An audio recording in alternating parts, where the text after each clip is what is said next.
of Trustees. District budget for the Houston Independent School District.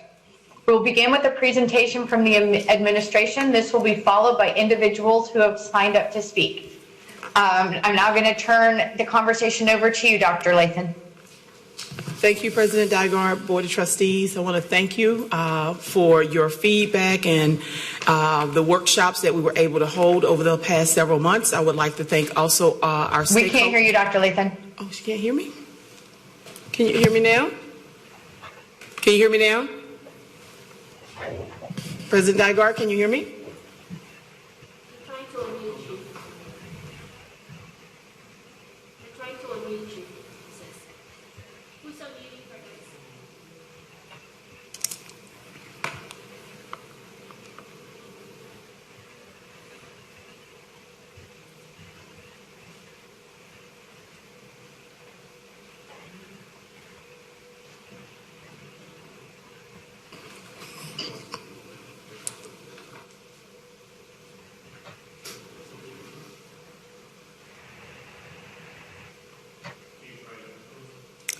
Testing.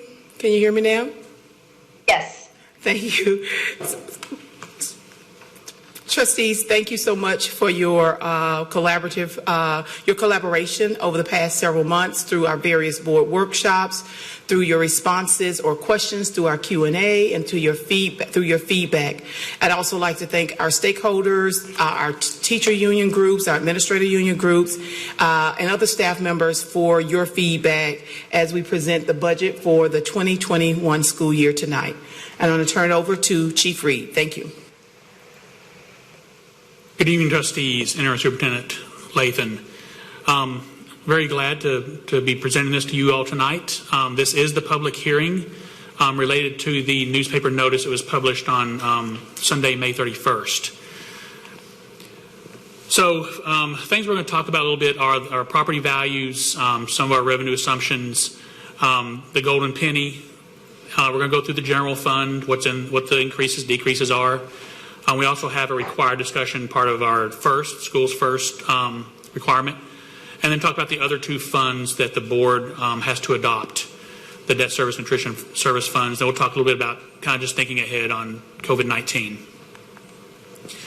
So property values. So this is the information we receive in April every year from the Harris County Appraisal District that gives us what our value is, what the increase is, and then compares it to the prior year. As you can see, the largest area of increase was our apartment complexes, about 14%, and then our commercial and residential were about a 5% increase.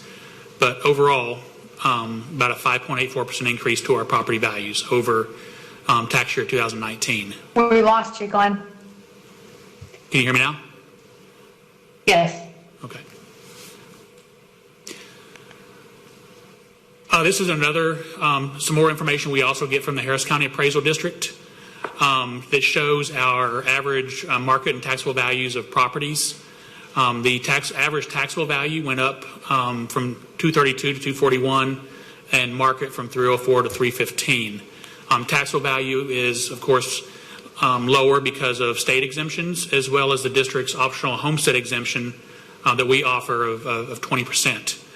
Then it just gives you information on the total value of all property. Again, you saw that $197 billion on the previous slide. And then what property has been added to our rolls. So about 4.3 last year. So it's even more than the new property from the prior year.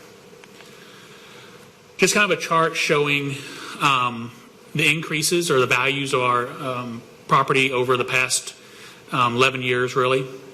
So, it's continued to grow. We did have a decline, though, after the last recession, back 2009. So that, of course, is a area of concern as we move forward into our tax year 21 year. But this is a good history of how values have continued to grow in Houston ISD. So I'll talk a little bit about general fund appropriations and what the assumptions are for the budget.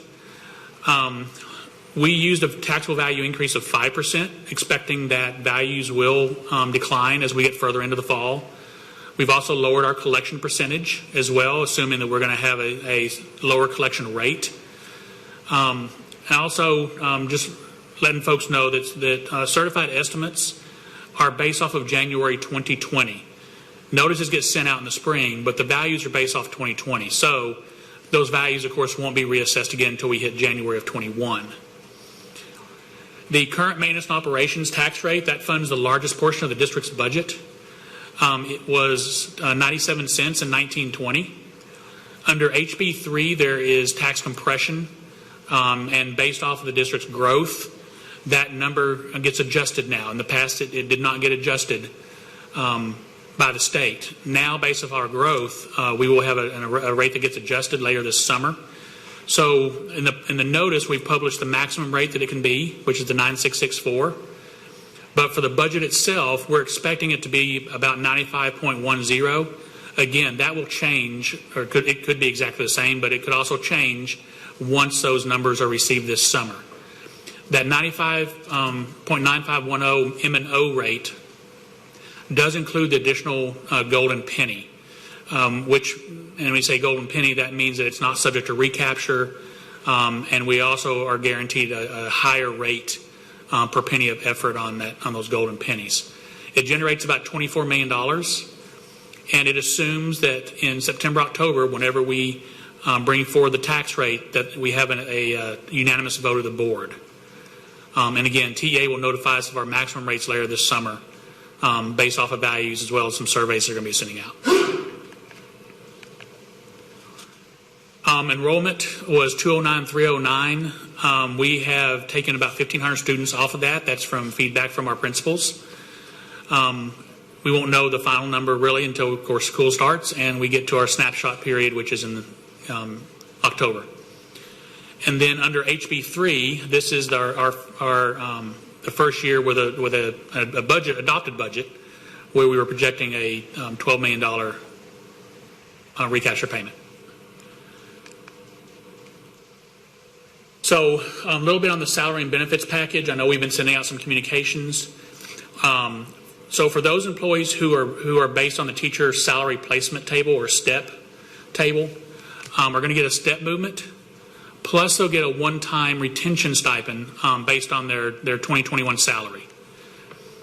For those employees that are on the master scale, it's going to be a $500 retention stipend, which is adjusted for their work time percentage, which means that if you, for example, are a 60% employee, that tells us that you're only working 3 days a week, then you would have a payment adjustment of that $500 down to 60%. So we aren't going to pay, if you're not full time, we're not going to pay the full $500. It's just adjusted for the time that you actually work. For bus drivers, crossing guards, nutrition services, food service attendants, also one-time $500 retention stipend, adjusted for their work time. The vast majority of those employees are full-time. Police officers being paid on their experience. And part of that's based on an LBB recommendation where it talked about the high level of overtime in the police department and vacancies. And then we also have an increased employer contribution for health insurance. So a little bit more about the golden penny. So these are pennies in the tax rate again that are not subject to recapture, which means we don't have to pay the state for them if we based off of our what we collect on those pennies. This generates our Tier 2 funding. So if you hear me talk about Tier 2 funding, I'm referring to those golden pennies. So the 21, I'm 1 year ahead of everybody. I'm thinking of too many years at the same time. 2020-21 budget includes the one golden penny. And it's only accessible in 2021 by unanimous vote of the board. So it's basically one of those use it or lose it years. The only way that we can get that additional golden penny in future years is to have the tax ratification election, which requires voter approval. If there isn't a unanimous vote on the tax rate this fall, then it'll increase the deficit by that additional $24 million.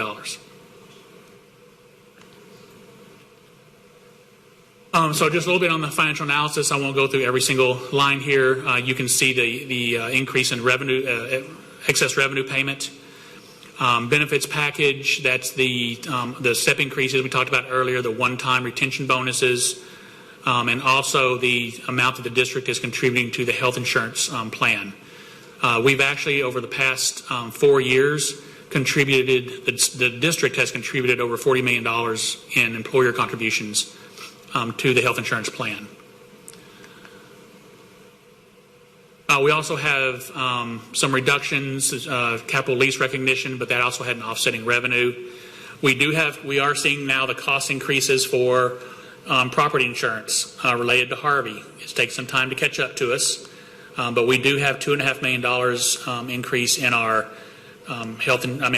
property insurance. We also have an increase in our charter school enrollment, so that means that we do pay additional contract to those charter schools whenever they have an increase in students. But we also have revenue coming in to pay for that. The TERS, that is paid to the tax increment reinvestment zones.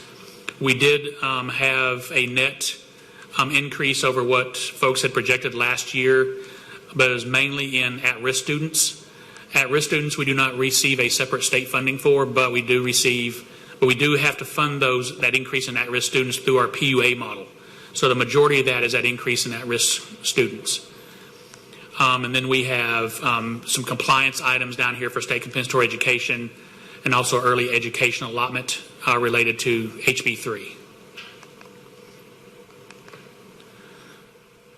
Some other increases, we do have Verizon Innovative Learning Support. That's mainly staffing that we've got to have to support those devices that are being donated to the district. And then we also have some other smaller items for Liberty High School lease they're moving, as well as some federal state compliance to help us with ensuring that our student data is correct, that we can maximize our funding in our student data. And then we have some decreases here they're helping to fund the increases that we have. Vacant salaries. We reduced how much we budgeted for our vacant salaries. Utilities, we changed to a different type of contract starting in July of 2019. So we are seeing some of the benefits of that. So utilities right now, I believe that we can lower by about $2 million. A couple of items from the LBB recommendation, and then we have some reductions in Medicare as well as from long-term subs. We're doing a better job of staffing positions, teaching positions, so we're not using as many long-term subs as we have in the past.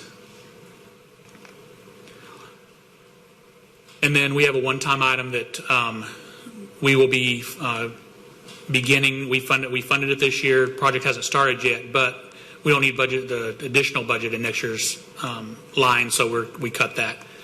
So the budget deficit is actually $33 million. However, we have $18 million set aside that pays for North Forest construction projects. So those dollars are already set aside, so they don't impact our operational budget. But this recommendation does have a budget deficit of $15.5 million.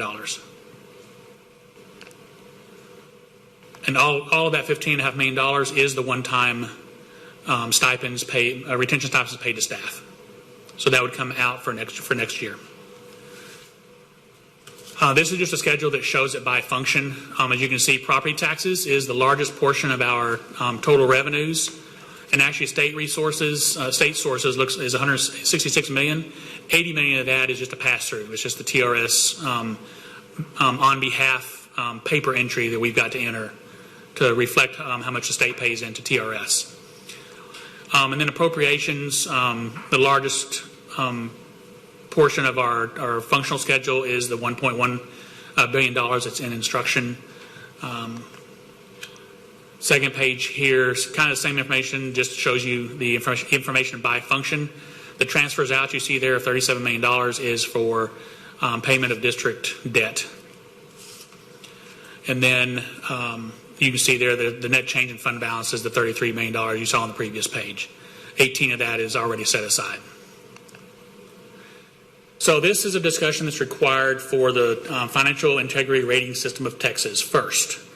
Every year we also bring this report to you in the fall, usually anywhere from October to December, depending on when we get the final ratings. So this is pre-HB3, and it has to do with prior year values.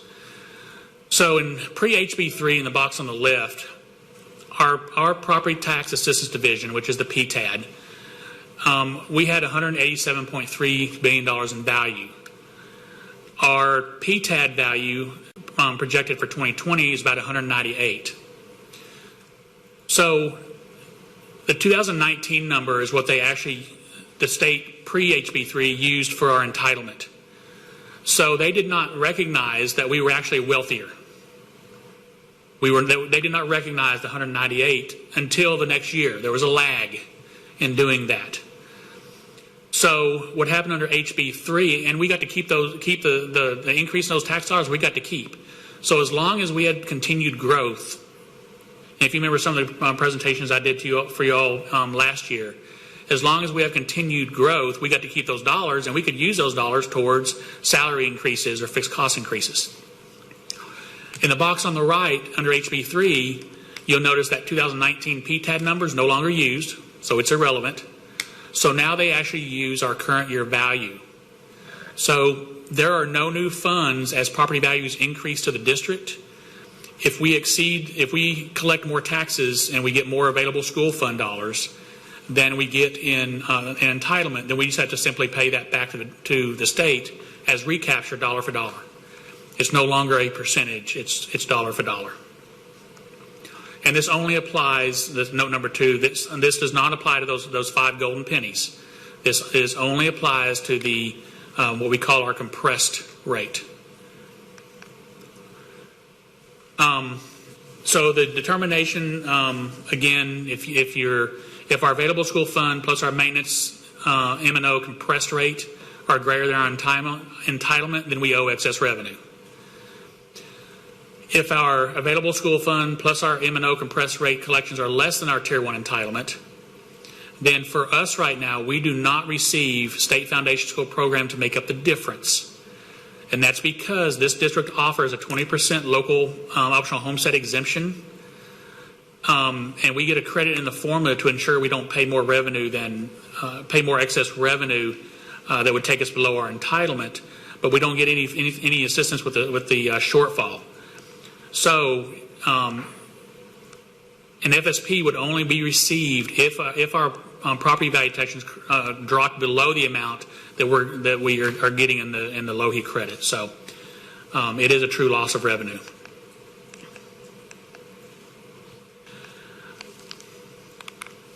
Other funds, debt service fund. This is the fund that pays our district's principal and interest on our long-term debt.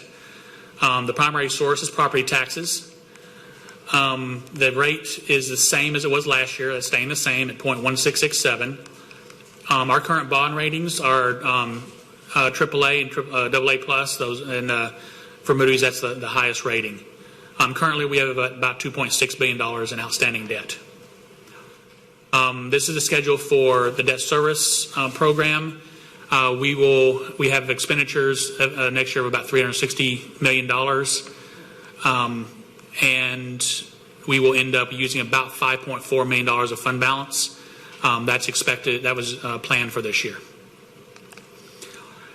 Child nutrition or nutrition services fund. This is for our child nutrition costs. It's mainly the revenues mainly come from federal reimbursements from meals served. They come through the Texas Department of Agriculture. Work directly with them. In 2020, we were projected to serve 44 million meals. But we've dropped that down to about 32 million meals for 2021. So hopefully that doesn't happen, but the budget's built on that. In HISD, all meals are served at no charge through the USDA Community Eligibility Program. So our students do not have to fill out the free reduced lunch form to eat.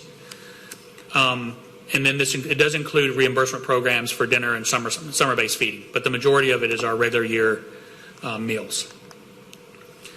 So for nutrition services, they next year will we're reducing those 12 million meals, are projected to lose about $12 million.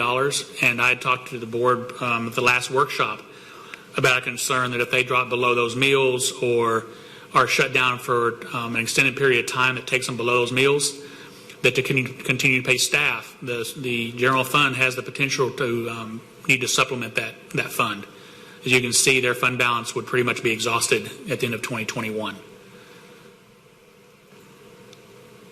COVID-19 considerations. So a lot of these are questions, right? How will property values or tax collection rate be impacted this fall or winter? We won't know that until we get there. What will property values or tax collections look like for 21-22? We don't know. The slide I showed you all on the values, showed that in the last recession we had a decline. So that's a big concern. How will TEA calculate ADA? We don't have any guidance on that yet. There's a potential for fewer students attending because of parental reluctance. Also, periodic or extending closures. How are they going to calculate ADA on that? What happens with rolling closures if we have to close campuses down for 5 or 10 days because of an exposure? Online ADA. Will there be an attendance requirement that we start doing on online ADA? So a lot of considerations there for how our ADA could potentially be impacted next year. And then what will public education funding look like in the next biennium after the 87th legislature, which starts in January of 21? Right now, we don't have anything built into the 2021 budget for COVID-19. We will be bringing budget amendments as we get better information, as we start to find those additional students that don't have devices and hotspots. Also, we'll be following CDC guidelines on an enhanced cleaning schedule. There will be a cost to that. Also, additional cleaning supplies, social distancing on buses. We've seen 25% on a bus. There's additional cost to doing that. Also, PPE. So we are receiving some an allocation of PPE and some hand sanitizer. So we all greatly appreciate that supplement for us, but we will have costs above that. Also, student instructional, social emotional supports. Again, the potential support for nutrition services and our other sales-based funds. The ADA impacts, and of course the property value or tax collection rate impacts that we just don't know, fully what that's going to look like next year.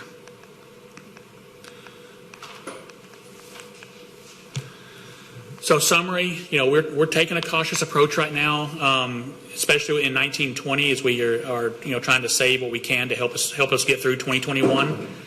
And then, of course, being ready for 21-22 and what happens with that budget with the legislature as well as any other impacts. We talked about the additional golden penny. Talked about the first required discussion on prior year values. Talked about the budget adoption funds, the general fund, debt service fund, nutrition services funds, and then about the 2021 COVID-19 considerations. That's it. Madam President, we're now ready for the public speakers. Thank you, Mr. Reed. Thank you, Dr. Lathan. So I'm going to turn this over to your staff, Dr. Lathan, to proceed on this. But first, we're going to hear from speakers who have signed up to comment in our public hearing. We are glad that you have joined us today under current guidance from federal, state, county, and city authorities concerning large gatherings and social distancing during the COVID-19 public health emergency. The Hattie Mae White Educational Support Center, including the board auditorium, is closed. However, it is still important that we allow time to hear from members of the community. In order to have your voices heard at the HISD Board of Education in this public hearing, you must have registered to speak with the Board Services Office by 9:30 a.m. today. Speakers should have left a telephone number when registering. District staff will call registered speakers and place them in a Zoom virtual waiting room until time for them to speak. Speakers may also have submitted written comments to be read publicly by a member of the district's administration in case there is a problem with Zoom. Any support information, for example, handouts regarding the community members' concerns should have been filed with the Board Services Office. We have 9 public hearing speakers registered this evening. Speakers shall be limited to 2 minutes each. A member of the Board Services staff will track your time. A clock will signal when your time is up and the call will end. I ask that you please respect our procedures and the other speakers and end your remarks promptly when your time has expired. Only those who have registered with the board services office online or electronically by 9:30 a.m. today will be allowed to speak or have their comments read aloud. And I'm also, sorry, I'm realizing the camera's not working right. I'd also like to comment, it seems like there was some glitches last time. People who had the live feed on, callers who had the live feed on their computer while simultaneously calling in. And so I'm just going to encourage those of you calling in to put other devices on mute. So we will now take our first call-in speaker, and I'm going to turn this over to the staff to announce the different callers. Thank you. Our first speaker is Larson Tosh.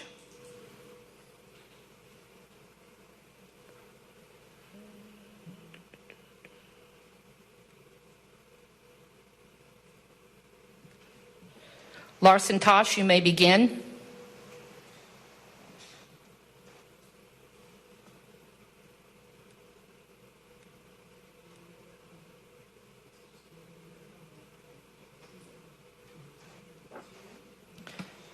Larson Tosh, please, if you're on mute, please unmute. You may begin.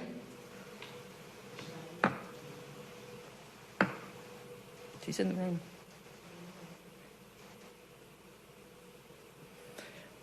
We're going to move to our next speaker, Leka Sunder.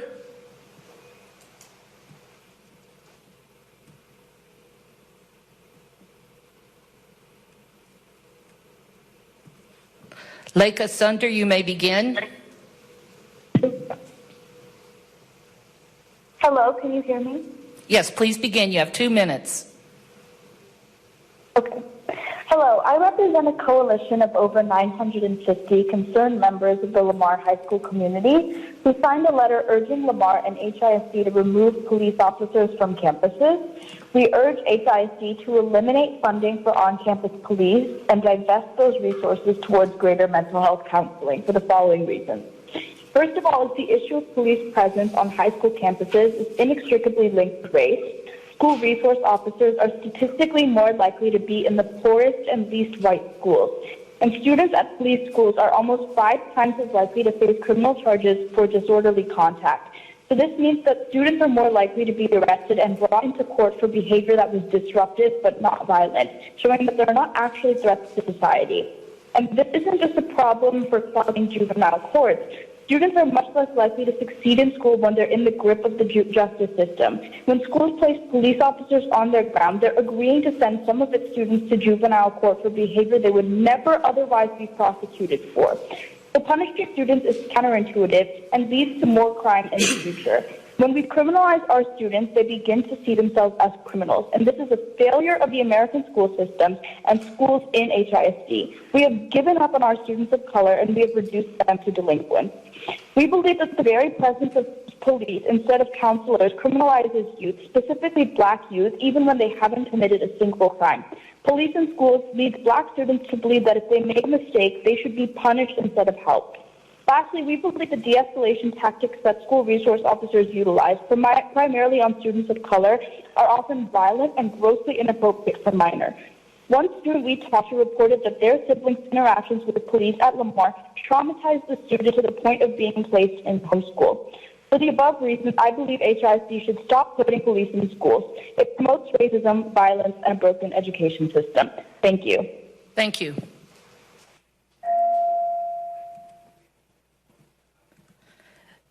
Next, we have Sadie Wolford.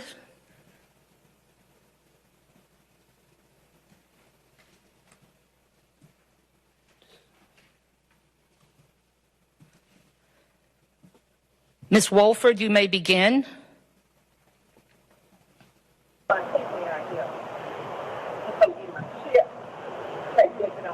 You may begin.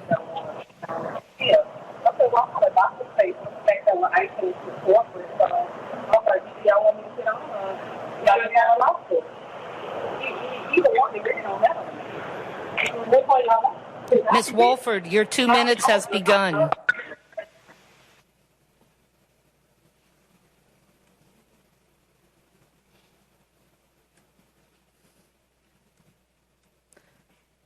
Next, we have James Faber.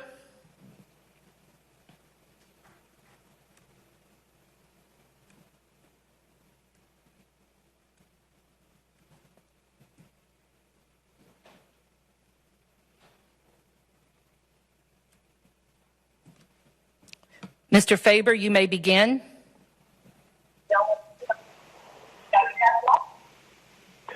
Good evening. My name is James Faber. I'm a special education teacher in Houston ISD, and I have been for the past 11 years. I'm asking you tonight to approve the budget that includes a one-time retention bonus for staff and a step increase for teachers. I do ask that the administration continue to work with the Compensation Committee and employee groups, including the Houston Federation of Teachers, to find a way to make these raises permanent going forward. This is vital to any employee's long-term earnings and even retirement funding down the road. While the $500 bonus to many support staff is so necessary, that is also a place where the district needs to continue to work. The $500 represents a 2.5% raise for many of these employees. The reality, though, is that too many of our important support staff, without whom the district's business would grind to a halt, are not yet paid a living wage. That still needs to be a priority going forward. The district administration is potentially making a big ask of teachers and staff very soon to update a calendar that has been the norm for many years, and to embrace a new schedule and rhythm during this time of crisis. That a one-time bonus is being considered as a good first step, but HISD still needs to reform its compensation system so that it is no longer one of the lowest paying districts in the regions. That said, I truly appreciate the change of heart for administration, looking out for our paraprofessionals and other support staff and our teachers. I urge you to pass the budget tonight, and thank you for your time. Thank you.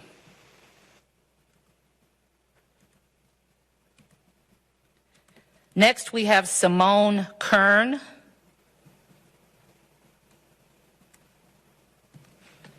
Ms. Kern, you may begin. Thank you. I'm urging you to defund and dismantle HISD police. It's time to end the school-to-prison pipeline, which drives mass incarceration of Black and Brown Americans. School resource officers criminalize our children, and there's been a major increase in-school arrests despite falling crime rates nationwide. According to the Department of Education, in 2011-2012, 92,000 arrests were made, and a 2015 study by the Justice Policy Institute shows that schools with school resource officers had nearly 5 times the arrest rate of non-SRO schools, even after controlling for student demographics like race and income. SROs criminalize those with special needs disproportionately as well, with special education students making up a quarter of those referred to police for discipline, even though they represent only 14% of students.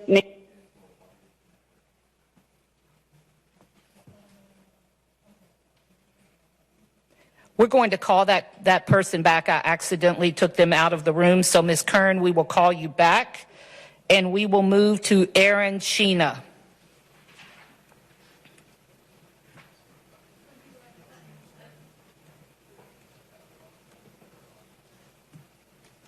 Aaron Sheena, you may begin.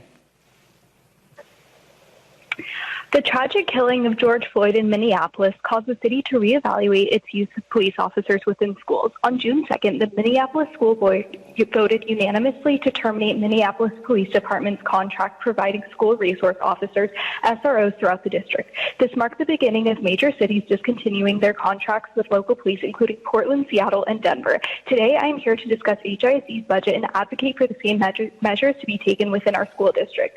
The 2020-21 Security and Monitoring Services budget proposal is $28.1 million compared to the 2019-20 June adjusted budget of $25.9 million, for a proposed increase of $2.2 million for services that include the use of SROs. In addition, police officer salary and benefits are included in a net increase of the budget by $9.5 million. By contrast, the only explicit mention of mental health services for students in the budget is in subsection Content Area 2, Activities to Support Safe and Healthy Student Activity, under Title IV, Part A. Part A includes 2 other content areas that are guaranteed at least 40% of this section's budget. This means even if the rest of the budget was allocated to Content Area 2, it would only receive $4.8 million, and Content Area 2 also provides funding for 7 other enrichment services. Thus, we can expect that the budget for school-based mental health services would be much lower than this $4.8 million. Compared to the $28 million proposed budget for security, the budget for mental health resources is startling, considering the national recommended counselor to student ratio is 1 counselor to 250 students. With the 2018 data showed that HISD had one counselor for every 1,100 students. The funding, resource allocation, and attention dedicated to mental health services is disproportionate to that of police presence on school campuses. Thus, I am here opposing the budget increase for security that includes SROs and advocate for an increase in funding for school-based mental health resources with the idea that HISD begin efforts to completely dissolve its police department, instead promoting the use of counselors and social workers within schools. Thank you. Thank you.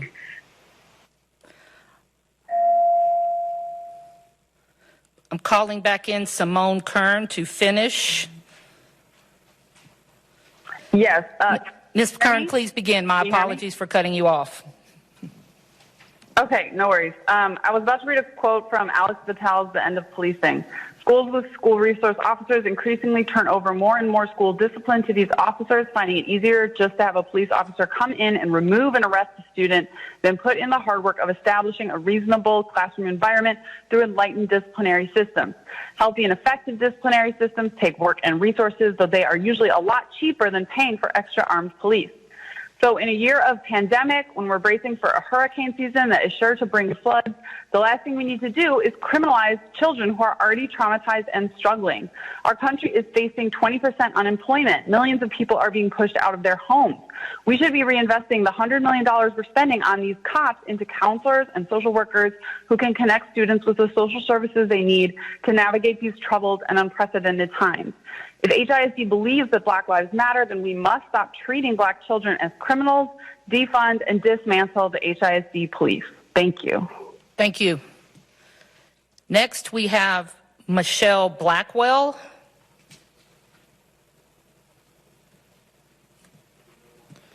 Ms. Blackwell, you may begin. Yeah. Okay, so I'm speaking right now? Yes, ma'am. You have 2 minutes. Okay, all right. Good evening. My name is Ms. Blackwell, and I live in the near north side. I live in the near north side area, District 1.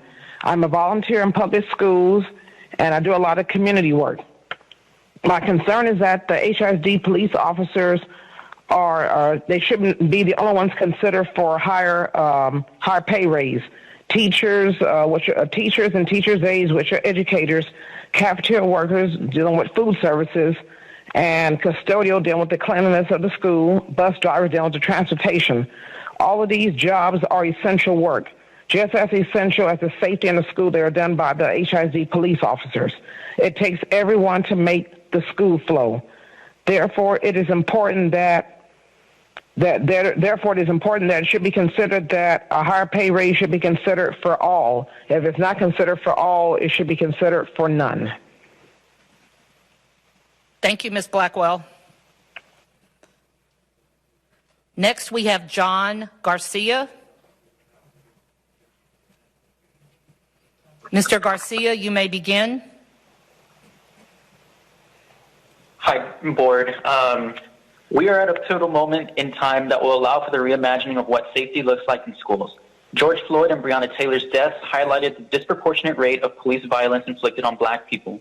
The pattern is no different in HISD schools. While Black children comprise 23.4% of the district student body, the same group received 38.7% of all in-school suspensions, 50% of all out-of-school suspensions, 40% of all referrals to DAEP, and 67% of all expulsions to JJAP, among other examples.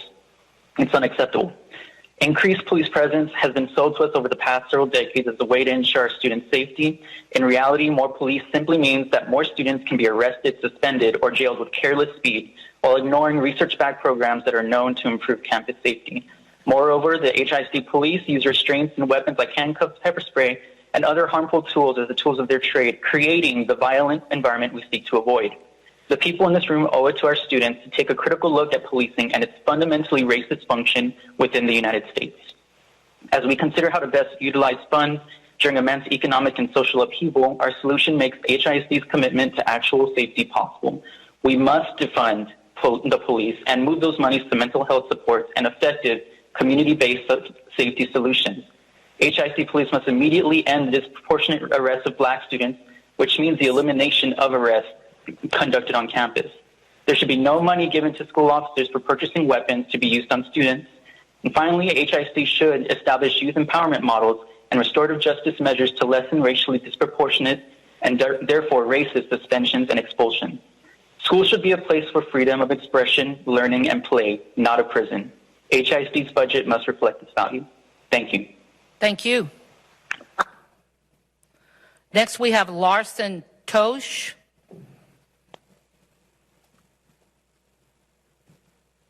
Larson, you may begin. Hello, can you hear me? Yes, Larson, you may begin. Okay, I'm a current student of Bel Air High School, and I'm here to speak about the proposed budget for the 2020-21 school year, and specifically funding for the HISD police. I would like to preface this by talking about my experiences with HISD police. As some of you may know, a student died at our school recently due to a shooting. Not only were the police incapable of preventing the shooting, but they were unable to catch the perpetrator after the fact either. It is extremely clear that the police are ineffective in even the one situation where an armed force could conceivably be needed. Outside of that, there are a few other instances I can think of where police are needed on campus. The few fights that do happen are just as often broken up by administrators, and people busted for drugs are almost always go willingly without a need for force. Instead, they serve as a force to instill paranoia among students, especially students of color who anecdotally are stopped more than white students. I do not see why we need to pay for bullets at a school that routinely runs out of paper. This goes beyond Bel Air, however, and is a district-wide problem. It is no secret that HISD is severely underfunded. Why then are we the only district in the nation that has its own police force that serves no other purpose than to waste money, intimidate students, and instill an antagonistic relationship between young folks and the police from an early age? Why will HISD spend a planned $28 million on security and monitoring, more than what will be spent on social work services or health services, to arm a police force for students with tear gas, rubber bullets, and guns? It seems only logical to defund the HISD police and to divest the money to fix the shocking dearth of counselors in HISD and to provide better social services for at-risk students. We need to end the school-to-prison pipeline now, starting with HISD. Thank you. Thank you. Ms. Jones will read some of the speakers that were not able to come in. Sadie Wolford. My name is Sadie Wolford, and I am a junior in high school. I do not believe we should be spending more budget money on the HISD police. Instead, we should have more school adults helping us with our issues, like more social workers, and we need a way to report abuses. For example, when I was in 9th grade at a different school, I got into an altercation with another student. The police officer rough-handled me, and I went home bruised.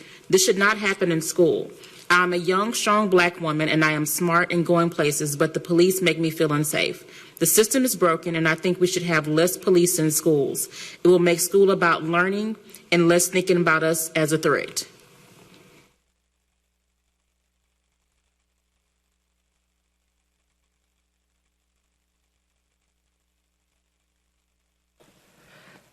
Next, we have Mr. Zeph Capo.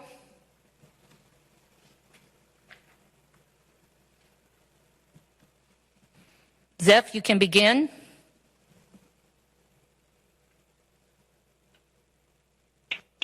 Thank you.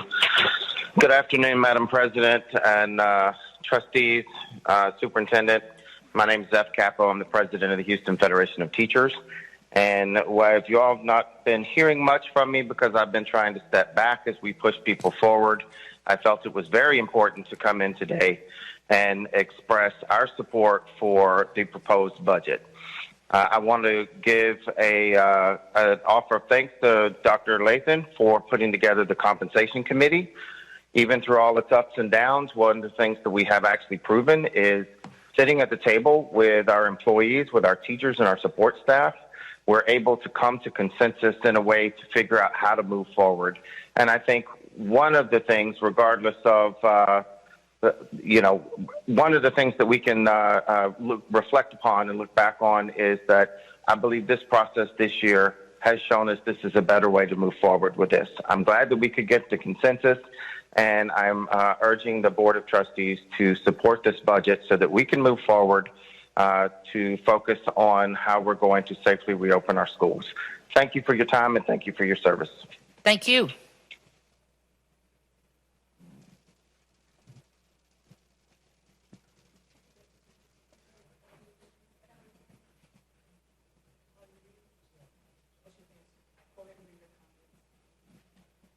We were going to read another comment that a person did not answer.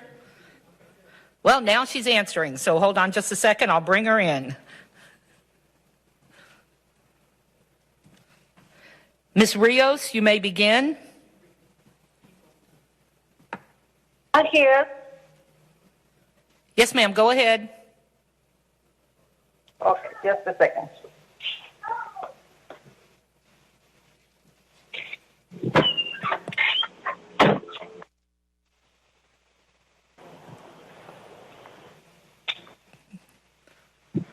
Ms. Rios, your 2 minutes has started. Please begin.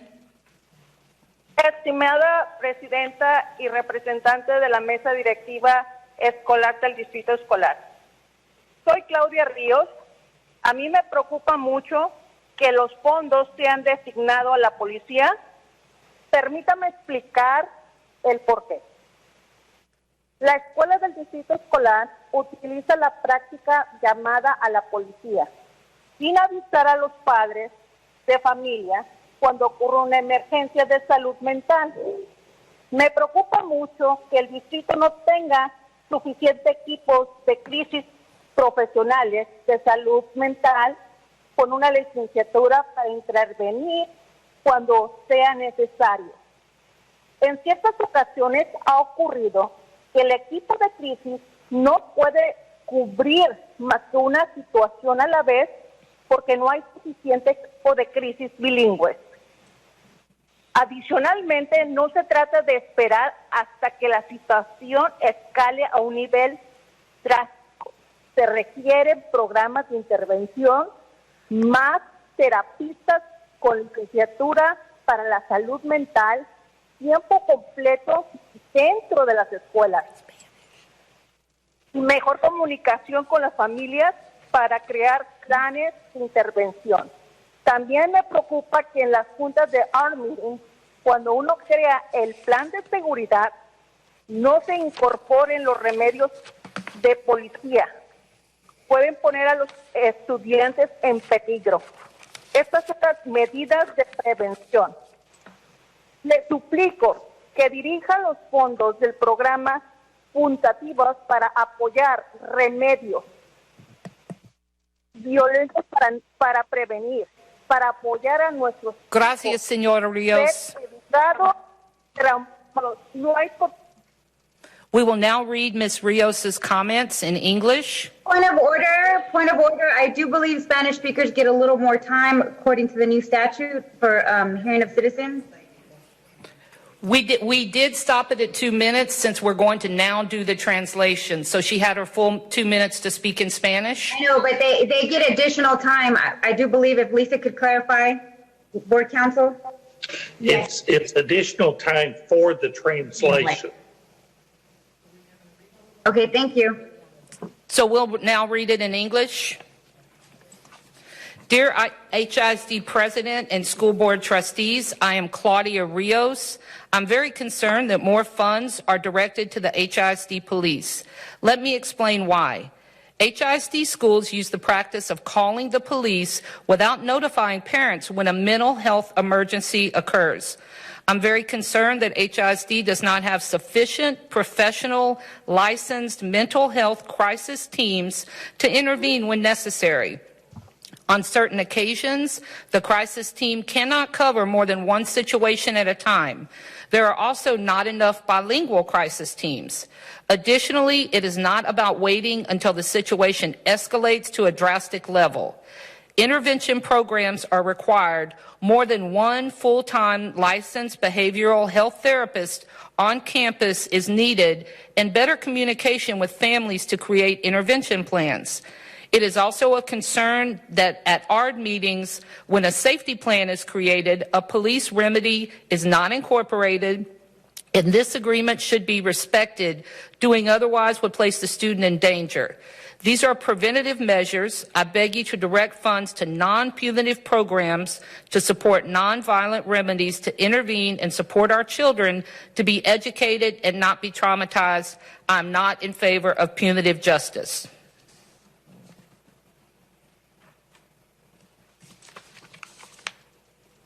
Next, we have Diadira Ariano.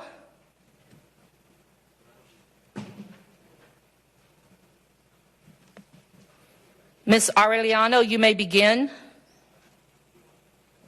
Hello, my name is Diarita Arellano, and unfortunately, we have not had good afternoons throughout COVID and police brutality. As a society, we have overinvested in police as a solution to poverty, conflict, and mental health. It is time to do something different. It is time to remove police from our schools and create an educational model where students who face the most difficult challenges can have an equitable opportunity to learn and succeed.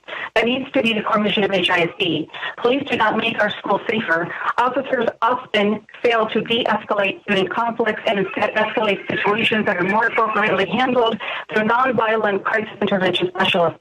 HISD should stop relying on police as a primary force of crisis intervention in our schools. They are neither cost-effective nor effective and often increase the problem they are meant to solve. For this reason, we should follow the lead of Minneapolis and Oakland school districts and remove police from our schools. However, since HISD may not be ready to have that conversation, I would like to propose more immediate interventions that can help us move toward a school system without police. Move the proposed HISD police budget to the following areas: funding to have sufficient nonviolent crisis intervention teams, behavioral health specialist teams, nursing staff, licensed specialists in school psychology, academic advisors, and librarians in all schools. A district-level transformative justice division to help nonviolent and non-punitive intervention practices for students and teachers facing conflict or crisis. District-level racial justice and equity division to develop pedagogical, professional development workshops and communities of practice to reduce microaggressions among administrators, teachers, staff, and students. Funding for social studies, art, English, STEM departments to integrate social and culturally relevant content into all core courses at all grade levels. Funding for social studies and humanities to develop ethnic studies, course content, and innovative courses. Funding for pedagogical workshops and communities of practice to deliver ethnic studies course content. Develop accountability models to assess progress on the above measures. As soon as the end of the Unified School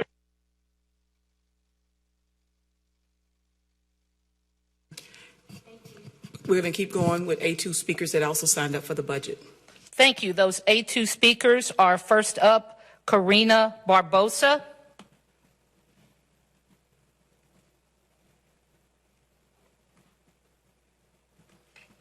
Ms. Barbosa, you may begin. All right, thank you. All right, so my name is Karina Barbosa, and I'm addressing item A2. I would like to say I was a previous student and a graduate that attended HISD schools K through 12 the whole time. And I remember talking to my teachers in high school, and I remember them giving their best to us students, and then later finding out what they make from the salary tables that are published on HISD's website, and it was heartbreaking. Then I found out that this year the budget not only rescinded the previously proposed teachers' raises, but it continues to allocate more money to vendors, to other programs, and of course, what's been recently in the news, the school police officers, as well as a plethora of other things that don't directly benefit the students. For example, at the high school I attended, which was Heiss, we were lucky enough to receive funds to do early college classes at HCC, much like other early college high schools in HISD, and luckily enough that the one police officer we did have didn't police the students directly, which I've heard has been the case in many other HISD schools. But just to shed more light on it, at this school, we had a cop, but no full-time nurse. We had a cop, but no on-campus library. We were allowed access to the HCC library, but it is not the same as having access to an on-campus library. We had a cop, but no mental health counselors. And this is not limited to just Heiss. This has been happening in schools in HISD. Even up to 4 years ago, it was shown that at least 29 elementary schools and 18 middle schools and several other high schools, which they didn't give a number for, didn't have these services. And I believe these services should be provided to the students. And I think with the budget, how it has the police funds, we can reallocate those to provide more for these services. In some schools, a library fund in HISD might be as little as $10 per student per year, and it's definitely telling what this budget chooses to prioritize over these services. And I want to thank you for listening. Thank you. Next, we have Juliet Robles.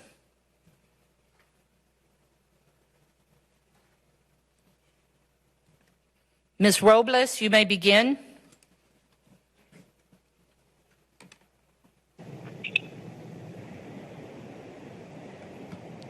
Hello? Yes, please go ahead and begin. You have 2 minutes. Okay. Hi, my name is Juliet Robles. I'm a student at Wheatley High School. I'm here to share input over the current budget based on the view of a student. The current budget needs to include funding to support the mental health needs of our student population, including our district needs to hire counselors, therapists, and our social workers to support students. Our district needs to train students on how to de-escalate situations on campus using restorative programs. This will help prevent situations from arising in the future where students would have to interact with law enforcement. Teachers should be trained on how to handle arising conflict and to de-escalate situations that arise within their own classroom or that are brought to their attention by students. Teachers should be able to collaborate to provide students with the emotional support that students need. Additionally, we should have free weapons school zones. Schools should be an ice-free zone, or police officers should be trained in safe restraining techniques to ensure that police officers do not cause harm to students. We need stricter regulations on officers in schools to ensure good conduct and background and that they do not abuse their power. This would include transparency about their past service record, and students need to feel safe in their learning environment. Thank you. Thank you. Next, we have Joe Mendoza.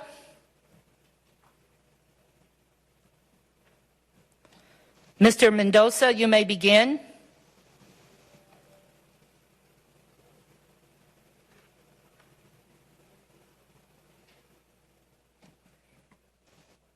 Mr. Mendoza, you may begin.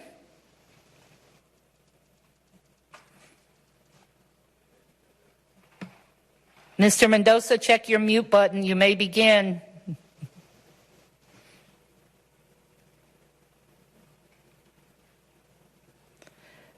Next, we have Bess Wilhelms.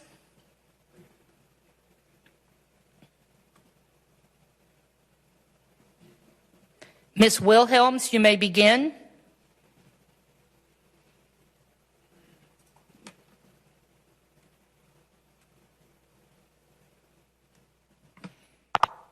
Ms. Wilhelms, you may begin.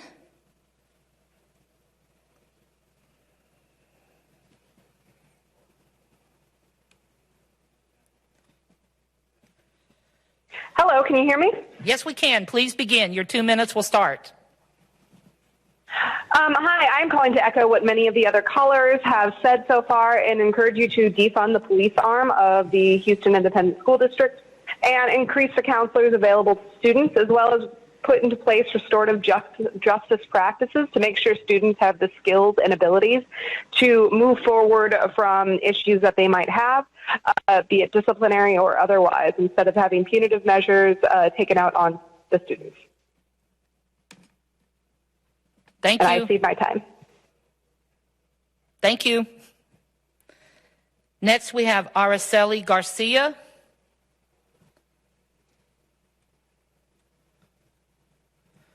Ms. Garcia, you may begin. Hi, I'm calling because I'm urging Houston ISD to divest from and disband the Houston ISD Police Department. The HISD Police Department only serves to continue the policing of Black and Brown students. They are not a necessary component of public safety, and continuing to provide funding for their department only leads to more students from Black and Brown communities to amplify the school-to-prison pipeline. As a former HISD student, HISD police never made me feel safe. What did bring me safety and comfort were my teachers, my counselors, my friends, my family, and my community. My family is composed of HISD employees of various forms. My sister is a fifth grade reading teacher. My mom has been a custodian for more than 15 years and is now a plant operator. My dad has been a maintenance manager for more than 20 years. I know this money can be used towards increasing their salaries for all the important work they do, since they're underpaid, or distributing it towards more counselors and social workers and folks trained in the education and safety of students with disabilities. HISD police will only lead to more policing and disenfranchisement of Black and Brown students. In one case in 2018, it almost led to the deportation of a student who was fighting back against the bully. Students deserve to feel safe from all forms of policing, including deportation, and I'm confident you will know to do the right thing and disband the department. I also, since I still have time, I also want to say that this process of signing up is kind of ridiculous. I don't understand why we can't just call in and wait until we're called. So please consider changing that. Thank you. Thank you. Next, we have Andy Dewey.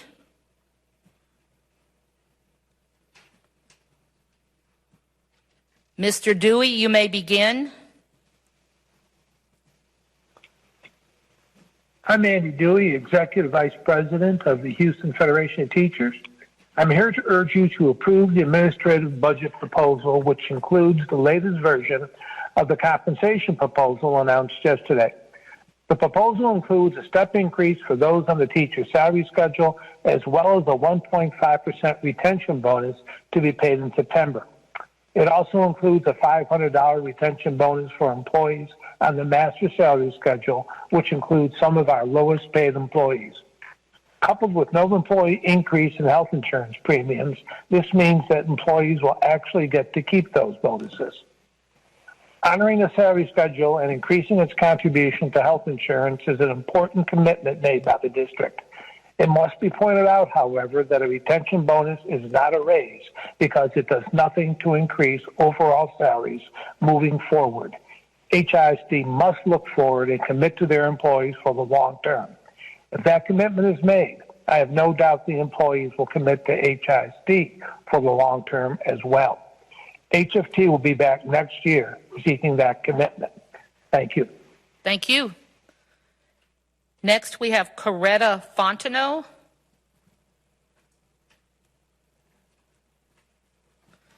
Ms. Fontenot, you may begin.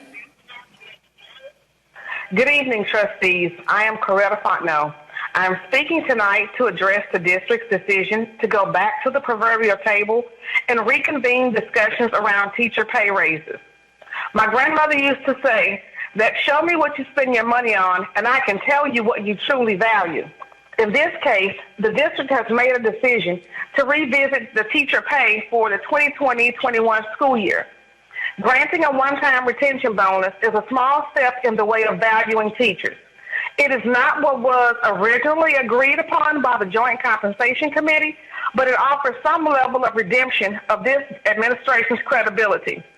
Moving forward into the 21-22 school year, it is my sincere hope that HISD can become a district that truly puts its money where its values are. As I perused the FAQ, I saw areas where hopefully the district will consider redirecting funds going forward. For example, I am sure the district will be able to save a considerable amount since there is more digital work versus in-person working. Therefore, dollars could be saved from not having to have as many officers during board meetings, for example.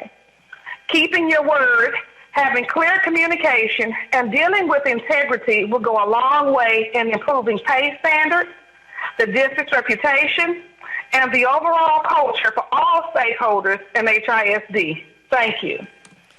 Thank you. Next, we have Mr. Daniel Santos.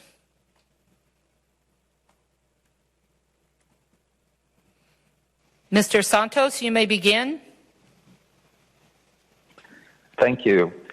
Good evening, members of the board. My name is Daniel Santos. I am a teacher and a member of the Joint Compensation Committee. Tonight's budget includes a salary and benefits package that will better reflect the spirit of the original recommendation by the Compensation Committee. Although it does not integrate the permanent raise that we asked, the retention stipend can serve as a first step in valuing our teachers and paraprofessionals. We remain committed to collaborating with the administration and to strengthening future compensation packages. We also remain committed to serving our students and families in this moment of upheaval. Therefore, we ask that you remain committed to our teachers and our paraprofessionals and do the right thing by voting for tonight's proposed salary and benefits package. Thank you. Thank you. Next, we have Candace Weber.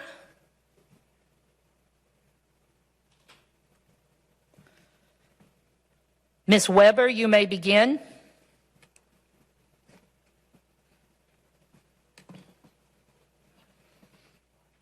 Ms. Candace Weber, you may begin. Yes, hello, can you hear me? Yes, ma'am. Please begin. Thank you. Thank you. So I was trying. Hello? Mute your computer because we can hear you fine. You're getting an echo. Thank you. So I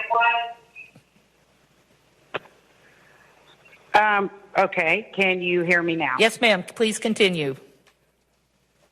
Okay, so originally when I signed up to speak, I was going to share some important data with you guys, just to really prove to you that increasing police presence in schools does not increase safety for especially black and brown students. But everyone that has spoke ahead of me has done such a great job. I want to talk about the climate in this city right now. We have watched another black man's death all over the TVs, all over social media, and our children see that and our children are scared. We went to city council yesterday to be told no, they were not going to do things to protect black lives in this city. At the very least, some governing body needs to show us that you at the very least, care about protecting the safety of our children. Right now, our teachers are in a position where they're taking the absolute least and being pitted against families and community that want schools, that want police out of schools, when the reality of it is we need to take all of that money from the cops, give it to the teachers, give it to the students, give it back to the communities so we can do the things in our communities that we know that actually does increase safety, like food services.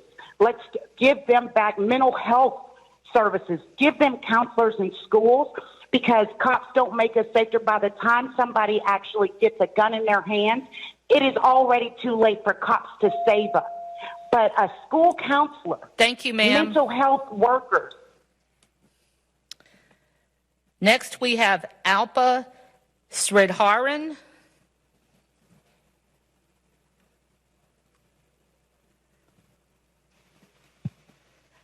Alpa, you may begin. Hello, good evening. Can you hear me? Yes, ma'am. Go ahead. Okay. Good afternoon, trustees. My name is Alpa Sridharan, and after Harvey, after Imelda, after 2 decades of high-stakes standardized testing, and during a COVID pandemic, our students deserve more social workers, more nurses, more mental health professionals, and more librarians, and less policing. You have the power and you've made the promise to the public to keep our communities and students and schools safe. We ask you to stop police from purchasing pepper spray, riot gear, tear gas, and rubber bullets for use on students. Apparently, HISD also has battering rams, and I'm not sure to what medieval end. We ask you to invest these resources to fund more social workers and mental health professionals. We want you to divest from practices that lead to disproportionate arrests of Black students and other students of color. We want you to eliminate arrests at school and reduce the number of regular police present. We need you to establish restorative justice measures and youth empowerment models.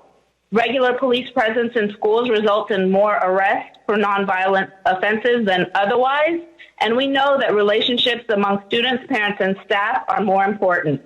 Divest from the criminalization of our children and invest in our children and communities. Reinstate salary increases for teachers and low-wage workers. HISD students should never be pepper sprayed at school. HISD students should never be arrested at schools. HISD students must have increased access to social workers, counselors, mental health professionals, and health professionals. Trustees, you have the power. Please invest in our students and communities. Thank you. Next, we have Laurinette Wilson.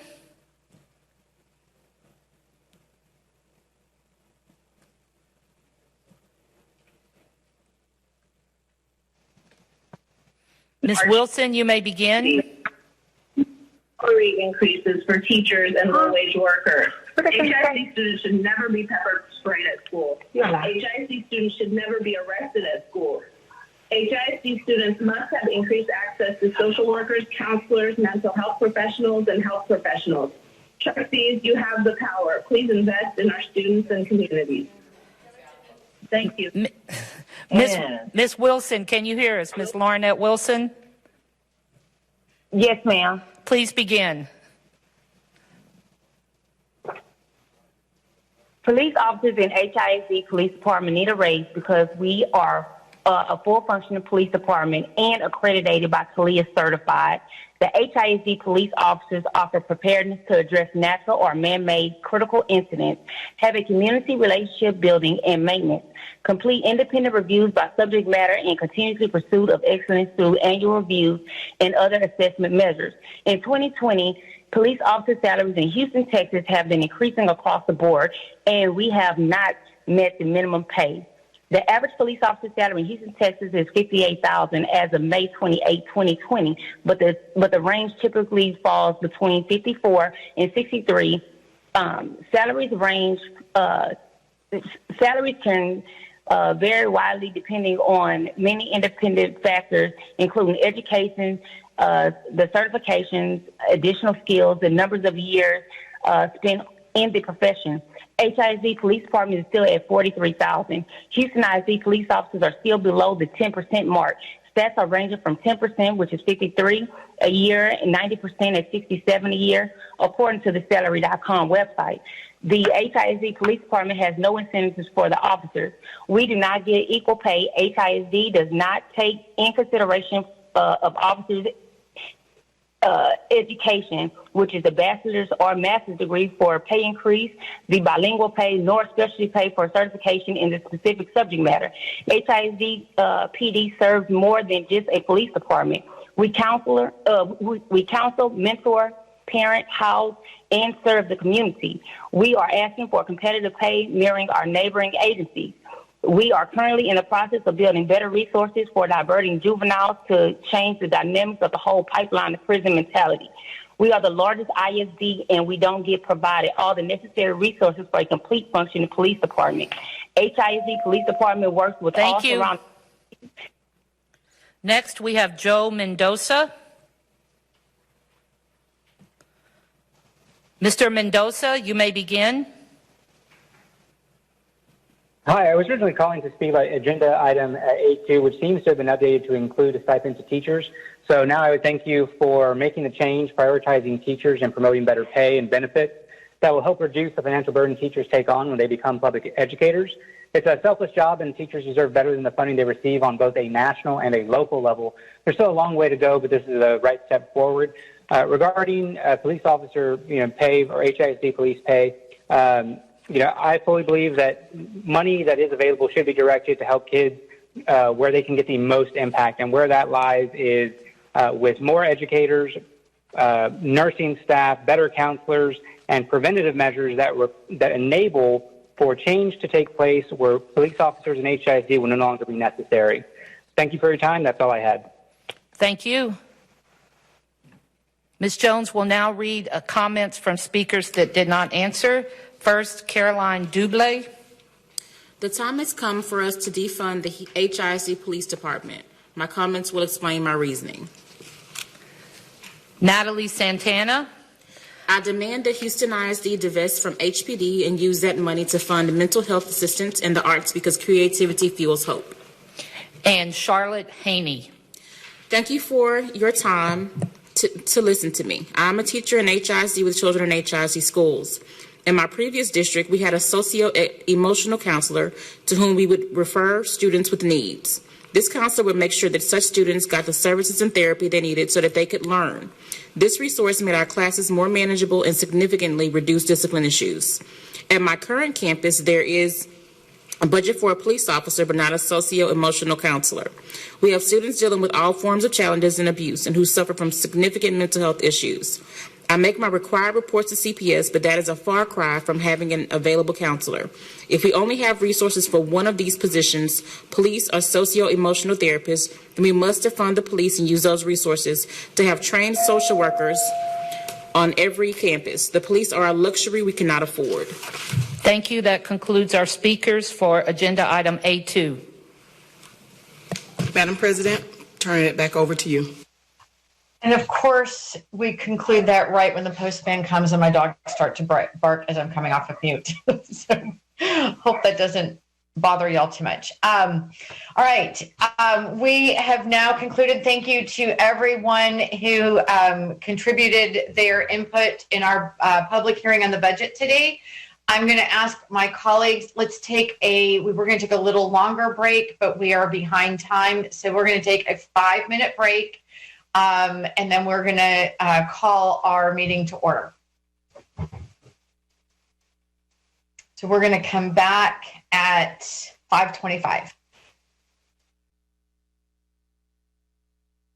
For Daniels, Trustee Hernandez, Trustee Sun, Trustee Cruz, Trustee Flynn-Villaseca, Trustee Santos, Trustee Allen, Trustee Adams, and myself. I'm going to ask my colleagues to please put your microphones on mute unless you're speaking. We are going to begin this evening with a moment of silent meditation.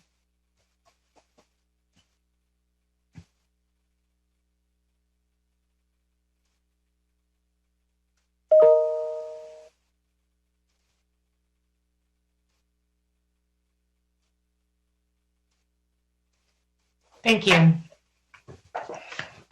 And before we move on to the business this evening, I want to recognize that there is important and necessary and overdue work around racial justice and evaluating our district's role and responsibility in that work.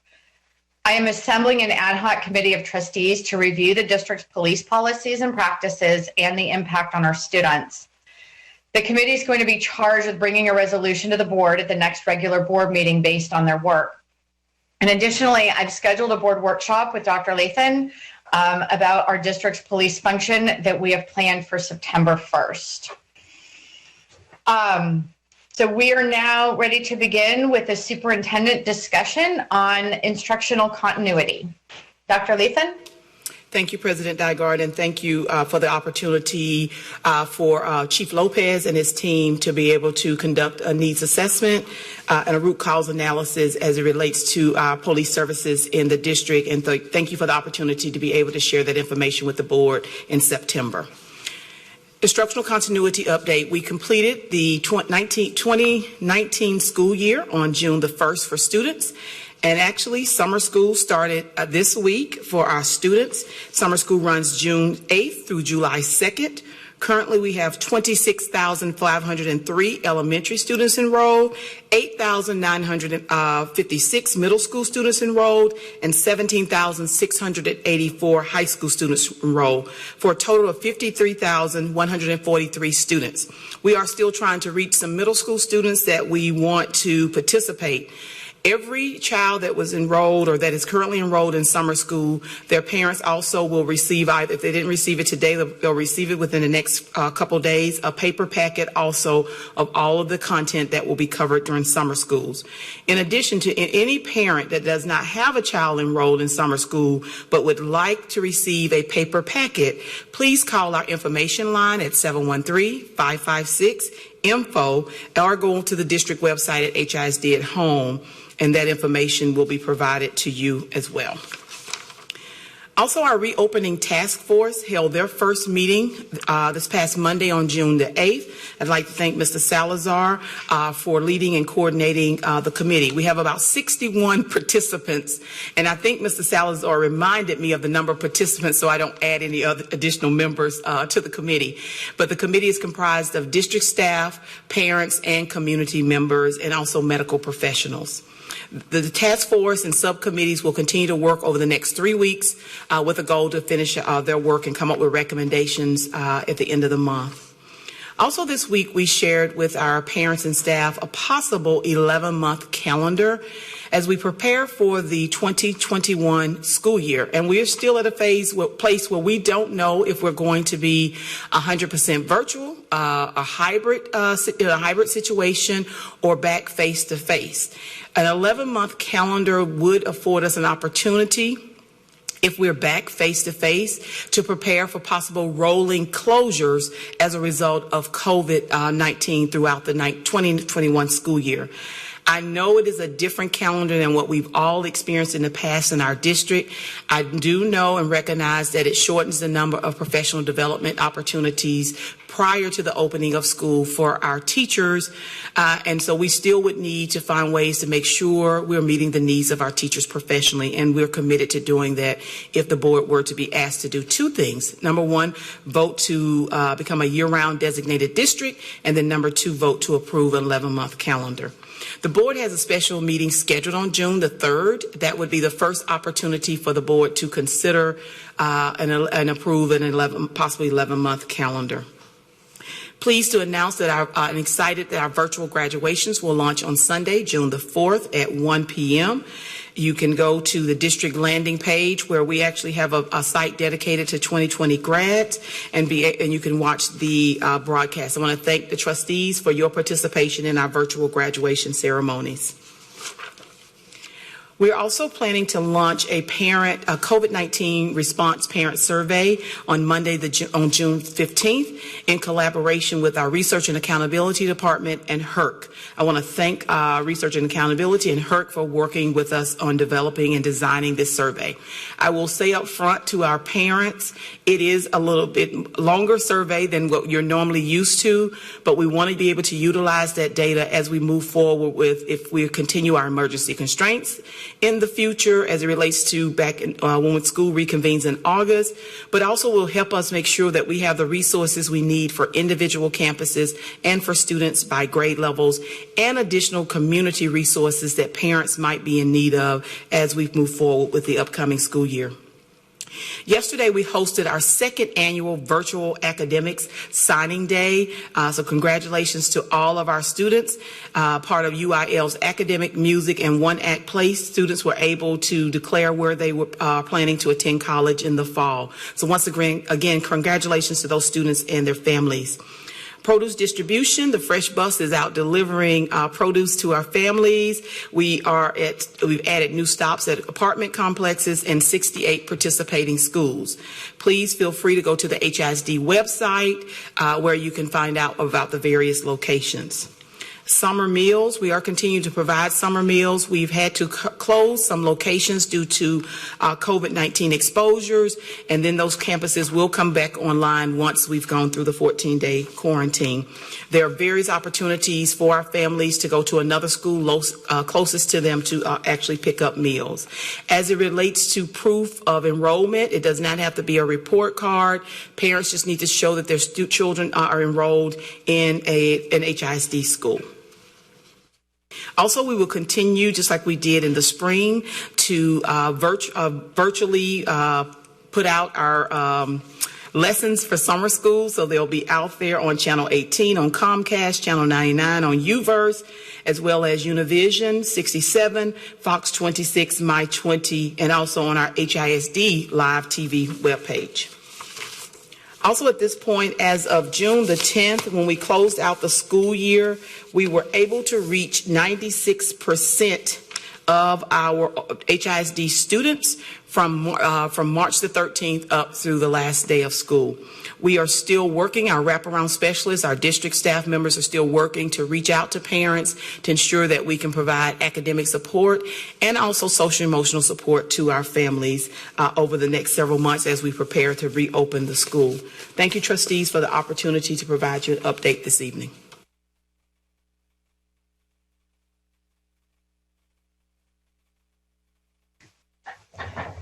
Thank you, Dr. Lathan. Our next order of business is the approval of the board monitoring update, the presentation of emergency constraints 3 and 4 progress measures. Dr. Lathan, if you'd like to present, let's do this like we did last week. Let's start with emergency constraint 3. And then I'll open it up to questions from board members, and then we will move on to emergency constraint 4. Dr. Lathan? Yes, good. We're ready to get started. Okay, thank you. Good evening, President Dygard, trustees, Dr. Lathan. We'll start with emergency constraint 3 this evening. There we go. And as a reminder, emergency constraint 3 states that the superintendent will not operate without engaging all students in learning. Progress measure 3.1 states the percentage of students digitally engaged with the HISD at home through the Clever portal at least once during the week will increase 43 percentage points from 0 on March 20th, 2020 to 43% by June 1st, 2020. So as you can see here, we have our tracking through week 9, and we have 39% from week 8, 33% from week 9. We are considering this on track because on weeks 2, 3, and 4, and 5, we were all at 43% or higher during those weeks. And as we discussed the last time we reviewed this in May, during those weeks, then we had a grading policy change and several other pieces as students were receiving laptops, starting to engage in other platforms. Again, this is only through the Clever portal, but our students engage in many other platforms. And a primary example is the Hub that the majority of our high school students engaged in through their content with their high school teachers. So although the Hub data is not included in this, it is in your support data in the report in your packet. For progress measure 3.2, we're looking at the number of students receiving non-digital resources distributed. Those are our paper packets that are mailed out for students HIC at home learning will increase to 40,644 by June 1st. And this one, actually, we are considering that we exceeded the goal, and this one is closed out because it was measured in cycles rather than weeks. So you can see each cycle of mail-outs increased over the cycles, with our final mail-out for the cycle 5, May 25th to June 5th work at 41,414. For progress measure 3.3, we're looking at the percentage of special education students who are receiving remote services at least once weekly will increase to 85% by August 1st, 2020. And we purposefully left this one as August 1st, knowing the summer intensive programs that we're working with our students receiving special education services. So here we've tracked through week 9, which ended May 23rd, and that week we ended at 55% of students engaging at least once weekly, receiving those remote services. And what we have decided to do over the course of the summer is look at our students who are receiving extended school year and who are enrolled in summer school as those students who we're identifying to make sure that they are receiving their remote services each week. So we'll be tracking that a little bit differently the next time y'all see this report. So in summary, for emergency constraint 3, we have 2 that are on track and 1 is completed as exceeding our goal, and that's our 3.2. For constraint 4, the superintendent will not operate. Oh, I'm going back to 3. Thank you. Yes. Thank you, Dr. Matney. All right, I'm going to open it up now to questions from my colleagues.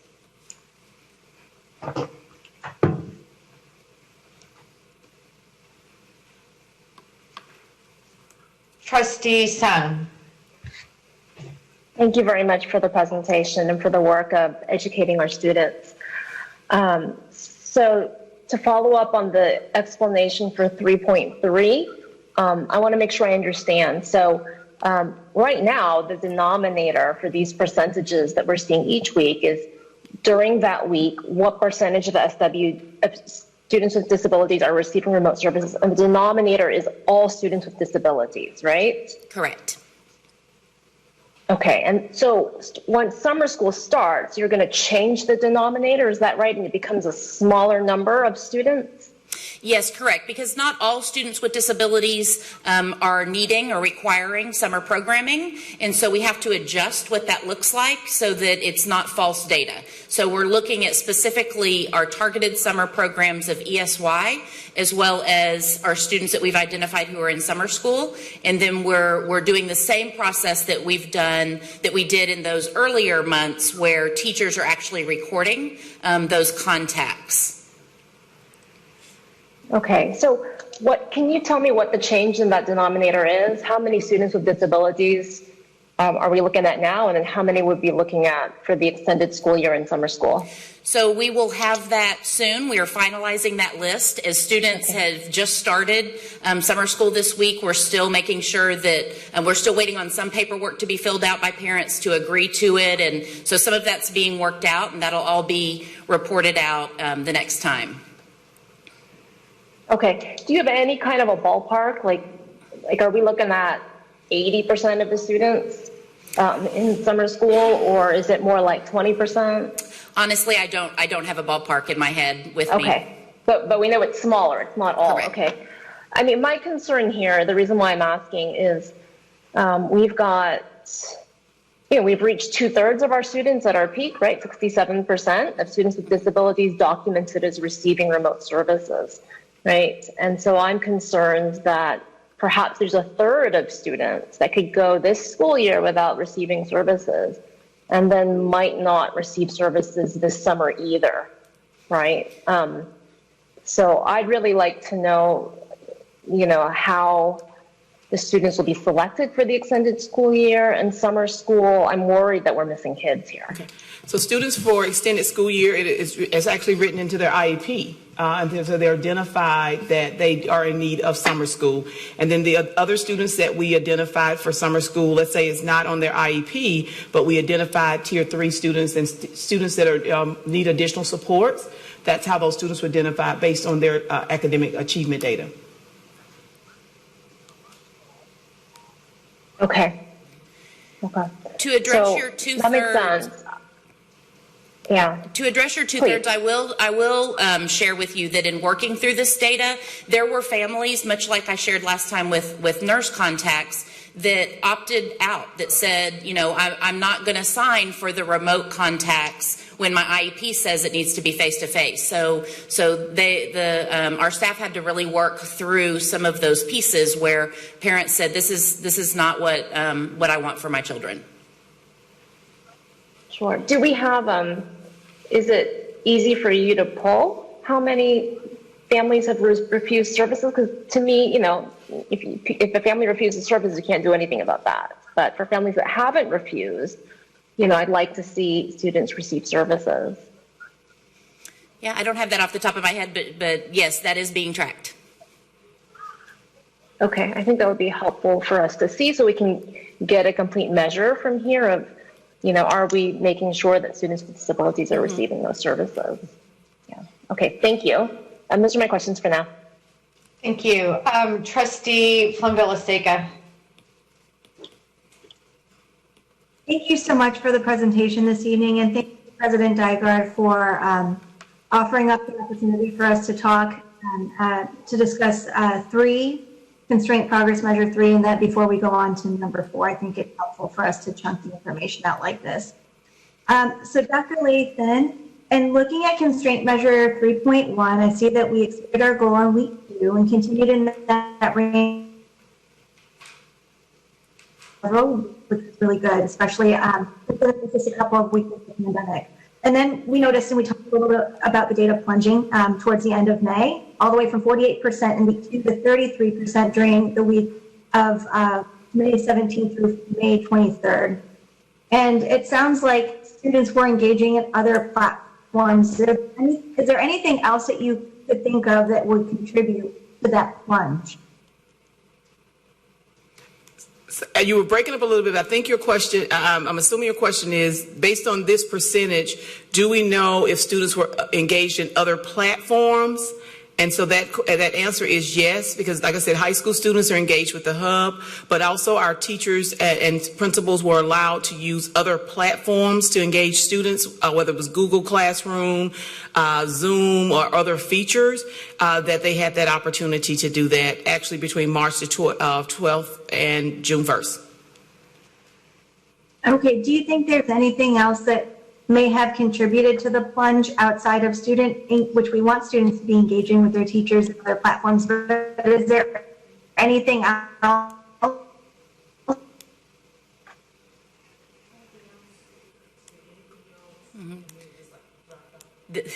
that contributed to 39 to 33? Like I said, part of it, Dr. Matney mentioned also earlier, is when expectations came out around what the grading practices were, we did notice a decrease in some levels of participation, and so we can attribute some of that also to that piece. And then there were times, honestly speaking, where parents made a decision that their children were not going to continue participating in the virtual platform or virtual learning. Mm-hmm. And also increase in paper-based instruction requests also. Thank you. Okay, thank you. And I have one more question. And also the constraint process has ended. So are we going to consider, considering that we know our students are going to return to us in the fall with some deficits because of the pandemic, will this constraint progress measure be rewritten and continue through the summer? Which one specifically? You were cutting out a little bit. 3.1. The remote learning.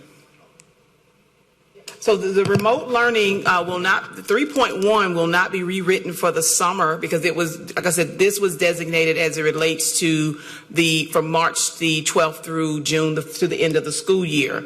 And so that was the original progress measure for 3.1. Okay. And will there be specific interventions, and how will they be tracked? Are you referring to the summer or the fall? Well, I mean, both. It sounds like these are set to expire, so we have to determine whether or not we're going to. And then if they are to continue into the fall, then would there be specific interventions, and how would they be tracked? Even in the summer, moving into summer school as well. Okay, so let's separate summer from fall. I think I understand what you're asking. As it relates to the students that we've identified that need to participate in summer school, that are in current enroll of the 53,000, yes, we're tracking their progress. And then, of course, we will be the students who are not participating. When we return in the fall, we will have to design and create interventions for those students as it relates to their deficits. And that's actually what we do. Even in a normal situation, when we're in school and students have deficits or gaps, we design a plan to meet their needs. And so that's going to be ongoing, whether we're virtually or face-to-face. Thank you.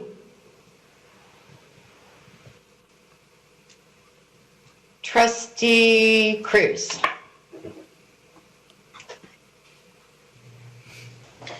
Thank you, Dr. Matney. So I do have a couple of questions in terms of the Clever portal, because I know that there's quite a few different programs on there. How are we evaluating the effectiveness of these platforms? Or, is there any kind of survey that we provide teachers or parents based on this? Or do we evaluate the data of, I don't know if we're able to break it out of, kids logging on versus kids completing versus kids actually moving the needle.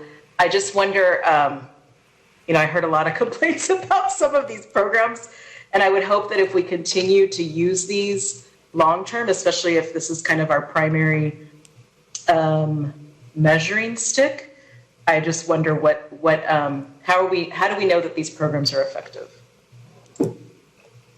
So as you think, we want to separate out logging in to a particular platform and think about what we're evaluating effectiveness of the instruction that the students are receiving, and also the progress they're making on the intervention software programs that we've assigned them to participate. That's where we're pulling the data to analyze how students' performance is, whether it's in math or literacy, on a particular instructional software.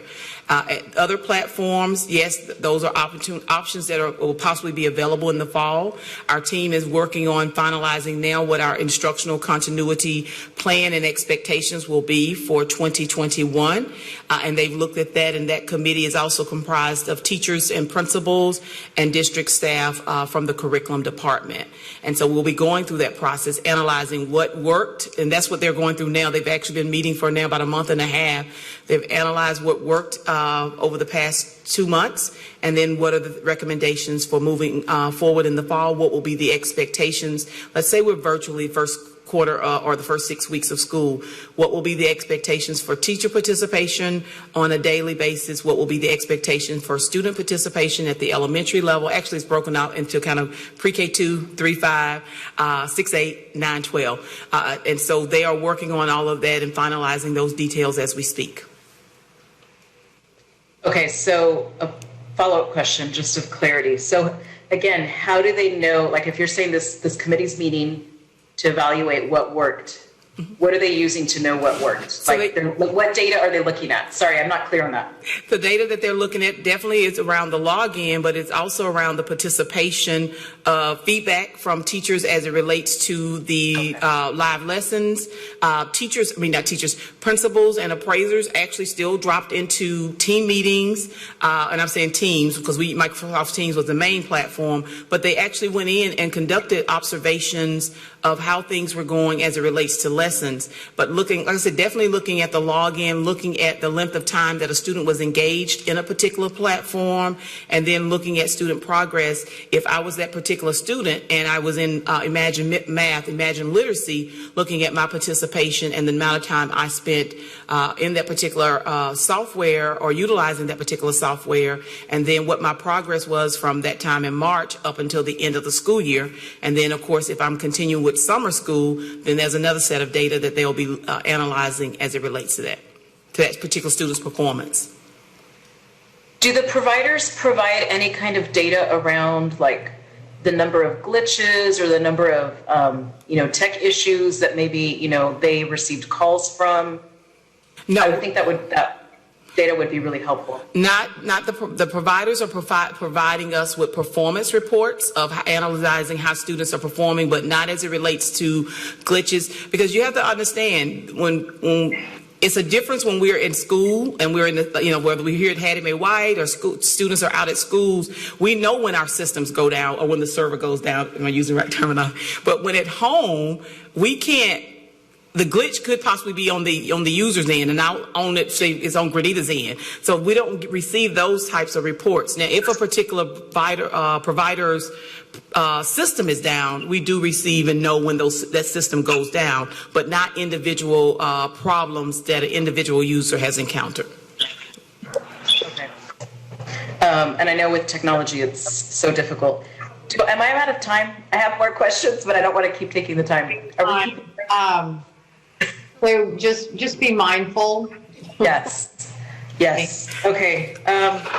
Just as a follow-up to a referral I had submitted before, I had asked for login data around the other, like the Hub, the Google Classroom Teams, and y'all provided that. Is it possible to get an updated report on that as well? Can I submit that as a referral? Sure, just submit it as a referral. Thank you. Okay. Okay, I have more questions, but I'll wait.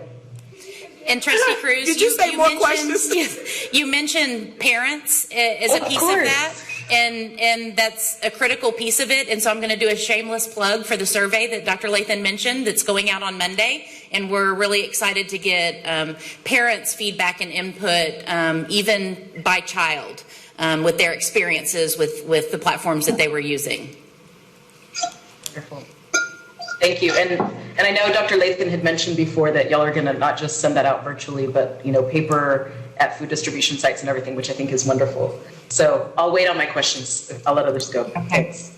And also those surveys will be available in English, Spanish, Arabic, and Vietnamese. And families will be able to call in to the HISD helpline and respond to the survey with trained helpline staff on confidentiality and they will do the data entry piece. Trustee Hernandez.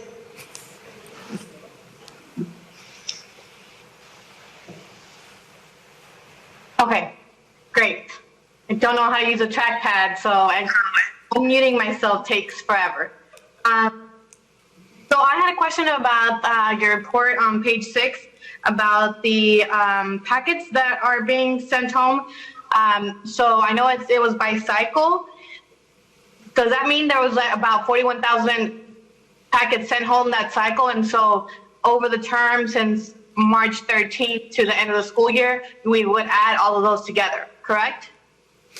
Am I reading that correctly? Yes, we could. That was one of the conversations when we originally designed this. Did you want it to be students and cumulative, or did you want to look at it at each cycle and how many we sent out? And so we landed on just looking at it each individual cycle.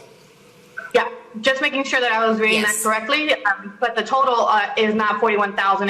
It's the each cycle added up. Correct. Okay. And so, are we monitoring any of these the packets that are being sent home? I know originally there was a statement made that we're not picking up the packets because of fear of contamination and COVID. So, has there been any new system to track what is going on with the packets in terms of learning?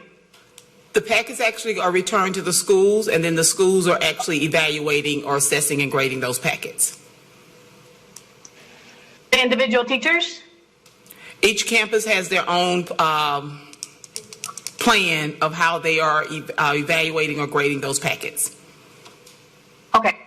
And then do we foresee that for the fall, the number of packets requested going up, or do we see, what do you think the trend is in terms of technology and online learning versus the packet is going to be for the future?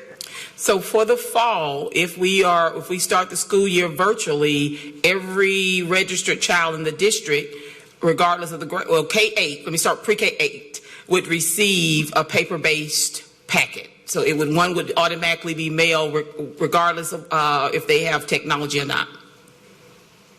Okay, perfect. Thank you. Those are all my questions for now. Thank you. Trustee Santos?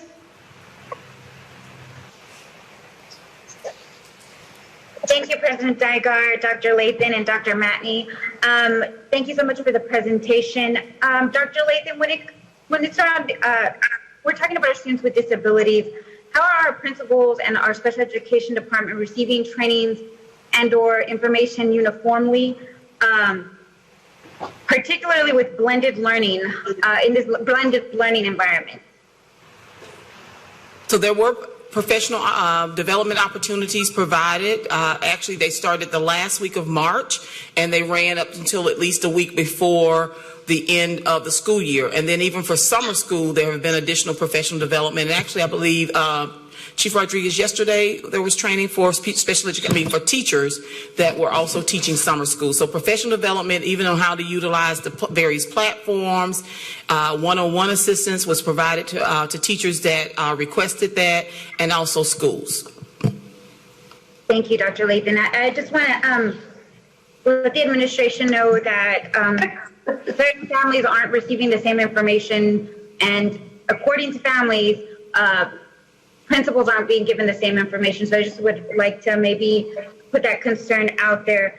Additionally, going back to Trustee Hernandez's point, to Dr. Lathan, we've sent out approximately over 41,000 packets, so we don't have the number on how many we received back out of those 41,000. That is correct. But I would like to also just address the point as it relates to communication. Weekly, starting the week that we were actually on spring break, that Friday at the end of spring break, every Friday up until last week, I met with principals weekly. And part of that weekly communication for all 283 principals, at the end of that meeting, in the afternoon, we sent out an FAQ with all of the details around instruction, special education, finance, job fairs. Everything was provided. So all principals did receive the same information over the course of the past 2.5 months. And actually, we just had our first meeting for the summer this morning. Thank you, Dr. Lathan. The reason why I'm asking, I'm not trying to nitpick or anything, but just like teachers, the more experience our teachers have, that's one more year of experience that they bring into the classroom. Just like principals, if they have the years of experience, they'll be able to know where to find information and or prioritize. I don't want to say prioritize, that's the wrong word, but just kind of know where to get information, specifically when it comes to our students with disabilities. And I just want to stress that in our policy from last summer. I know the principals were in line to get that step increase eventually, that pay increase eventually. And principals, if you're listening, we haven't forgot about you. It's just a difficult time right now.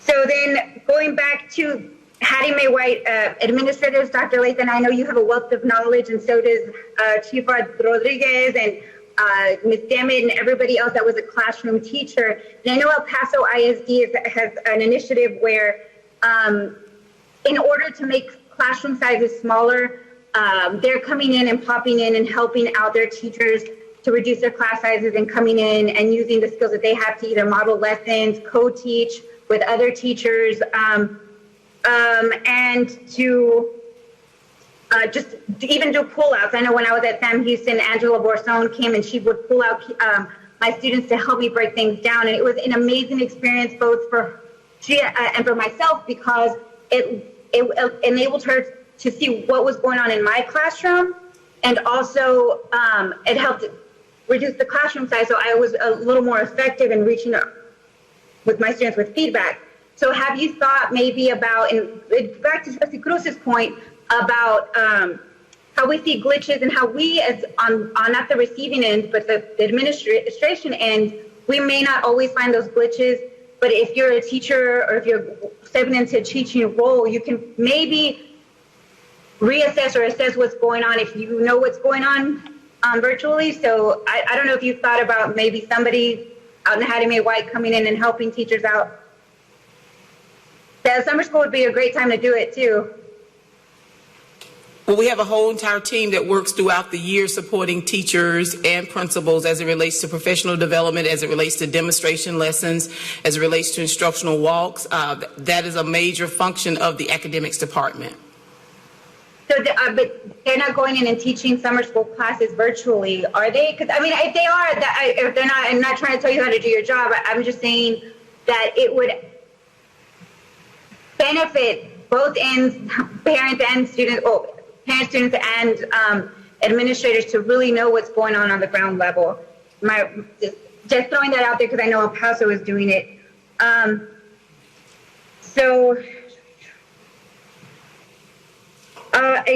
Okay, so I know that, the diagnostics for the fall, I know with the summer slide and things that are coming in, I don't know, Dr. Layton, if you've heard what the end goals are going to be for next school year, but when we start giving diagnostics to where our students are, have we started looking into that? Yes, we will utilize our tool that we currently utilize that we administer at the beginning of the year. But also, as you said, as it relates to next year, right now, per what we've heard from our commissioners, STAR assessments will be administered next March through May, regardless if we have closures throughout the 2021 school year. Our students will still be assessed academically. All right, thank you, Dr. Lathan. Colleagues, just a quick little reminder, we're discussing emergency constraint 3, and so let's keep our conversation focused on that. We still have emergency constraint 4 to discuss, as well as all of our business agendas, so just a friendly reminder. Next in the queue is Trustee Adams. And I'm gonna, just because I wasn't having them keep time on this, let's be mindful and monitor ourselves, but if we do another round, we'll do the 2-minute thing. Thank you, Madam President. Thank you, Madam President. If you would make sure whenever I exceed my time, I'm sorry, even with glasses, the screen is kind of small for me looking at my time. But Madam Superintendent, I do have a question. Based on progress measure 3.3, when you say that you're on track for your special ed, but I did notice in your response, in your reply, that some of the teachers were saying that it was very difficult to navigate in making sure that the students getting the information that they need, especially our special ed. And then I want to make sure exactly when it comes to our IT and our technology and computers and everything that our special ed students needing, because I'm concerned about the dramatic decrease. And I want to give thanks to Trustee Songs and everyone and her committee prior for working really hard to get us to this point. Can you please explain that? Because based on your explanation, that some of the teachers saying that it's hard to navigate and then making sure that we keep our students on track, because that is a dramatic decrease. Can you explain that for me, please? And thank you so much for your response on that. Thank you, Madam President. Trustee Adams, can you share with me what page of the report you're referring to? You're on mute, I think. Did you hear my question before? I heard your question, but you said I said that teachers will have in my report. I just want to make sure, yes. So let me go, hold on. Where was I? It was in one of your responses. No, I believe that was Trustee Cruz that talked about. Based on your information, you said that some of the teachers responded saying it was hard to navigate under the special ed piece. So let me see. Because I read and I wrote my questions down. Okay, we found it. Okay, thank you. So I'll be reading. So I want to, can you explain that exactly? What that refers to is the original. Can you explain that for me, please? Thank you. Just explain. What that refers to is the original log of tracking. So not necessarily providing services to students, but the original, because this was something new that we were doing remotely, we had to develop a log, and teachers and principals found it very cumbersome and difficult to work with. So we got their feedback and created a new data tracking tool that now has been much more user friendly. We got much more positive response, and teachers found it much easier to document the services that they were providing. So it wasn't that the service providing process was difficult. It was just the documentation process. And how did we get that feedback from principals? How did we get that feedback? I know that the superintendent administration supplied that response, but I just want to make sure that I understand what that response meant based on what it was stated, based on your data, because there's a deep curve there, especially around our special ed students. And please, Madam President, keep me on point because I want to go over. And also with our teletherapy, and I know that you have a goal of reaching the teletherapy numbers, and I know your date is a specific date where you have documented in your summary. What do you see that there's more of our parents utilizing teletherapy based upon our special ed students, or is it something that we need to continue to monitor and push out there? Because I see that those numbers are not what we think they need to be, because we don't want to think that our special ed students can't learn, because I believe that they can. But what are we doing with our parents? Because now they're at home with their students, that they haven't been in this capacity having to teach their kids. So what are we doing with that teletherapy? Because I'm looking at your data based on what you presented today. And it's in your summary. And that's what I'm going. So as it relates to students receiving the telespeech services, we're still working. Yes, ma'am. We're still working on increasing to getting parents to approve for us to provide the services. So we have the licenses, we have the staff, but it's getting parents to approve for us to provide those services. So we keep trying. So if we get a no, we kind of circle back around to them and say, we really want to be able to provide this service to your child. And so we're going to keep working. Our goal is to ensure that we're reaching 100% of not only our special education students, but those are our most vulnerable students, but trying to reach all. I believe we have 17,000 students as it relates to identified as needing special education service, but trying to reach all of them and provide them the services that they need. Okay, and then my final question, in one of the presentations, and I don't know if she stated about the opt-out piece, I think somebody stated that some parents are just refusing. What are we doing in that essence of when parents say, you know what, I'm opting out?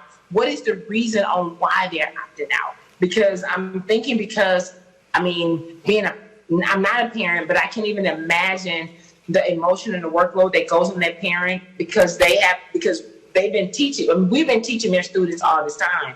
So when they opt out, what is our recourse? What are we doing to be able to increase that number when parents are like, you know what, I just don't want to do that? Because if COVID is in the numbers that we're hearing today, and there's been a significant increase, and we see that the numbers are growing and growing come to the fall, what are we going to do with those particular students? Do we just give that parent to say, you know what, I'm just opting out? Is that going to be something that we're just going to take as a district?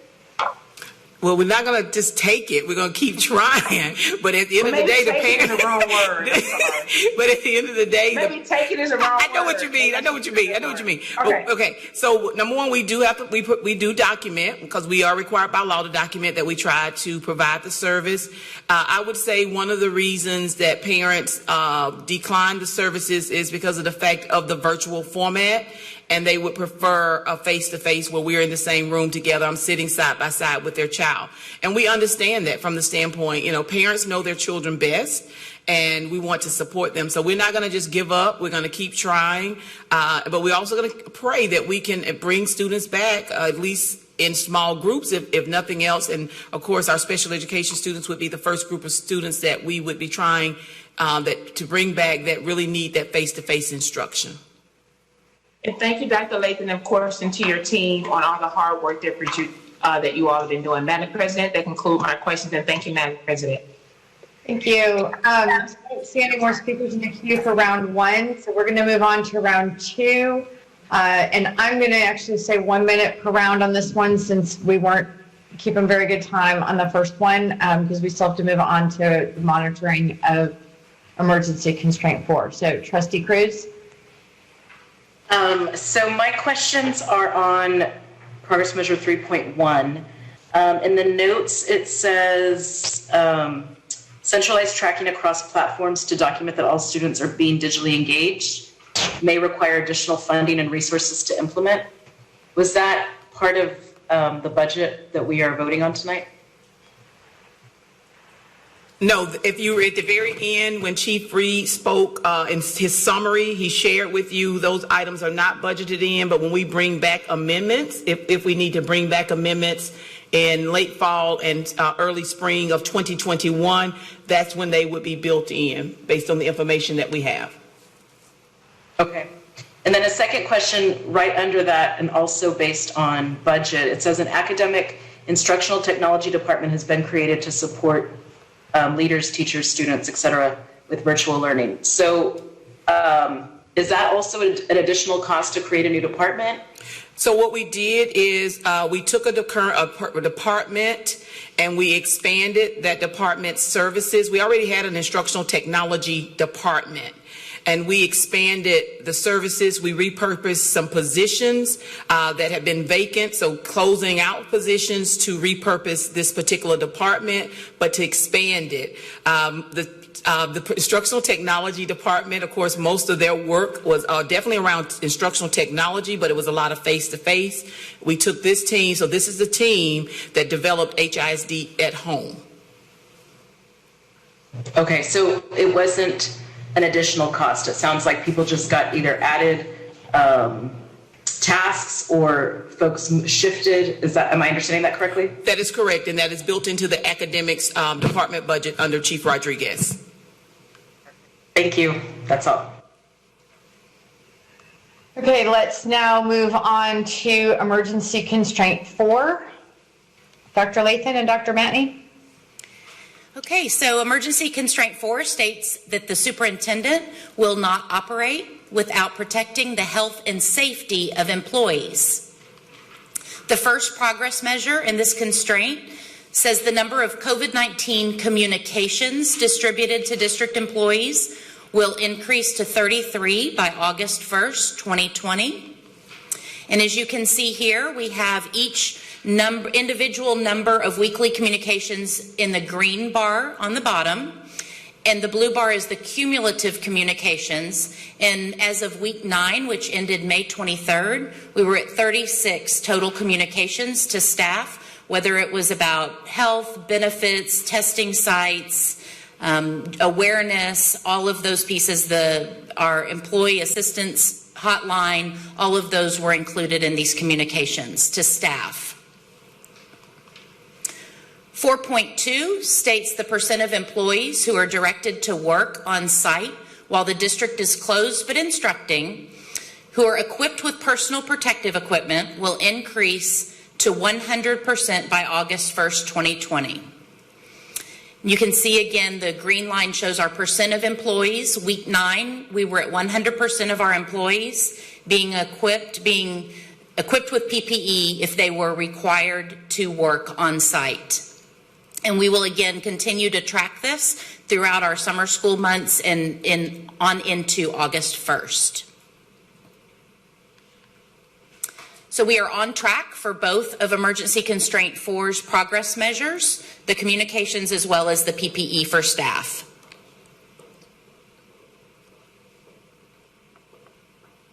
And that concludes Emergency Constraint 4. Thank you, Dr. Mackney. The first trustee in the queue is Trustee Sun. Thank you very much for this presentation, and thank you for our work to make sure our staff are safe. I know that's only going to become increasingly important as we talk about coming back to school, and as unfortunately coronavirus cases in Houston are on the rise. So I want to give you plaudits for the report. In the supplementary information for Emergency Constraint 4.1, that progress measure, you all have a link to backup. So we can click through and see each of those updates. That's really wonderful. Thank you very much for that. And thank you for flagging that you've got all of those staff update e-blasts counted there. I realize we've got some communications that are labeled COVID updates, but some of them really aren't very directly tied to COVID. Most of them are, about PPE and protecting yourself with regards to the coronavirus, access to health, et cetera, CARES Act information. But some of these updates that we're counting here really don't have very much COVID content, and so I'm not sure how they support making sure that our staff are safe. Could you talk a little bit more about your decision to include some of those? So we work with our communications department as well as looking at what blasts go out from them and what content and how it is relative to COVID. So having said that, we can definitely look at each of those pieces and ensure that the intent is there. But I also want to just share, and as I look at page 16, Trustee Song, thank you for your comments. The reason we tagged some things, and I'll give you an example. It says staff coronavirus update regarding Lunch Hero Day.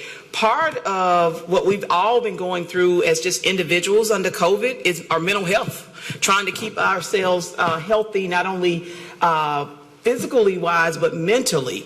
And so some of the updates, while they might not necessarily be about washing your hands, wearing your PPE, some of it is to uplift people who, during this time, it's very hard for people who've had to be isolated, not have interaction. So I understand what you're saying as it relates to drilling it down to COVID, but part of what we need to do also is motivate people and encourage them.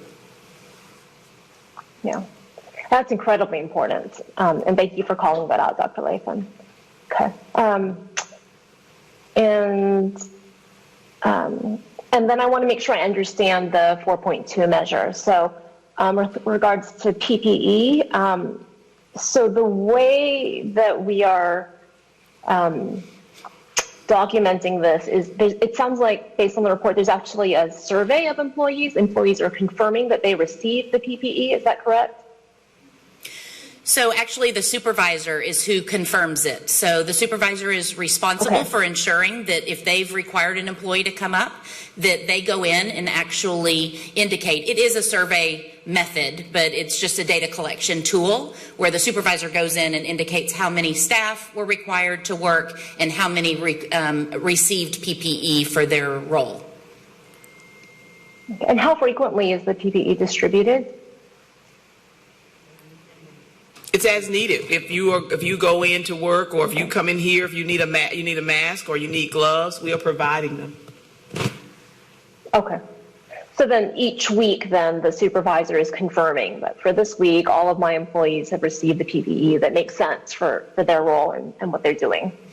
They can go in either once a week, they can go in daily, whatever works for them, as long as it's updated at least on a minimum weekly to ensure that this is accurate and timely. Got it. That's the frequency of the documentation. Okay, thank you. I understand that. And I applaud you all for standing up that system of making sure that we're on top of this. I'm sure it's helping us in planning ahead for the fall as well. So thank you, and I'm glad to see we're on track here. Those are all my comments. Thank you. Thank you, Trustee Sun. I don't see any other colleagues in the queue with questions about the reports. I have a comment about it. Most of these are going to hit their lifespan if they haven't already by the end of the summer. And we are also going to be spending. Madam President, I had a question, and I know you all want to. I'm sorry. Oh, I thought you were saying great job. Okay. So you want to go ahead. Oh, I was coming, but I said question me. So do you want me to wait till after you? Okay. You want to go now? Yes, go ahead. Everybody would just either put just your first name or just your last name. It makes it easier for me to sift through. Right. Okay. I'm so sorry, because on mine, I apologize, Madam President. I don't want to make it more difficult, so I'm sorry. No, don't worry about it. Go ahead. Madam Superintendent, I do have a question for you based on your PPE communication and distribution. So based on where we're going, and I know backlog and everything, and especially when it's around budget, because we are in budget season, and I can only just go for me. So when I'm going out just on a daily basis, I'm using my PPE, but I discard that PPE and throw it away. So I'm using another one. So, and I need an honest question because we are getting ready for this budget, and we have to be, I'd rather be more prepared than not prepared. So, and we have, how many employees do we have? About 27,000 employees. Okay, so we have 27,000 employees, and trustees, please hear me on this. We have 27,000 employees, and then we're talking about PPE equipment to making sure, and that includes not just masks, that includes thermometers, that include hand sanitizer and everything where we're going. But Madam Superintendent, and I know we're in our budget cycle, are we budgeting enough for you to reach that goal, not just for right now, but us moving forward of the what if? Because my conversation been with people of what if, then, because the numbers are increasing. We got June 10th coming up. We have all these activities. We don't know the responsibilities of individuals at their personal homes. But I'm asking you, and I'm asking you this for a reason, do we think that we're allocating enough? Because based on the CARES Act and them rescinding some funds, TEA did send out some information about they're going to be buying PPEs or whatever. But just for us taking care of our home base, are we budgeted enough to be prepared if school opens, or even for our wraparound service specialists who are actually going door to door? What do we need to do to support you on this PPE effort? And I want you to be honest on this, because we're not 27,000, that's just one PPE. And I discard mine every time I use it, even though I have the KN95 and then I'm double masking. But in our reality, that's just one. What are we doing to make sure that we're actually prepared? And I want you to be honest in that. Are we actually budgeted enough based on your goals? Because we're saying we're on it. Are you going to let me answer? What do we need to do to support you? I can't hear you. Go ahead. I said, are you going to let me answer it? Thank you, President Diagar. Two at a time. Thank you, President, because I can't see my time. I'm sorry. I'm letting you know. Glasses. I did go to the doctor to get some more glasses, so. But yes, thank you, Madam President. I'm sorry. Okay. I apologize. I owe you a Starbucks. Dr. Laban answer. Okay, am I answering? Yes, okay. ma'am. I'm sorry, Madam Superintendent. I apologize. Okay, so I just want to make sure we're doing enough. I'm sorry. So here's the catch. We have ordered what we need. We will continue to order. Like I said earlier, we will bring back amendments to the board in the late fall, in fall, September, October. Normally, I think around October we'll bring the first amendment back. October, November. Oh, February. I'm sorry. February, we'll bring amendments back. But we're ordering. As long as there's not a supply issue, we will get what we need. And then if we need to bring an amendment back to the board, we'll bring it back in February when we bring the normal amendment. So the issue is not so much right now the mask and the gloves and having what we need. The issue is just trying to figure out how we're going to get back all together again. But we are not nickeling and diming and making people have to reuse and recycle masks, and we will make sure that they have what they need. Okay. I just wanted to make sure, and I do have to put that out there because I just have to put that out there because our teachers are watching us tonight, and public safety is a number one concern for me, especially to making sure that the teachers are comfortable in returning. So I just want to make sure if that is somewhere where we're going in the fall. It is. Thank you so much. Thank you, Madam President. We're planning for 50 million masks for the year, to have about 50 million masks for the year. Okay. Thank you, Madam Superintendent. Thank you, Madam President. Trustee Bluford Daniels. Thank you, Madam President, Dr. Lathan. I was trying to save my sermon.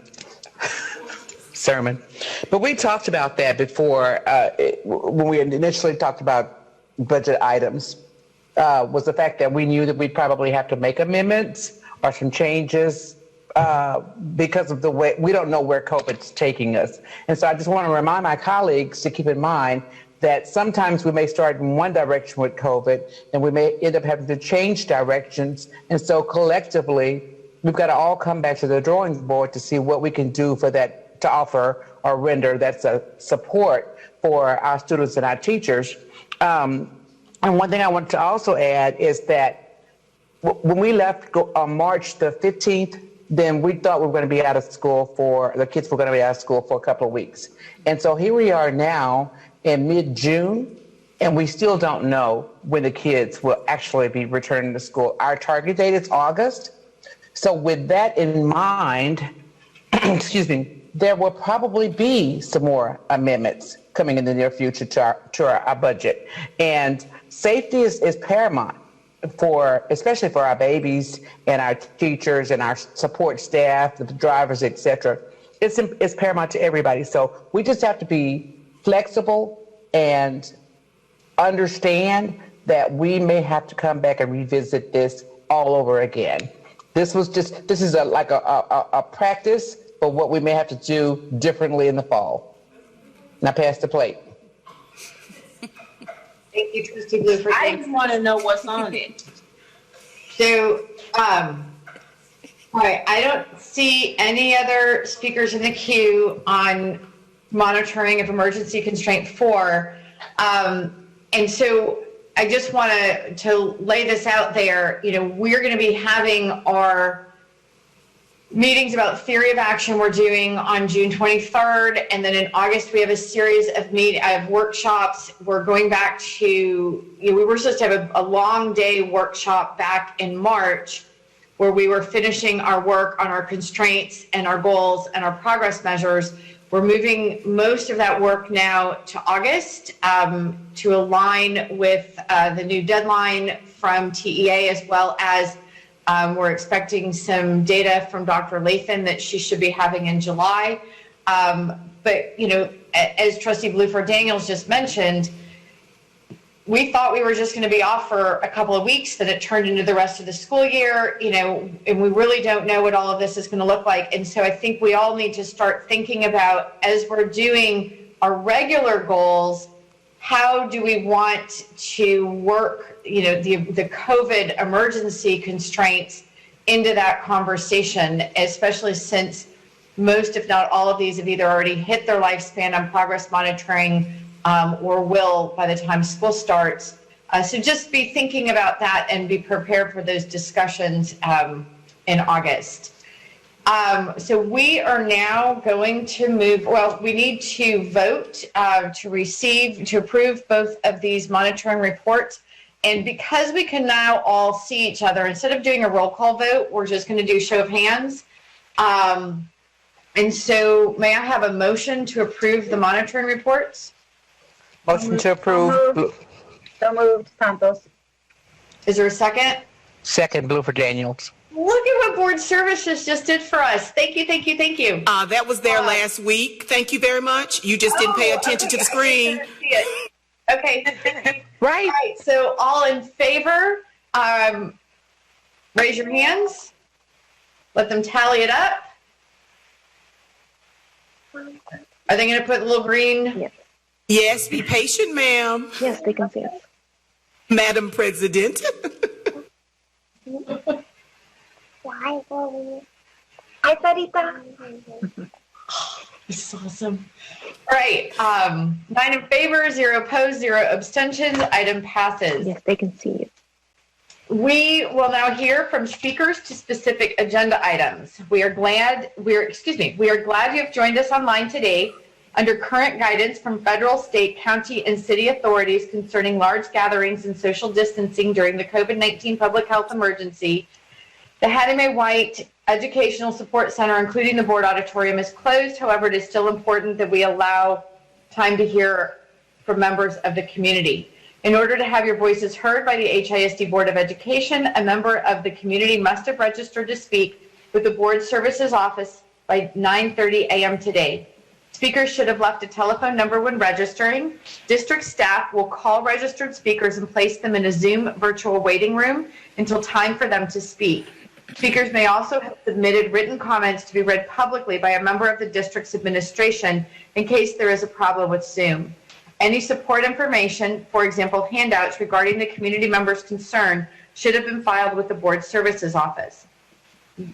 Do we still have 24 agenda speakers? I know you moved the A2 speakers to the budget hearing. No, don't worry about the numbers. Let's just go with the agenda item.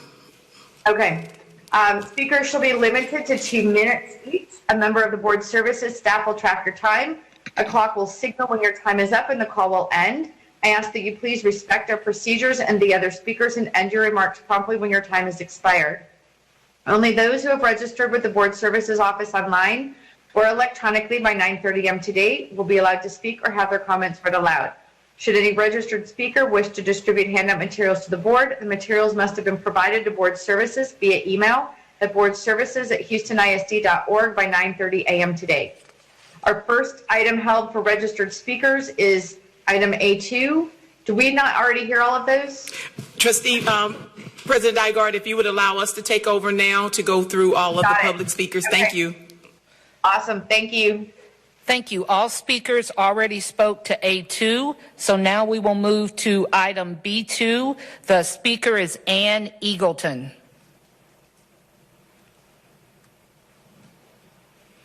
Ms. Eagleton, you may begin. Thank you. Hello. A robust audit function is how HISD respects the taxpayer. This is how you show taxpayers that you understand they work hard for their money and you're committed to making sure every dollar is spent as promised. I'm happy to see the board appointing a community member to the audit committee. Hopefully she is a CPA or certified financial auditor. I'd like to see the board adopt a more robust audit committee policy like Dallas ISD's that requires 2 community advisors. One must be a certified public accountant, the other must be a certified financial auditor or CPA. The other provision in the Dallas policy that HISD should adopt is ensure there are no unjustified restrictions or limitations on the Office of Internal Audit. The audit department must be able to work independently and unfettered. After reading the audit report of the HSPBA Activity Fund, it became very clear that the audit department is not respected by the administration or school leaders. It's totally unacceptable that a principal did not provide the auditors the documents they asked for. Schools are not fiefdoms. Principals are accountable to taxpayers too. As the budget gets tighter, financial accountability and stewardship must become a higher priority. We literally cannot afford corruption. Thank you and have a nice evening. Thank you. Next, we have Mr. Donald Naylor speaking to item D4.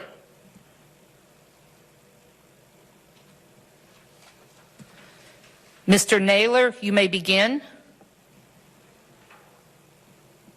Yes. Go ahead, sir. To speak now? Yes, sir. You have 2 minutes. Good evening, board members and Superintendent Grace Lathan. My name is Donald Naylor. I am with the education program of 100 Black Men of Metropolitan Houston. I myself, along with several of our members, have been monitoring the meeting this evening. In 1994, 11 members within the community came together to form an organization committed to the community and its uplift. My basic question this evening, from everything we heard, is how does HISD plan to prepare district teachers, staff, students, and all stakeholders for extended physical absences from our school facilities, given the necessity to continue social distancing, given the COVID-19 spread?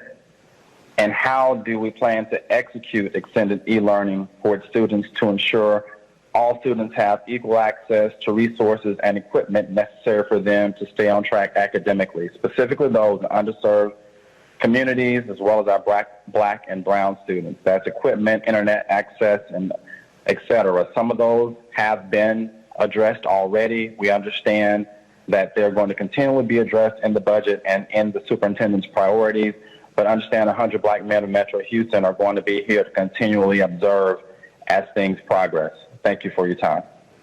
Thank you.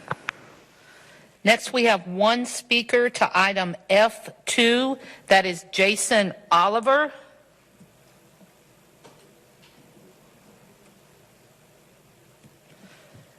Mr. Oliver, you may begin.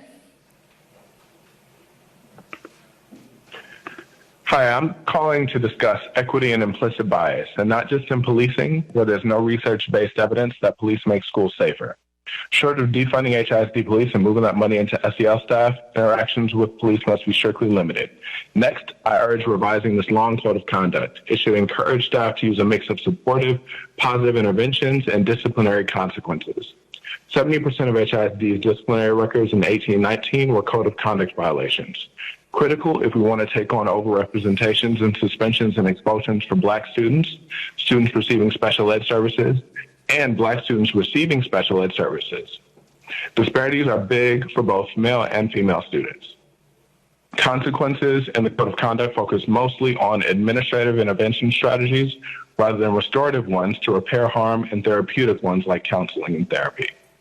Clear definitions and even examples may be helpful for subjective terms like disrespect and disruption. At level 3, alongside sexual harassment and fighting are display of disrespect towards school personnel and any other acts of serious misconduct that disrupt. Potential consequences include suspension up to 5 days, DAP, or, quote, any other appropriate disciplinary actions. That's dangerous discretion. We need clear policies for students who feel mistreated by staff. Current guidance is vague and potentially intimidating.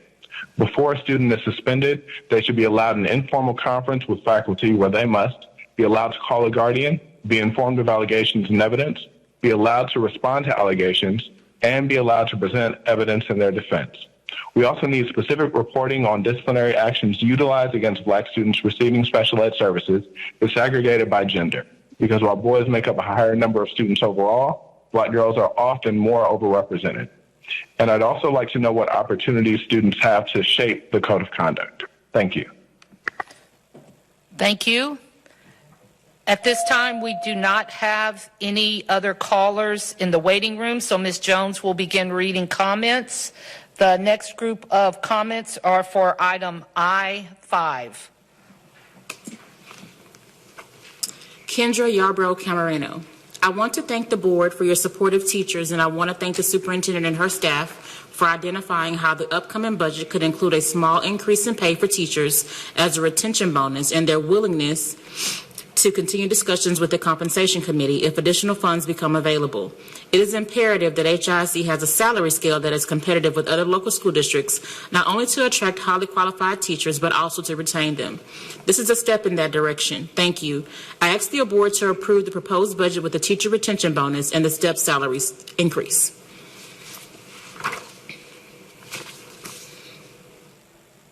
John Garcia. The next item where we have speakers is I-7. We will read Karina Quesada Leon's comment. Throughout this pandemic, people have been asking that their children's teachers get paid more. 60,000 people came out in the street to protest police brutality and murders. Yet days later, ignoring the wants and calls of the people, HISD administration proposed police pay increases. The superintendent and those in charge of our city forget that we have the people that we the people pay your salaries. Currently, HISD is in violation of Texas Education Code 33.002B, which states a school district shall employ at least one school counselor for every 500 elementary school students in the district. State law is far below the recommended ratios, but it's leaps and bounds from what we have now. We want counselors, not cops. Reallocate that money. I urge you to this board to work toward dissolving the HIC police. It does not make anyone safer. They haven't stopped a school shooting, yet we have video after video of students targeted and brutalized at school by cops. How many do you need to see before you say enough? My own 13-year-old child has a bad experience with police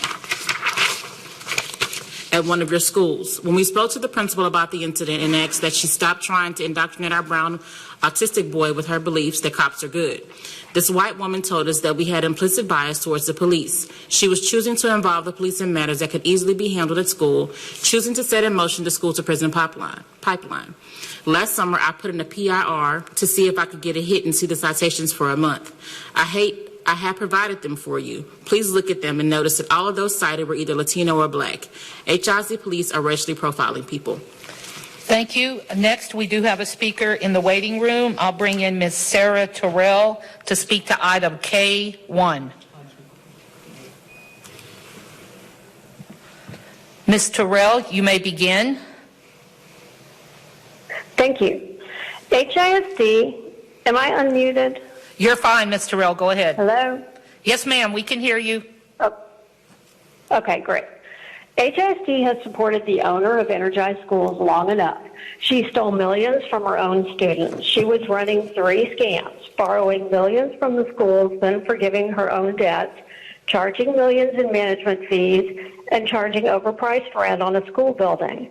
EL Local prohibits none of these. All the scams were already disclosed in audited financial statements of the Energized Schools. But this thief is not easily embarrassed. After the Chronicle wrote in 2019 that she took $17 million over 5 years from the schools she controls, the next year she took $12 million in a single year. HISD encourages this, renewing her contract yet again.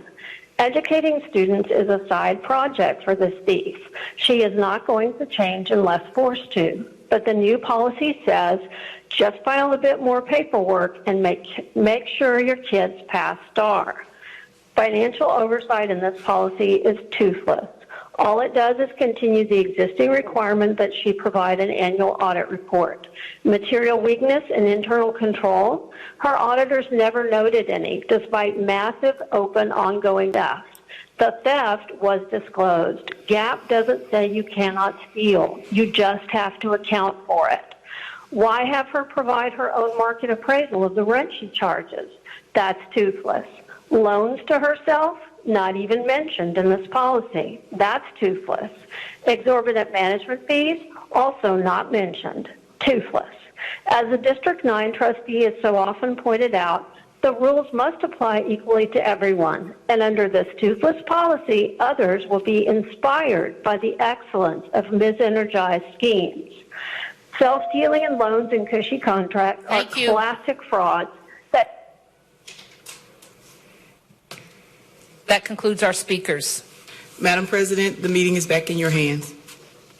Thank you, and thank you to all of our speakers for sharing their thoughts with us today. We are now ready to move on to the superintendent's agenda items. For the record, let it be reflected that item B3 and attachments to item A3 were added after the agenda. The following were following were revised. Item A2 and its attachment, item I2 and its attachments, items D2, I5, and L3, as well as attachments to I1, I7, and K1. Board policy requires trustees to excuse themselves and abstain from all discussion and votes pertaining to contracts that might involve a conflict of interest. As defined in board policy, BBFA local, a conflict of interest is any circumstance that could cast doubt on a trustee's ability to act with total objectivity with regard to the district's interests. And for the record, items that have been held from the consent agenda are items A2, I1, J2, and J2. So we are now going to consider items held on the consent agenda or for abstention by board members.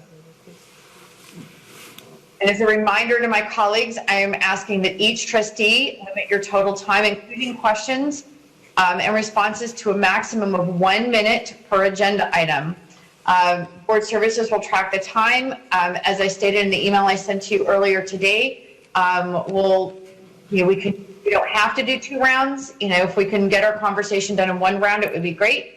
But 2 rounds if necessary, and if board members would like an additional round after that, then there can be a motion, second, and vote to do that, to continue conversation. Our first item held for discussion is agenda item A2, approval of the 2020-2021 recommended district budget. Madam President, I have a point of inquiry, please. Yes, ma'am. Miss Lisa, is Lisa McBride on? Yes, I am. Miss Lisa, on I1 item project number 20020736, what point do I abstain from that item and separate it, since some items have already been pulled? So the entire item has been pulled. So when the board president calls for that item, we recognize you'd like to divide the item for the project specifically that you need to abstain on. You can abstain on, but wait once the board president calls. Do I abstain from the entire item or just that particular section? No, Trustee Adams, you want to make a motion to divide the item unless you want to abstain on the whole item. If you want to abstain on the project, it's just that one particular item. So would you please cue me when I need to separate the item, please, ma'am? As I stated before, when the board president calls item I1. Yes. Yes, ma'am. Okay. Thank you, Attorney McBride. All right. Thank you, Madam President. Thank you. Okay, so we're moving on to agenda item A2, the approval of the budget. I want to thank Dr. Lathan and her staff for their diligent and dedicated work between agenda review and this week, and also work prior to that under circumstances to bring the Board of Budget tonight that prioritizes the needs of students, that is mindful of the precarious unknowns of our financial future that we are confronting from the current economic landscape, while also being fair to our educators and our staff. Thank you all for your hard work. So moving on. Madam President, I'm sorry, who's not muted? Because there's a lot of back noise. Who's not muted? I think that's the boardroom. Yeah. Okay. Oh, maybe not. I see one trustee. There's a lot of chatter over your conversation. That's the only reason why I'm trying to mute. I see one trustee who isn't muted, so please check that. I don't have a way to mute or unmute anybody. Thank you. So do I have a motion for agenda item A2? So moved, Madam President Adams. Is there a second?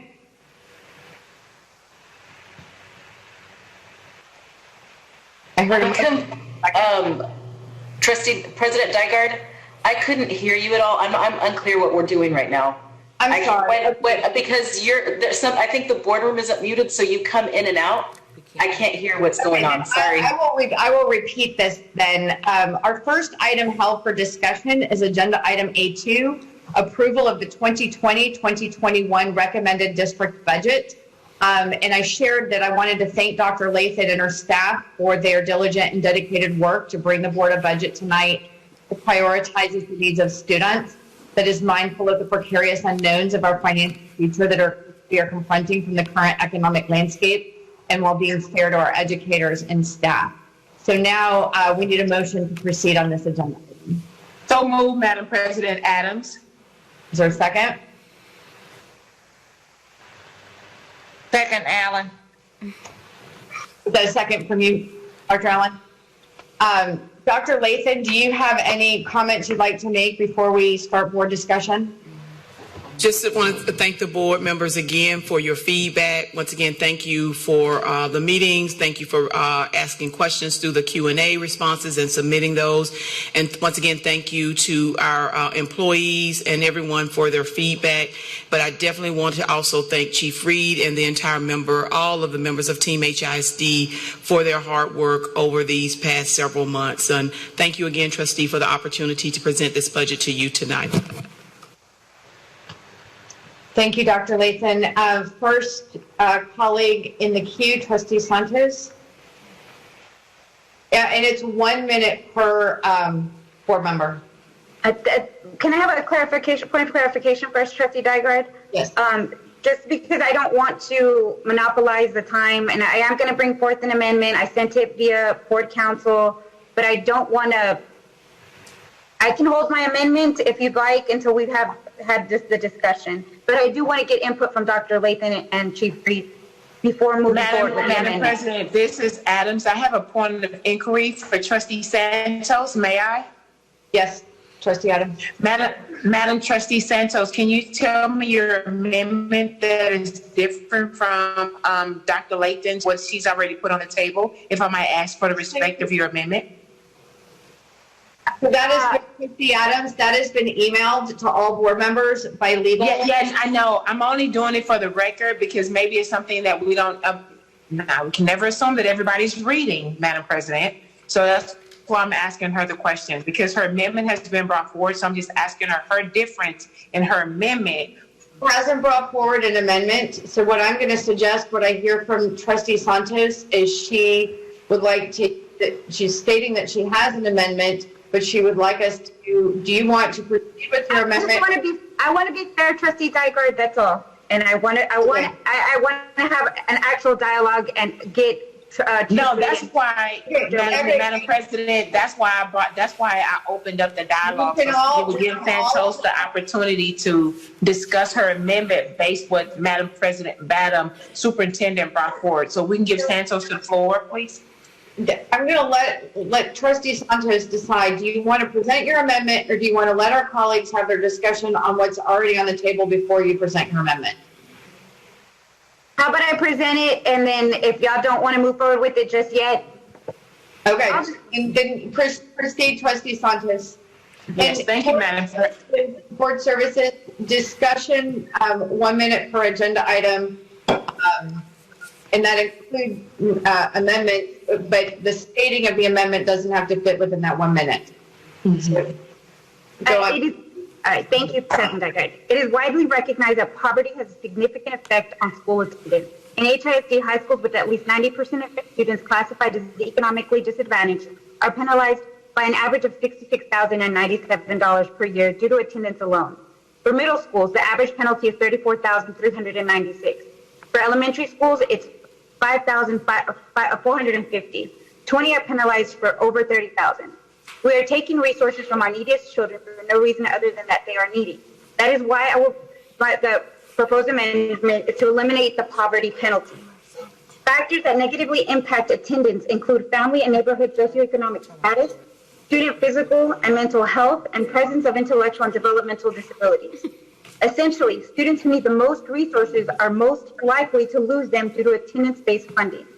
In a time of a pandemic, a policy that ties funding to bare attendance numbers is a threat to public health. School administrators are incentivized to increase attendance at all costs, even if that means sick kids coming to school and increasing the spread of disease throughout their community. Trustee Santos, could you please state your amendment? Yes. Each school with an average daily attendance less than the mean average daily attendance of all schools within the school's level, elementary, middle, high, or multi-level, will be funded as if its average daily attendance were equal to that mean. No district personnel shall be laid off, nor shall there be any reduction in force made as a result of funding this amendment, nor shall any money be taken from any other school's budget. Thank you, Trustee Santos. Is there a second to Trustee Santos's amendment on the table? I'll second the amendment. Any discussion on the amendment? Madam.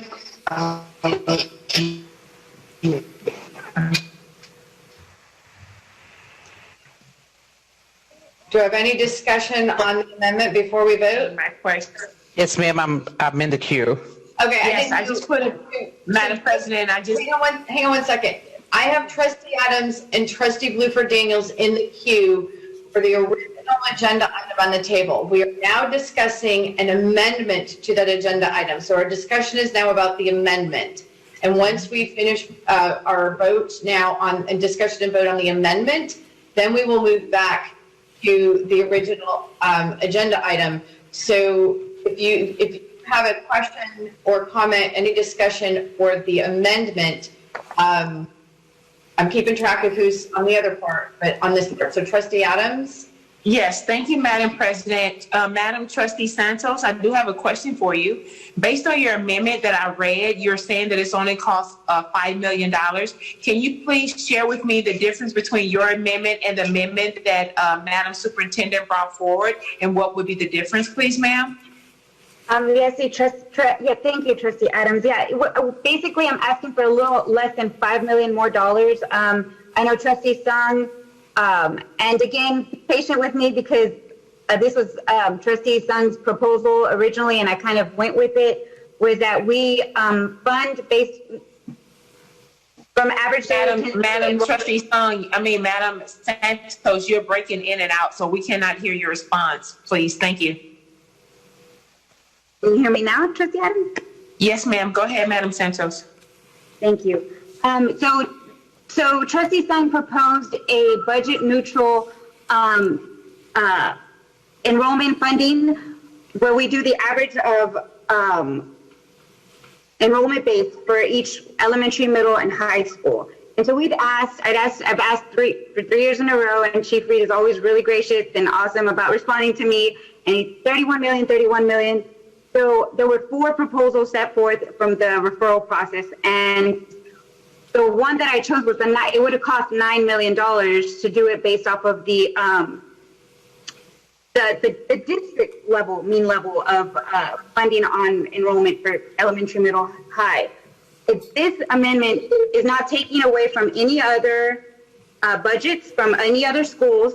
It's just saying that the schools that are below the level, the average level, we're bringing them up to the level, the average of the average daily attendance of, like, let's say elementary schools, let's say middle schools, and let's say high schools. So that way, the schools right here that aren't receiving that money are going to be made basically equaling the playing field and giving. I think it's 4.7 million, and I know Chief Reed will have to check my numbers on that. That's the difference, Trustee Adams. Thank you so much, Madam President. Madam Superintendent, can you hear me? Yes, ma'am. Madam Superintendent, can you please tell me just only the dollar amount that you're proposing with the difference than we were last week and where we are today with the new proposal of the dollar amount exactly, ma'am? As it relates to the compensation package? Yes, ma'am. Including your step raises and the additional $500 that you're giving to other staff. Can you please tell me the total amount of the dollar amount that you're proposing that was different from last time we met with the budget until today, please, ma'am? $15.5 million. Okay, so now we're asking for $15.5 million in additional salary to include everyone. And out of respect for Santos's amendment, who so passionately that is given up her amendment today of $5 million, I think that we've actually exceeded that amount based on Madam President's recommendation for this budget. Thank you, Madam President. Thank you, Trustee Santos, for your passion in this. Thank you. That concludes my my comments at this time. Trustee Bluford Daniels, did you have a question about the amendment or about the main item? I don't want to skip over you. Well, I understood your instructions, so yes, it's about the amendment. Okay, so proceed. And I actually think it's an awesome proposal. I just hate that I got it so late, this late in the hour, because I would love to be able to discuss this and dissect it and see how it could be utilized to level the playing field. Obviously, I have concerns with the process of identifying those schools that have a higher enrollment versus those that have a lower attendance rating. And I think that there's room for for some smudging there. So I'd like to be able to discuss and tweak this more, because I think it's a really good plan, be it that Trustee Santos or Trustee Sung, whoever submitted it. I'd like to be able to look at this and massage it. And one thing too, I'd like to know, what is your source data for this information that you all sent us today, and where's the legend information at the bottom to reference it? Trustee Bluford Daniels, this is a very, very small step to bringing equity, very tiny step, and it's less than 0.25% of our budget.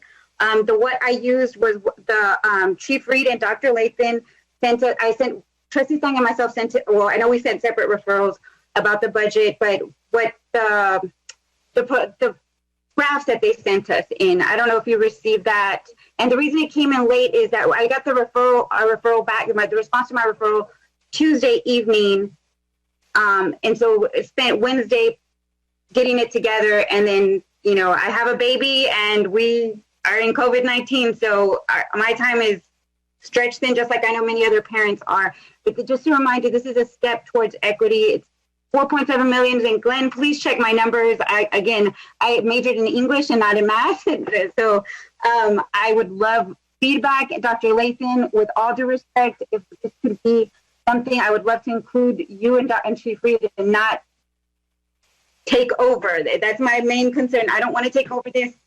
And I'd love for my colleagues and for us to truly do a team of 10, small step to equity.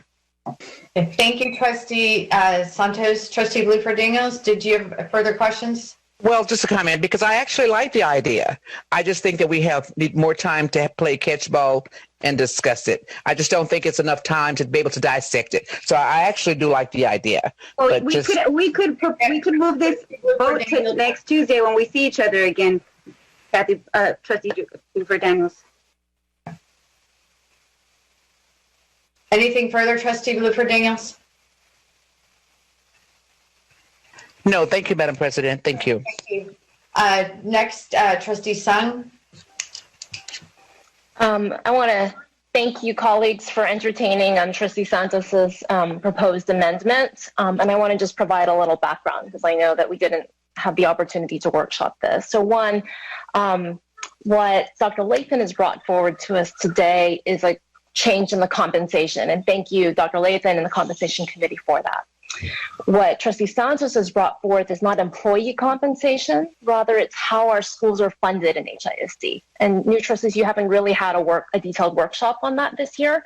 So what I'll refer you to is in Sylvia Trin's email to us Tuesday evening, so around 9 o'clock, right before I was going to bed, we got an email from Sylvia Trin with 2 attachments. One was the Q&A, but there was also a June 20 addendum. So if you open up that June 20 addendum, I'm going to try to be quiet and ask my child to be quiet. Sorry about the competing noise. So in the June 20 addendum, there's a table, and that's where you can dig in, Trustee Bluford Daniels. All of those elementary schools are listed, and there's 4 scenarios. Okay. Trustee scenario. Give you a warning, you are out of time. So let's complete. Would it be helpful if I could explain this, the amendment that we're considering? If there are no objections from my colleagues, I'll honor that. Are there any objections from my colleagues to extending? No objections from me. I want to hear Trustee Sung. Thank you, Madam President. All right. I want to stick to what I've laid out there. So go ahead, Trustee Sung. Okay. Thank you. I appreciate that, colleagues. So on that document, you can see for each school in the district, you can see the percentage economically disadvantaged students, and then you can see 4 different scenarios, okay? The far right column is funding every school based on enrollment. So it's new money for everybody, and that would be $31 million. We can't afford that right now, right? So what Trustee Santos is proposing is look at the second column, okay? So here, if you fund elementary schools based on the elementary school average, right? Some schools would gain money because they're below average. They tend to be economically disadvantaged schools with higher eco-dis levels.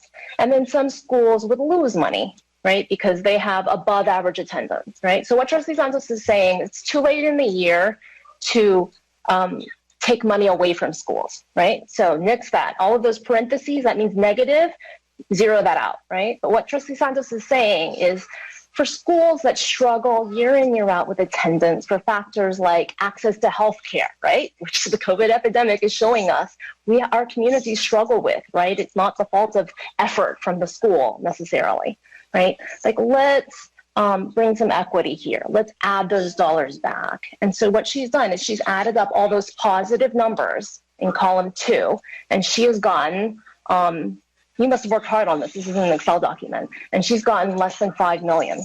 Okay, so that's what this is.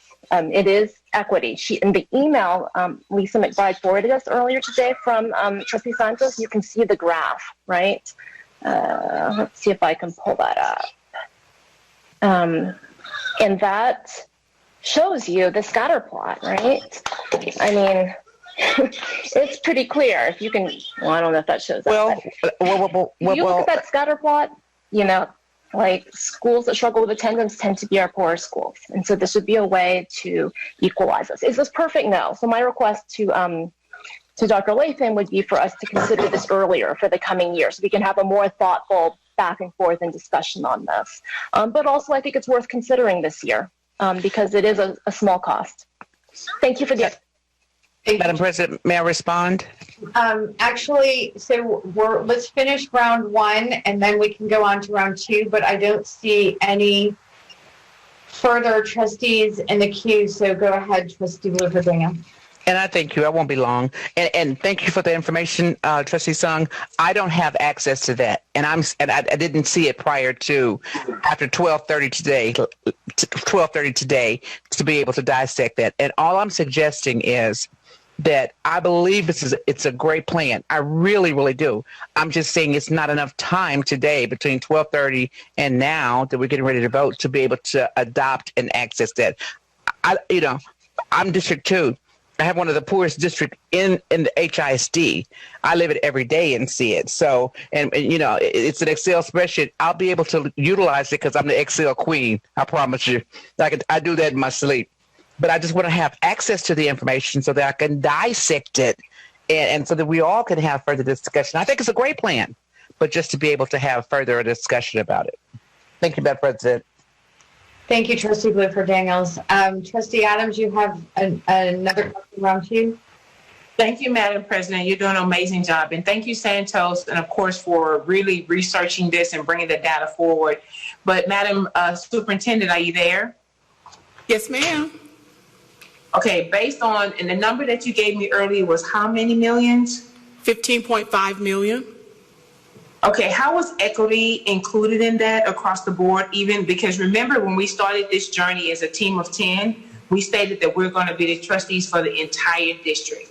And, I know Bluford-Daniels being in District 2, I'm doing District 9. I have Sunnyside, the lower part of Sunnyside, the lower part of 3rd Ward. We're dealing with, when it comes to equity versus equal, equity matters. And we understand that we want to make sure that all of our schools are treated with equity when it comes to funding our teachers and making sure that they get what they need. But Dr. Lathan, can you please explain to us, based on what you have done and bringing the amendment forward, and I don't want to discredit what Santos have done because I believe she's done an amazing job and she's considering those individuals who are on the lower end. Can you tell us, based on the amount that you brought with the amendment, far exceed the 5 million, on how equity was included in this to include all of our schools that fall on the lower side of the equity issues, including Bluford-Daniels and Adams districts? Okay, the 15.5 million is the salary additional funding for the salary compensation. So it's totally different than what Trustee Santos is proposing as it relates to the funding of schools. Okay, so based on that, but I'm trying to, because what I'm trying to get an understanding based on Santos district and the money because everything is steered around making sure our teachers get pay raises, either step, whether it's increases, whatever. Okay, somebody said it's a timer going. I want to make sure that I apply with the time. where am I with the time? Because I don't want to be disrespectful, Madam President. Your time is up. In the timer. It's up. Ma'am, I'm sorry. Your time is up, Trustee Adams. Okay, thank you. I just wanted to make sure on what we're discussing to make sure that we are trying to include what we're trying to do in this budget to make sure our teachers are paid and getting the step increases in the raises that they deserve. Thank you, Madam Santos. I think you did a great job on this amendment. And seeing no further speakers in the queue, Trustee Flynn-Villaseca. Thank you so much for bringing this to our attention.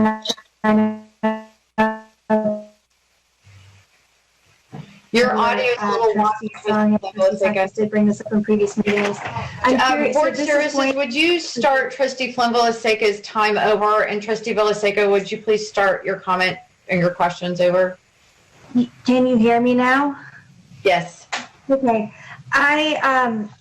I know that this is something that was discussed, I believe, at agenda review and maybe at another board meeting at some point. I am curious, though, is this budget neutral or is this coming at a cost? I need that clarification. It would be additional money based on what we understand. It would be additional monies that would need to be acquired. An additional $4.6 million.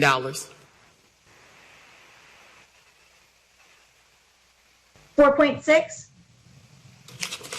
Yes, an additional $4.6 million. Okay, where would those monies come from? Trustee Santos?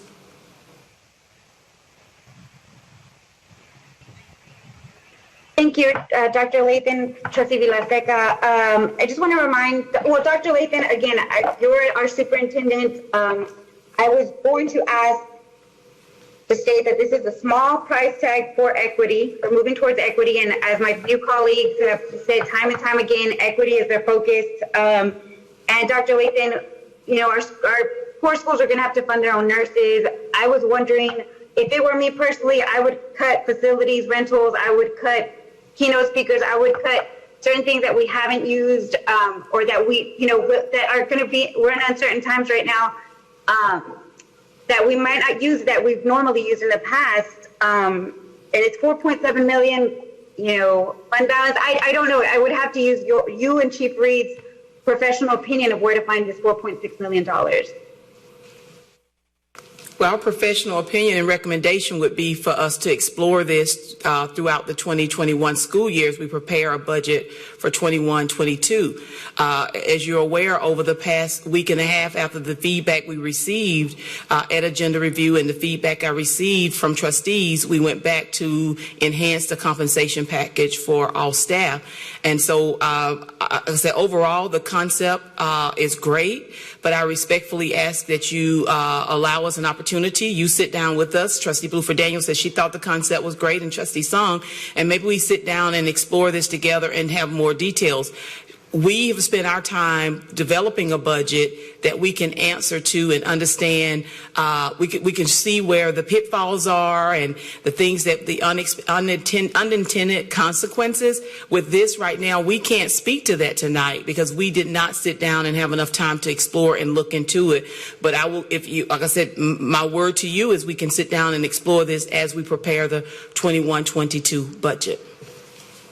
So, just really quickly, Travis High School has negative. Hang on. I think Trustee Flynn-Villaseca still had the floor. Dr. Lathan was answering Trustee Flynn-Villaseca's question, and that's why Okay, thank you, Trustee Santos. Trustee Flynn-Villaseca?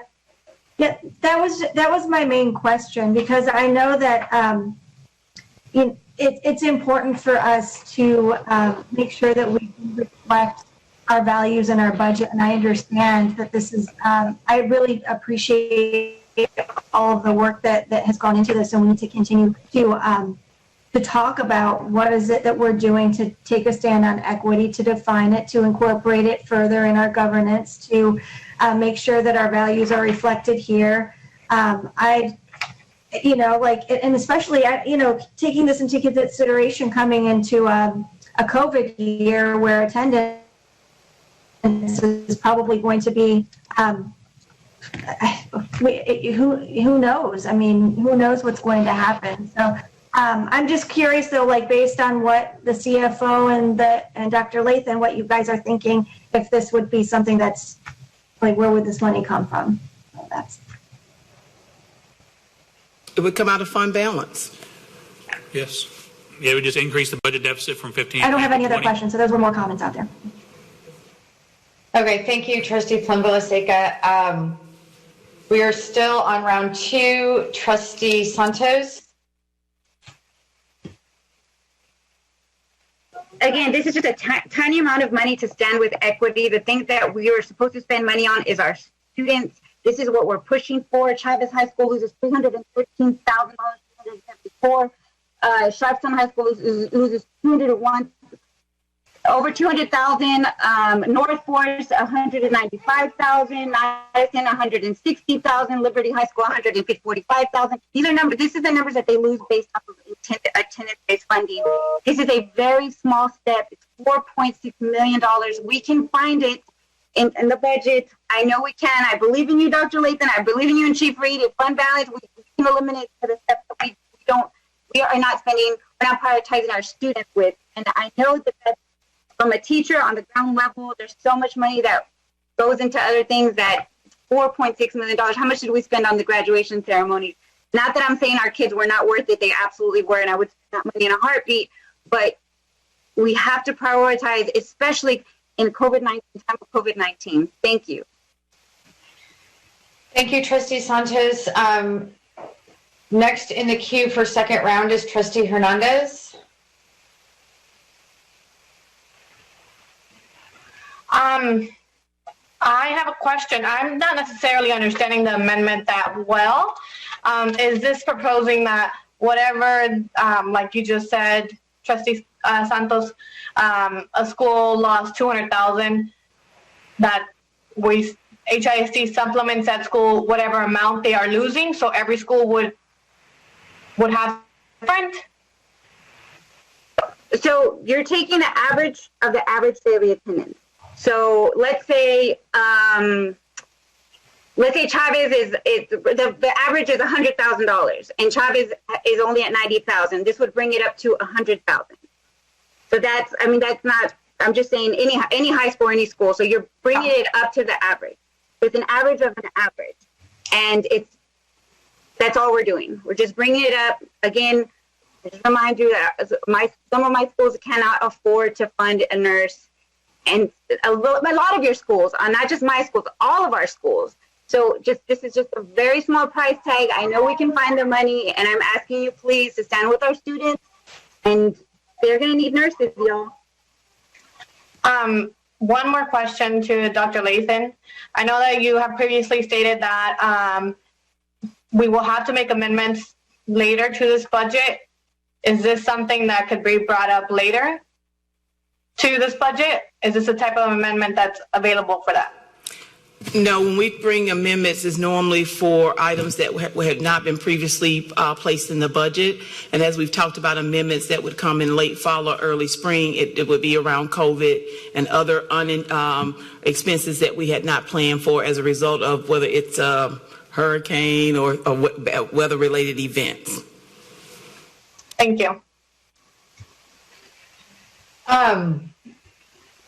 There are a couple of y'all who seem to have interest in round 3. Before we entertain that idea, I just have 2 questions, I believe. One is, Dr. Lathan, how can I'm struggling with the idea of if it's an amendment later in the year, schools are building their staff now, and in this next spring, I would imagine that would be a challenge, correct?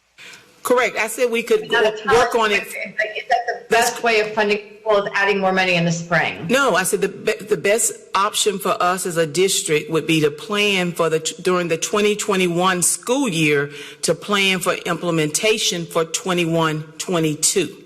So not to bring an amendment back. No, not to bring an amendment back. I understood that from you. I was asking a question in response to someone else's question.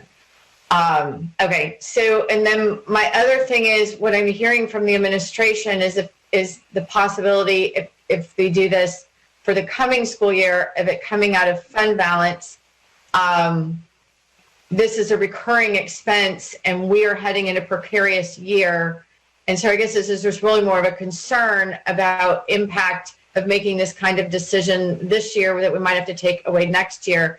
I very much appreciate the thought that went into this and the spirit behind it. You know, I've had similar thoughts over the years of how do we level up schools with the inequities of funding. How do we level up instead of take away and reallocate? And so I appreciate the thought that is behind that in this amendment. And I you know, as I'm hearing Dr. Lathan say, you know, I'm also open to entertaining this idea for 21-22 and beyond.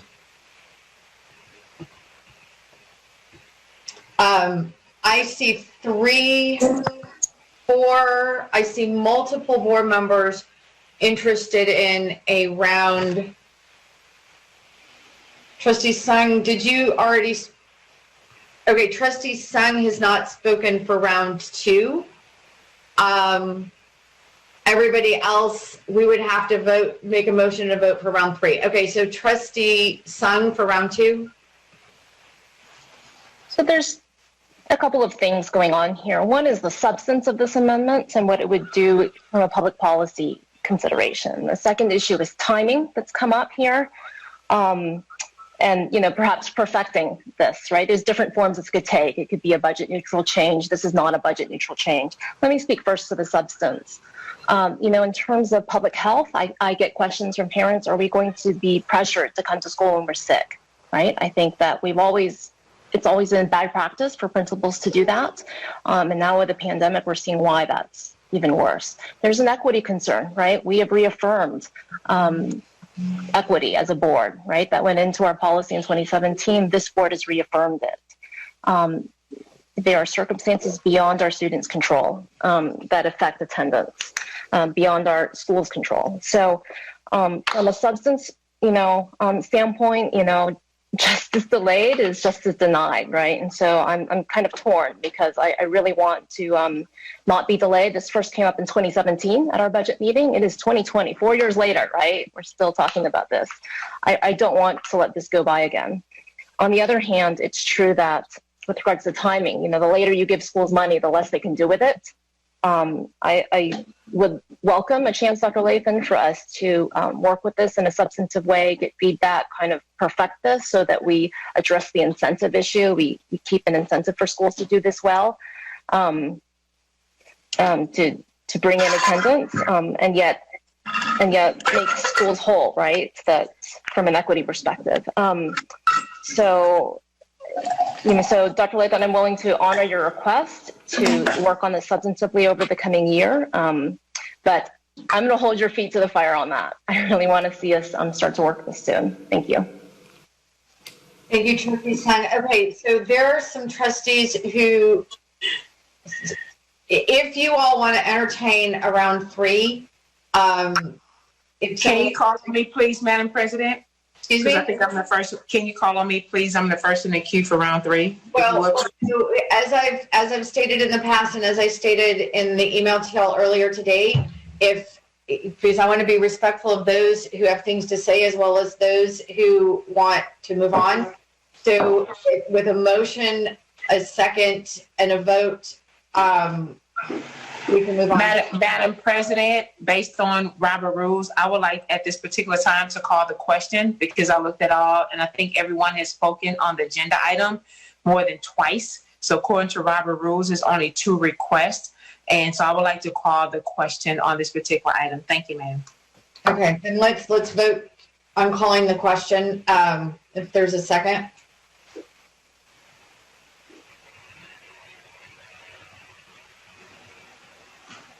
So there's no second to call the question. Okay, then I have my question. Okay, well, if we're going to go on to a round 3, there needs to be a motion and a second and a vote. Otherwise, we vote on this amendment. Motion for round 3. So to make the motion, I'll go ahead and second it with first in the queue, please. Okay, so and now we need to vote on doing a round 3. The board services, if you'd like to bring up, thank you. All right, all in favor of a round 3, raise your hand.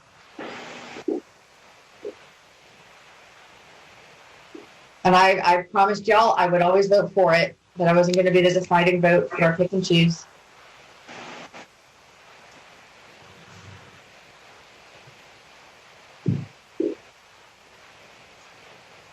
Okay, so moving on to round 3, Trustee Adams. Thank you so much, Madam President. Hold on just a minute. Can you change my vote? I did not vote yes on that. I didn't either, but that's okay. And I didn't vote yes on it either. Okay, all right, let's back up. Let's read it. Okay. If you're in favor of a round 3, raise your hand. And call it, please, Madam President. Put your hands up until they've recorded your vote.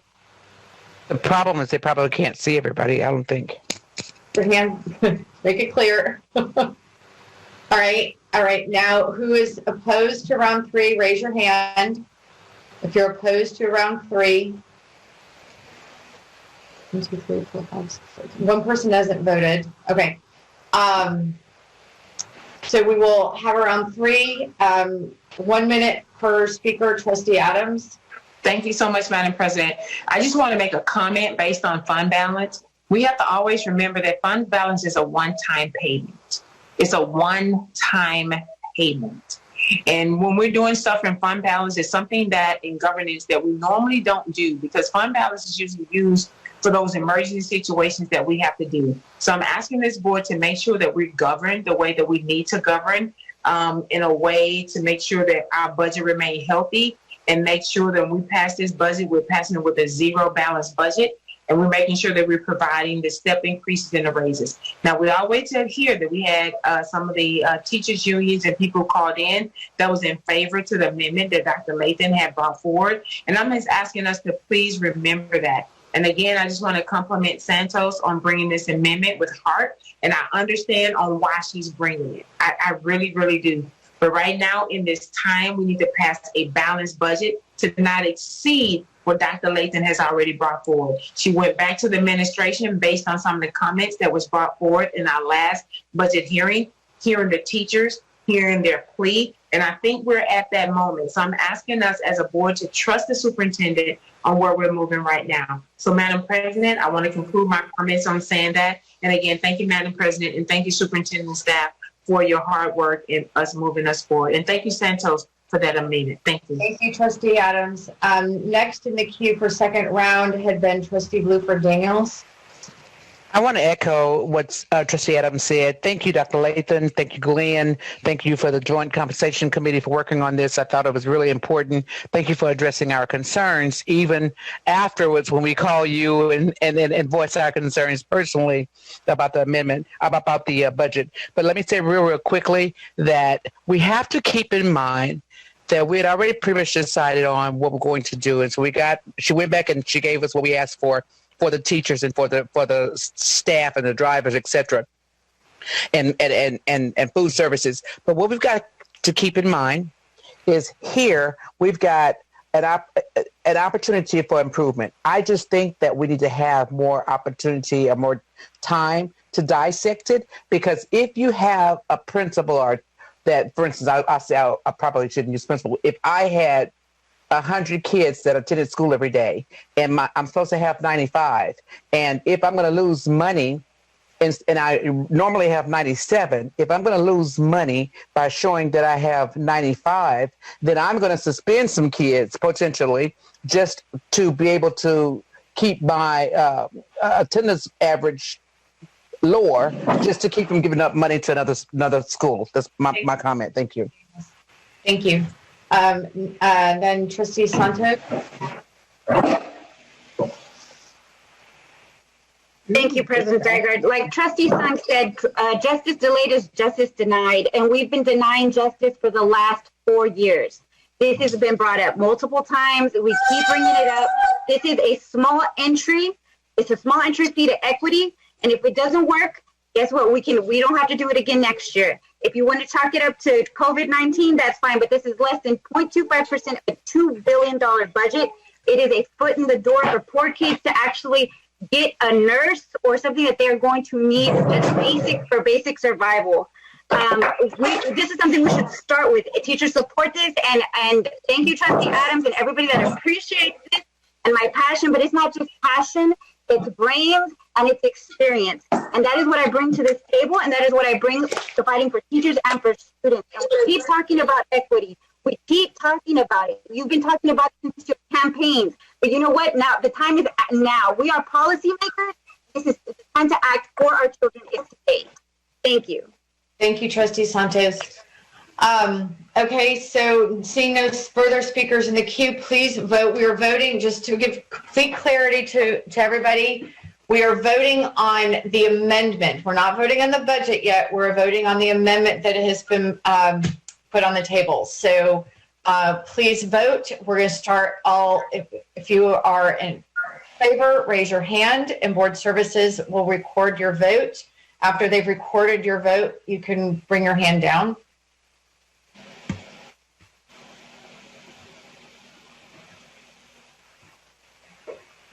Raise your hand if you're, oh, I see what you're doing. Okay, we could do it that way too. Thumb up, thumb down.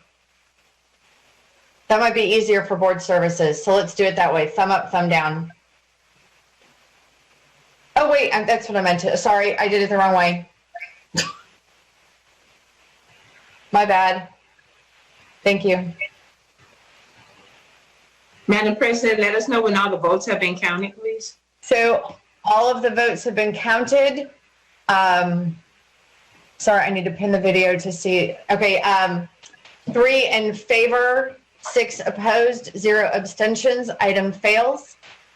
So moving on back to the main agenda item. Approval of the 2020-2021 recommended district budget. Is there any further discussion? I don't see anyone in the queue with any further discussion on the main agenda item. And seeing no one in the queue, please vote. Let's do, oh, sorry. Okay, Trustee Hernandez.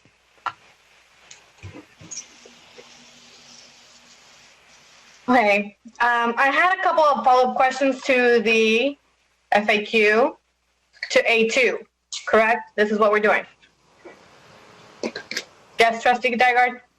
We are on the main agenda item of A2. Okay. And so 1 minute per round with 2 rounds. Okay. So I know that we were told that police officers are going to get a raise. Do we know what the percentage of that raise is?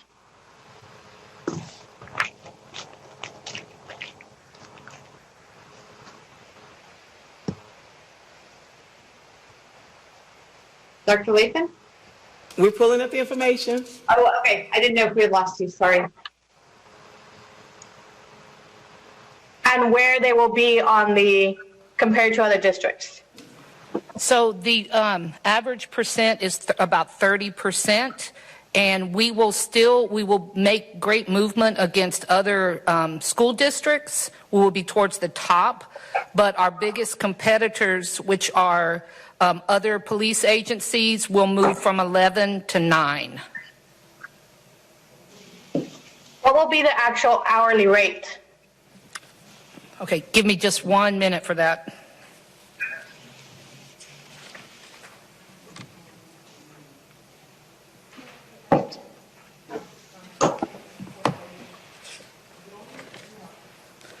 It would move to $26.22.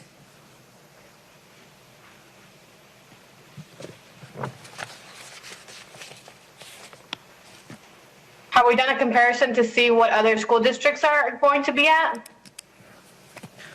We only have the comparison, the factual comparison from TASB, and that has us at the bottom, and this move would move us towards the top for other school districts. How old is this TASB graph that y'all put on the FAQ? It's this past year. So currently cops are still at, HISD police is still at 2098? Yes, ma'am. Okay. Do we know the cost of the HISD police fleet of vehicles?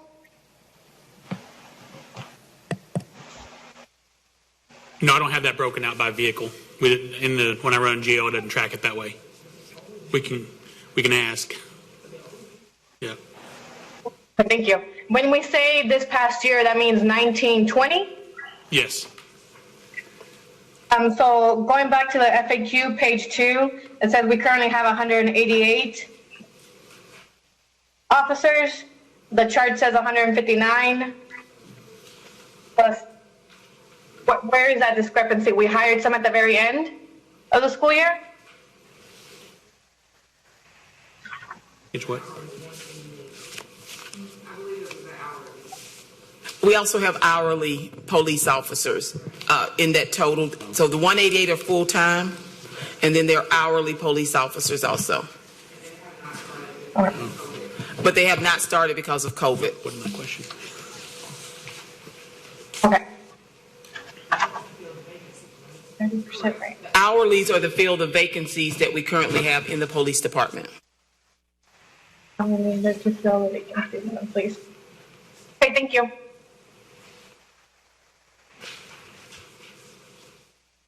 Trustee Adams.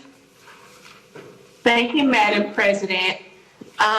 Before I know you have us a minute, but before I ask my question, I just want to make sure that all the callers who called in because of course we want to give all of our condolences to the Floyd family, of course my church member Sharita Tate of the Fountain of Praise Church, because that was her first cousin and that's my church member.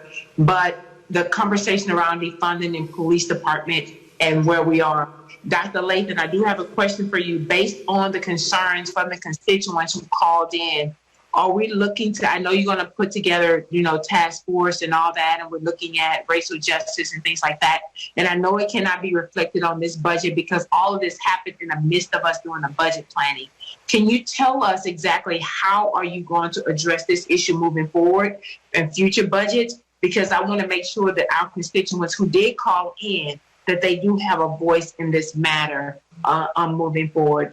And also, I want to thank Glenn Reed and the administration on what they have done, concerning this budget, because it is sensitive. We do care about our teachers, and not just our teachers, but our support staff as well, our bus drivers, our janitors, all of Team HISD together. And so, Dr. Lathan, if you could address that issue, because I don't want them to go like we didn't hear them in their conversation, because we did. And based on defunding, it's not like we're saying we need to do away with it.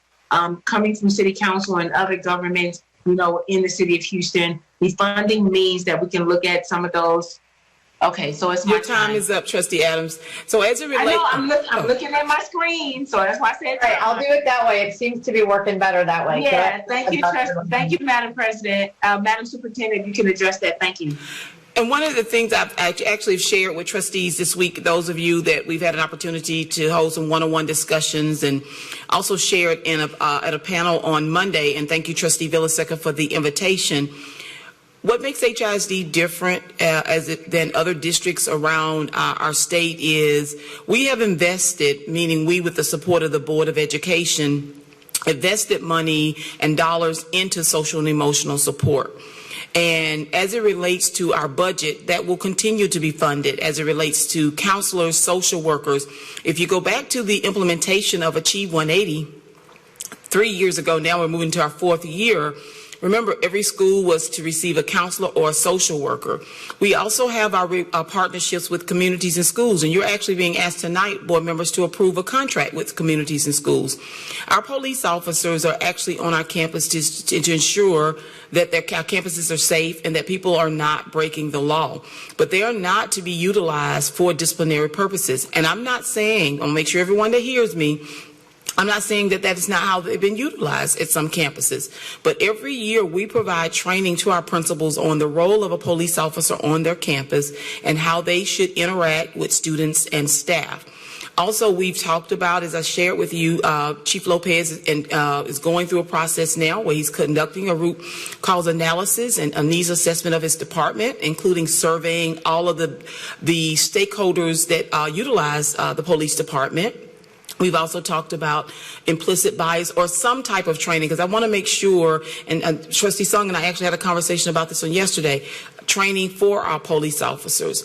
But they're engaged in various mentoring programs, various diversion programs to keep our students from being a part of the school to prison pipeline.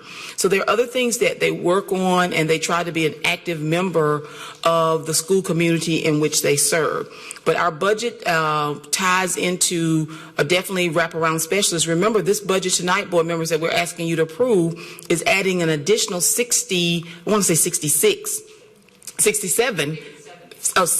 wraparound specialists to our campuses that will connect students with resources that they need. So it really is focusing on the social emotional piece of what our students need. Can we do more? Yes. Will we be looking at those options? Like I said, that was why the board president and I had a conversation around asking her to form the committee of board members, but allowing us an opportunity to publicly present to the board and to the community at the September meeting, special board meeting.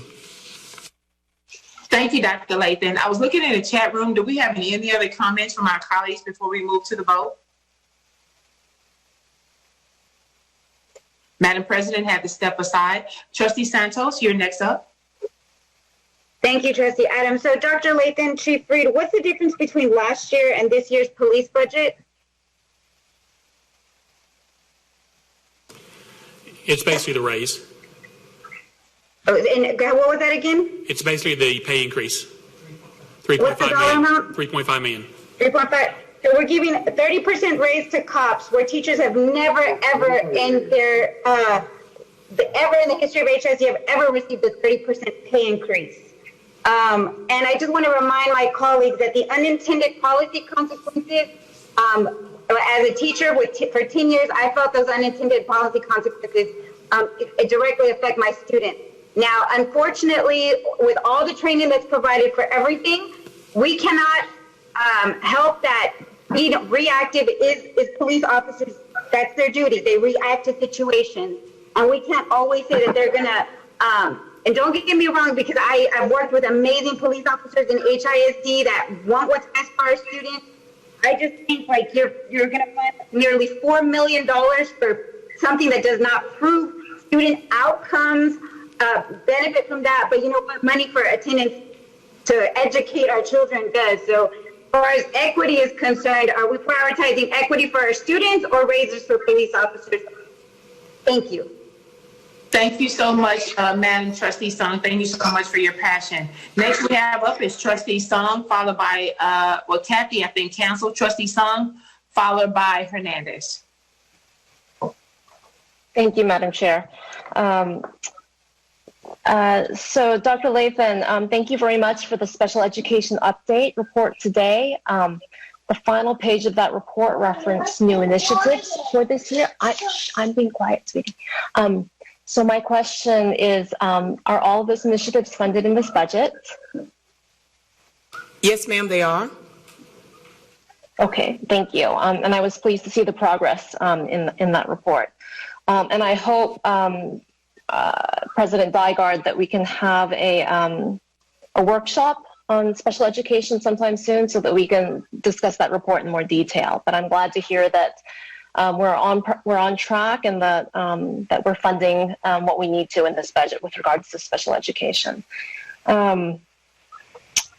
I want to say also thank you to the compensation committee. I think this is the first year on my board that we've had a compensation committee, and I'm very pleased to receive this budget with the recommendation of that committee.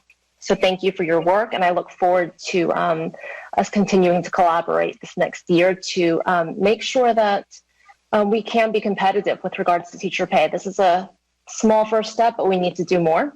I'm also looking forward to the committee. I was going to request on this item, President Dygard, that you form an ad hoc committee. I hope it's a whole board committee with regards to how police are used in HISD. And Trustee Song, your time is up. Trustee Song, your time is up. The words out of my mouth. Madam got it. Thank you. Superintendent, I was about to time her out. Trustee Strong, I just want to compliment you too on your work on special ed and your recommendation.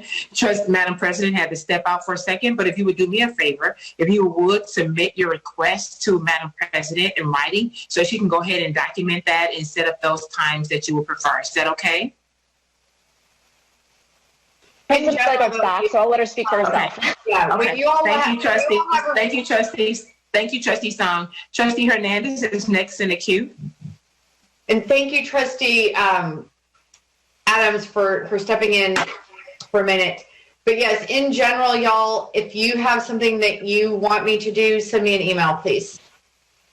Madam President, I did not use back. I think I yield.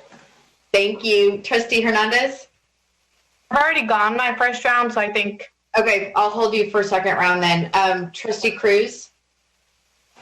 Thank you. Dr. Lathan, can you please, I know you've shared this verbally with a few of us, can you explain how much overtime we currently spend? And I want to recognize that this was also an LBB recommendation that we evaluate the amount of overtime in our police department. Can you explain how much we've spent and how much the raises are and how that math is done, please? And actually, I'm going to pass it over to Chief Reed to make sure I get the numbers right. So for the past 3 to 4 years, we've averaged anywhere from $3.1 million to $3.4 million in overtime as it relates to police vacancies and being able to backfill those positions. And then I'm going to have Chief Reed kind of finish it off as it relates. Oh, I did. And then as the race, we were cited in the LBB report as it relates to the department that had the highest and the most excessive overtime.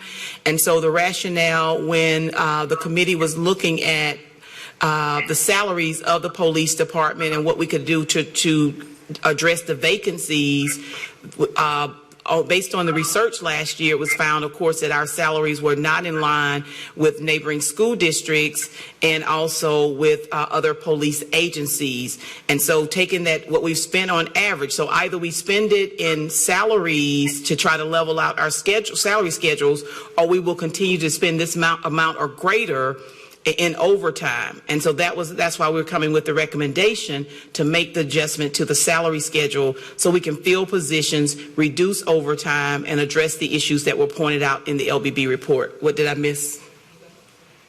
Just to add, the hourly police officers, we pay, what, $35, $40 an hour? And yes, we have to pay because of the fact of the vacancies. Thank you. We are paying more because I know someone asked me, one of the trustees this week in our conversation, you asked about why don't we just contract out with an agency? And I recall sharing with you that when we contract out, the rate is going to be higher than the district rate. So hourlies right now, we would be paying them, we pay them $35 an hour. Okay, thank you.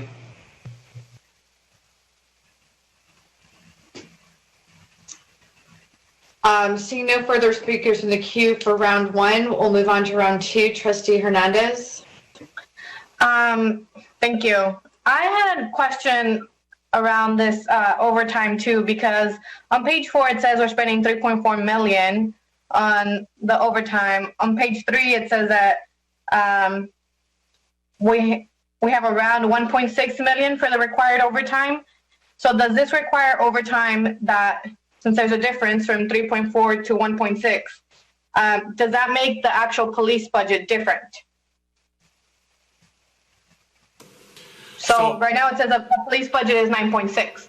Does that include 3.4 million or does that include the 1.6 million? So not all the overtime comes from the police department's budget. Schools and departments also pay police overtime, so that's spread out through the district. It's not just the police department budget. Okay. And on page 3, the percentages about the police department, I would like some further explanation how it's about 0.5% or 9.6 million, but the 2021 budget is 8.6 million. I don't understand how that works. Is it because of the overtime coming from from the school's budget? Yeah, that was a response that should not have been in there. The budget's actually 9.6 for just the police department budget. We also have funds in schools and school police officers. So that $8.6 million was incorrect. That should have been updated on the website today. What is that number now? For 1920, the 9.6 1920 is fine. The sentence after that is not correct. 1920 is 9.6, and then 2021 is what? 2021 for just the police department is about $13 million. You got to add the $3.5 million to the 9.6. If it gets approved, correct. So there is an increase in funding Yes. for the. Okay. And the same question, it says there's $7 million allocated to the payroll and benefits, and then there's $1.6 million required for overtime, supplies, and other items. Does this supplies and or other items, does that include the police cars? That is just within that 9.6. That does not include any maintenance on those police vehicles. No. Right, or purchasing of vehicles. That all takes care. That is all taken out of the transportation budget. Okay. Right. Trustee Hernandez, your time is up.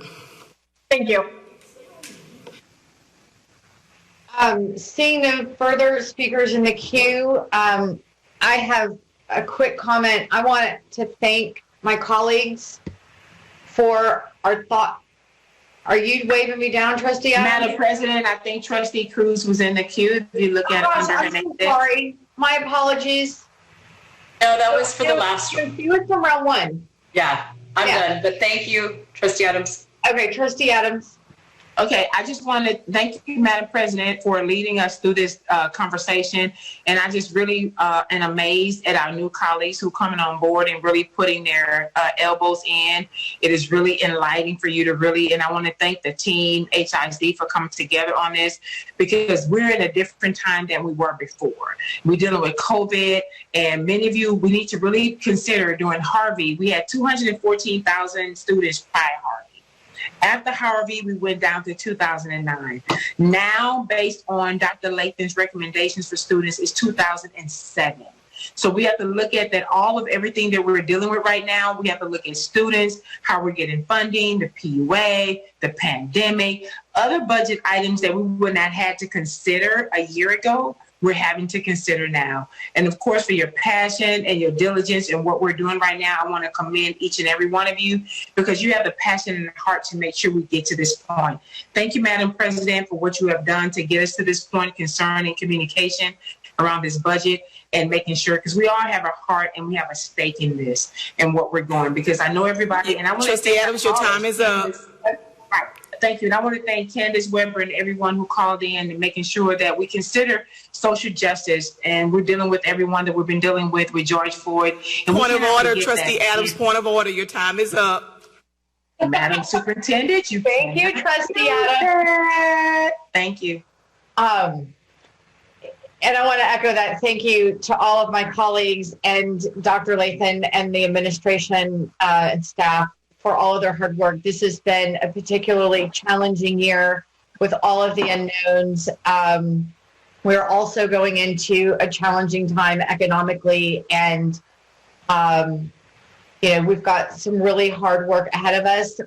Most importantly, we're going to be, after tonight, we have, as far as next year's budget is concerned, we have our goals that we're going to be setting in next year's budget that will be based on those goals. And I think that'll give us some really solid footing in making sure that all of our work is aligned. But I now see that we have two other board members who've jumped into the queue. Trustee Santos. Thank you. I do want to say thank you for being able to give our teachers a stipend, and every other employee that is going to receive a stipend. I do appreciate that. I do want to just remind my colleagues and Dr. Lathan that last year with the policy proposal, we were able to market, hey, we start at $14 an hour. By not permanently making this a pay increase, we're not going to be able to say that we're becoming the most competitive, or whatever the plan is to have a larger compensation package for teachers. I think that although I appreciate the stipend, that market, we're losing value on that money that we're spending on teachers by, the value of the marketing by not being able to say, hey, this is how much we offer in our pay increase, or our salary schedule for teachers. I'm grateful for that. I just don't know about spending an additional $4 million on police officers where we can spend it on kids. Trustee Santos, your time is up. Ad hoc committees set up. Santos? So I want to ask my colleagues, would you prefer that I tell you or put it in the chat? If we pay attention to the chat, Madam President, I think that is good. Okay. Trustee Bluford Daniels? Thank you, Madam President. Real quickly, I just wanted to say thank you to my cohort for being there to support, and Dr. Lathan, the family of Mr. George Floyd at Jack Yates High School as they did their tribute memorial. Trustee Allen and Trustee Cruz and Trustee Dani Hernandez. That's who I saw. I'm sure Trustee Adams was probably somewhere in the perimeters, but thank you all for the support of the family from someone who understands the loss. But I just wanted to say kudos and thank you. And Dr. Lathan, I thought you were preaching a sermon there when I finally viewed the comments, but thank you. Thank you, Trustee Bluford Daniels. Seeing no further trustees in the queue, it is time for us to vote. We're a thumbs up, thumbs down. Voting on agenda item A2, the budget.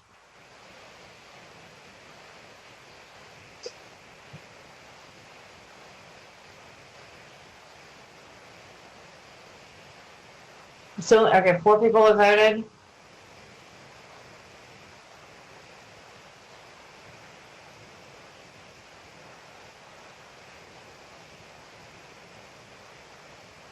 Trustee Adams, we can't see you. I have an amendment. No, I'm just joking. Many of you may know this will be my last HISD budget item. And so I just want to publicly say thank you all so much for your love and your support. And but I do have an amendment that I vote yes. All righty, y'all. Wow. Okay, I have to take a picture. I just have to take a picture. Yes. I'm taking a picture. I've got agenda item budget passes 7-4, 2 against, 0 abstentions. Y'all, this is the first time in 4 budgets that the budget has passed on the day Hashtag 4, 8 o'clock p.m. Thank you, team of 10. And y'all, thank you for your congratulations. Thank you for your thoughtful conversations. Thank you for the challenging conversations that keep our focus on our students, on equity. I look forward to beginning sooner than later our discussions for next year's budget and our goals. Very, very well done, team. And Kathy is wiping her eyes. I might do the same. Are you crying, Kathy? Yeah, don't make me say something to be held against me later. All right. Thank you all. Let's move on. Let's move on. Okay. Our next item held for discussion is I-1, approval of vendor awards for purchases over $100,000 and ratification of vendor awards for purchases under $100,000. RFP 20-02-07-36 and RFP 20-04-11-16. President Dygard. McBride, would you please advise, because I know a trustee also had a question about part of this agenda item about Madam President, I just have to separate the item if I can. Chime in now. Okay, let's first make a motion, have a motion in a second, and open this for discussion, and then that's what I'm getting ready to do because I have to separate the item, if I may. Okay, thank you. I would like to make a motion to separate item I-1 project number 20-02-07-36, agenda item packet, page number 36, Madam President. Can you type that number in the chat so that I can reference it? Please. If I say no, what you gonna do? No, yes, ma'am. I'd be more than happy. I'm gonna misstate it when I talk again. Is there a second to separate the item? Second, Trustee Sung. Okay. So we now need to vote on separating the item. So go ahead, raise of hands. Oh, wait, we're doing thumb up, thumb down. Sorry. Forgot we switched to that.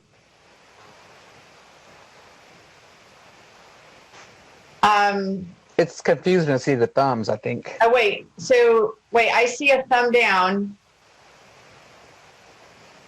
Okay. Motion passes 8-4, 1 against, 0 abstentions to separate the item. Okay, Lisa, Ms. McBride, please advise on how we proceed here. So we are now discussing, now these are two different votes, correct? These are now two different votes. My recommendation is for someone to move for discussion the specific project that Trustee Adams wants to abstain on, so that you can move discussion on the balance of the item as the second thing that you do. The project that I believe Ms. Adams would like to abstain on is 20-02-07-36, which is on agenda packet page 96. Involving the Houston First. Thank you. So may I have a motion? So move. Is there a second? Second, Bluford Daniels. Okay. And there's no discussion on my end, Madam President. I just have to abstain from that item. Okay. Trustee Cruz? So I held two items from the consent agenda. Does that include this, or do we need to do a whole separate motion? I'm a little confused. So, okay, so Trustee Adams moved, so we are now discussing one item, which I believe is one that was held from consent anyway. Yes. And so we are now discussing that, and then we will vote on that item. There's a second item that was also held from consent. And so if that is something that somebody wants to vote on separately from the rest of that agenda item, there would have to be a motion to separate that item just as we did this one. If it is just that you want to ask a question or a comment pertaining to that, but don't know yet if you want your vote to be different, we don't need to start with separating that item. So let's first do this this particular RFP, and then we'll move on to the other ones. So we have got a motion and a second. So any discussion on this particular RFP? Make clear again what page we're on, Madam President. We are on, what did you say, Ms. McBride, page 96? Yes, agenda packet 96. Agenda packet 96. Okay. Thank you. Yeah. And Madam President, if I may make an inquiry, and it's no secret, the reason why I'm abstaining because that's why I work during the day. And so I'm abstaining from the item normally because even though I have no financial benefit in it, but it's just comfortable for me to just vote no on it because that's why I work. That's all. Thank you. So Trustee Cruz, you have a question? Yes. Okay. So in the Q&A, reminding everybody 1 minute per round. Thank you. Okay. So in the Q&A, and I'm trying to find what page it's on. Oh shoot. Oh, okay. Yes, on page 6 of the Q&A. It says the expenditure will not occur unless there's an actual need and it is only a not to exceed spend limit authorization. So is this expenditure a line item in the agenda? In the budget that we're approving?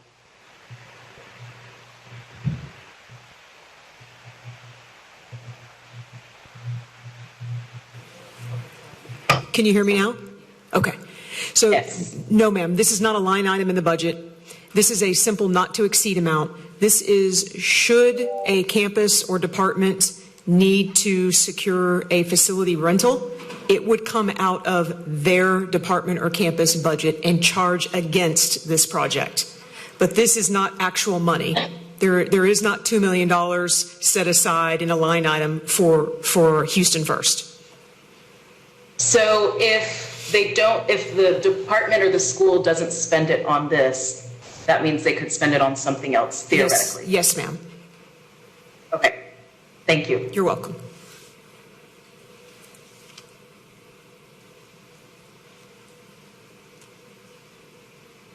Do you have further questions, Trustee Cruz? No, thank you. Okay, thank you.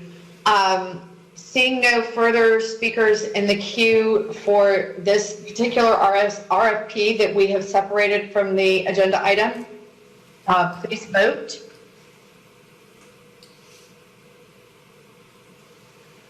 I'm going to do a 0 for abstention, Madam President. Okay, that makes sense. Okay. I think Kathy was in the queue, maybe? She's waving her hand. Okay, Trustee Bluford Daniels.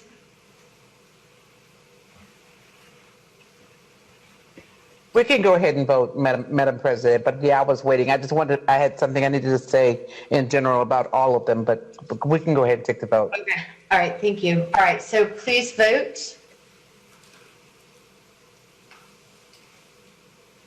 So thumbs up, thumbs down, or a 0?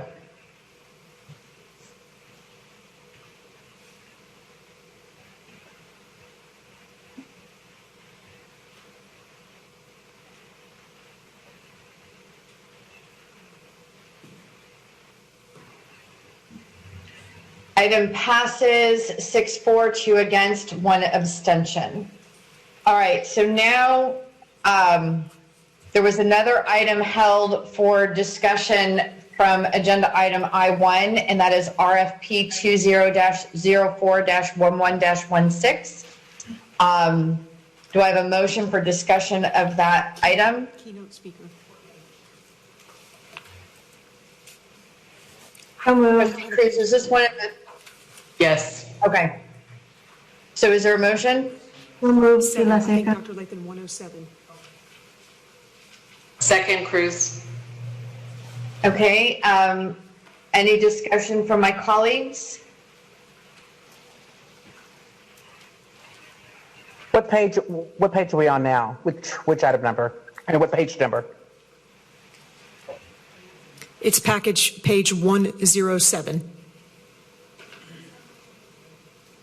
Trustee Cruz? Do we have how much we've spent in the past on this item? And I recognize, again, I think I'm getting a clearer understanding that it comes out of the department or the school budgets. Do we have a total of what we've spent in the past? So we don't have a true total because we've never had a project for keynote speaking. So in the board summary, we put, I believe we listed 39,000. I can tell you that's not accurate, but that's what we charged against keynote speaking. So now that should you pass this and we have an official item to track keynote speaking against, we'll be able to provide that information annually.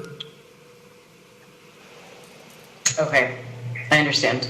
Thank you. You're welcome. Trustee Bluford Daniels? Thank you, Madam President. I'll just go ahead and make my here in general for all the rest of the remaining items. I just would like for some consideration to keep in mind that with these contracts, we've got to try and ensure, identify where we can have opportunity for minority women and business opportunities in these contracts. And that's some of the things I questioned as I was going through, because a lot of them don't have any inclusion. So I think that that's something that's going to be very, very important in the future moving forward for consideration. Thank you. Trustee Adams? Thank you so much. Thank you so much. I'm so glad that Trustee Buford Daniels has brought this forward. And Madam Superintendent, I would like, in moving forward, not tonight, but we look at ways that we look at minority participation, because I'm not sure if our colleagues, not just when we look at not only just women, but when we look at Black and African Americans and Browns, when it concerning doing business with HISD, we need to always consider that we have complete minority participation in it. And seeing zero by some of these contracts is some things we have to look at, because some of our small businesses rely on what we do in public service. So, and moving forward, I just ask that this administration really look at this as we continue to move forward and making sure that our minority-owned businesses have an opportunity and a chance to succeed in doing business with HISD. So I was just asking for us to look at this really closely. Thank you, Madam President, and thank you, Trustee Buford Daniels, for bringing this forward. Thank you. So noted. Thank you, Trustee Adams. I want a question of clarity based on something that I heard from Ms. Licata. We don't actually, so we have this vendor approved just in case somebody might want to use it, but historically nobody has used it? Are you speaking, Trustee Dygard, on this keynote speaking item? Yes. Okay.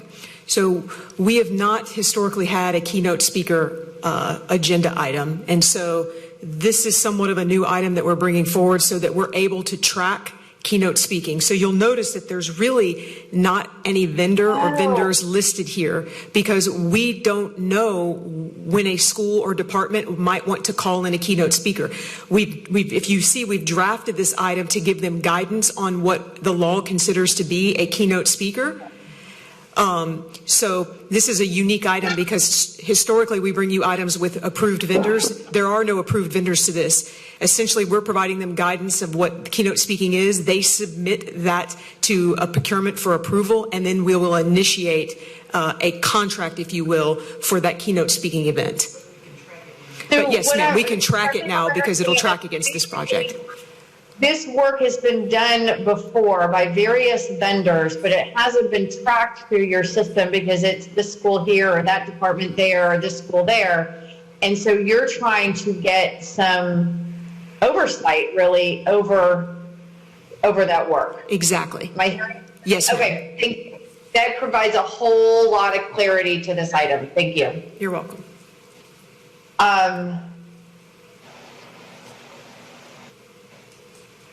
Trustee Adams, you're wanting to speak again? Am I understanding that correctly? Cancel. Okay, all right, thank you. Seeing no further speakers in the queue, please vote on RFP. Wait, no, Ms. McBride, we can't vote on it separately. We were having a discussion on it. If we want to vote on it separately, there has to be a motion to separate, correct? Right now, you would be voting on the balance of the I items unless he wants to separate this out from the balance. Okay, so I just want to clarify for my colleagues, we separated that one item out.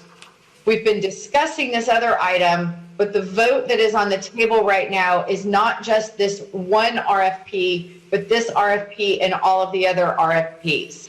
So you just want to make sure if somebody's intending to separate it, that they're understanding. And seeing no speakers in the queue, we are voting on the balance of agenda item I-1, which includes the RFP we just discussed.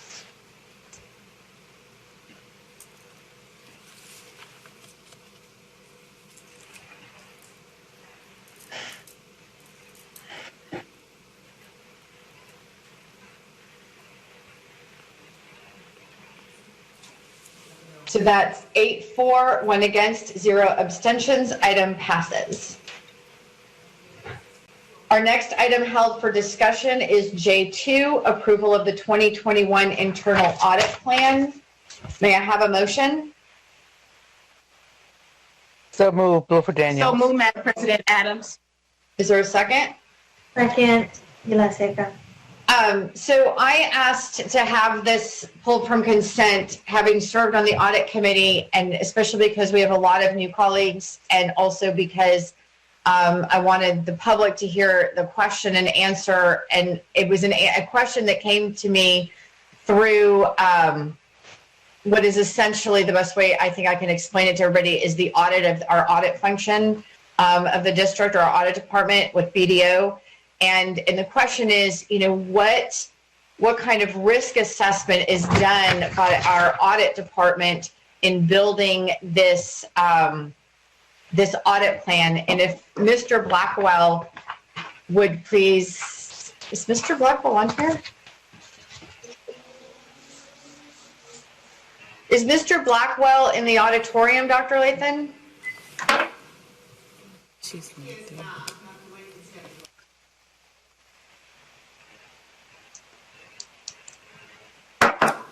This is Elnita Hutchins-Taylor. Dr. Lathan stepped out for a second, but Mr. Blackwell is not in the board auditorium. Okay, all right. So then let's not worry about my question. Trustees have been sent, I talked to him earlier today. Trustees have been sent a copy of the risk assessment from BDO that this was built on. I just wanted it to be on the record of what that process was. And so we can go ahead and vote unless there are any questions or comments from any of my colleagues on this agenda item. And seeing none, please vote.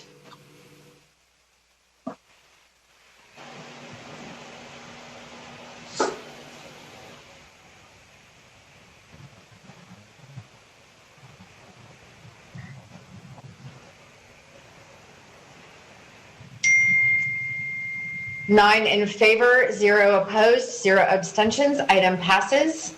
And Garland just, we didn't have a link to. It's okay. Just tell him don't worry about it. It's okay. Tell him thank you for trying to get on. It's not a big deal. Our last item held for discussion is agenda item K1, approval of proposed revisions to board policy, EL local, charter campus, or external performance contract schools, second reading. May I have a motion? So move. Adams. Is there a second? Second, Blooper Daniels. Discussion from my colleagues. I'm in the queue, Madam President. Trustee Adams. Thank you so much. What's our time on this? Is it a minute? 1 minute. Okay. Do we have an opportunity for round 2? Yes, ma'am. Thank you, Madam President. In this particular item, I just want us to make sure, and one of the things that a lot of people have been asking within this last couple of weeks in the midst of everything that's been going on is, where is our heart? Where is our heart? And we need to make sure that we're not making this policy based around one particular individual charter school. And if many of you have been reading your recent audits from Mr. Blackwell, and I want to thank Trustee Velaseca for her leadership in the audit committee. And Mr. Blackwell has really just did this last audit on the charter schools. If you really looked at them, I know several of our charter schools energized for excellence, and when you go down the line, some of our charter schools have fared well, and some of them have not fared so well within the last couple of years. And I don't see us really harping really hard on those who did not fare well. So I want us to make sure that when we're making these policy decisions, we're basing them on across the board, not particular of one. Because in the last couple of months, when I've heard comments, it's only been around one charter school, and that has been Energized for Excellence. And they've made their changes based, I can't hear you, I'm sorry. Your time is. Did you stop me? Okay, so I just want to come in. I want to come back for round 2 when we discuss this particular item. Thank you. Trustee Spang. Thank you, Madam President. Thank you again to the administration for your work on this. I spoke with Lisa McBride, our board counsel, earlier today because we were sent some email suggestions by a community member around this policy, and I asked Lisa McBride, what she thought of those. Lisa, could you repeat your comments to the full board, please? Yes, Trustee Song, I believe that from a community member, the board received a suggestion to add language around the definition of related party transactions, which appears on page 14 of 20 or agenda package page 236. And the suggestion was to use the language that's used by the SEC, the Securities and Exchange Commission, definition of a related party transaction, which deals with both ownership interest in a transaction and sort of the relatedness of the parties by consanguinity or affinity. And my thinking on that, or what we had a conversation about, Trustee Sung, is that that definition is a fine definition. Obviously, the Security and Exchange Commission does not govern school districts. School districts are actually governed by a set of conflict of interest laws that are somewhat different from the Security and Exchange Commission's definition.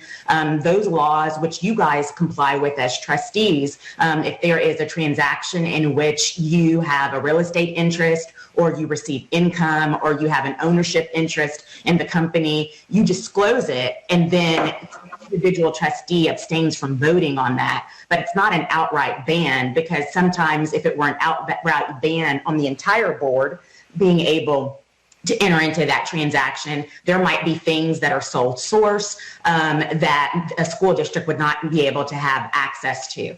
It is my understanding similarly that even with the SEC, related party transactions are not banned. What they look for is a disclosure of an entity's policies regarding related party transactions.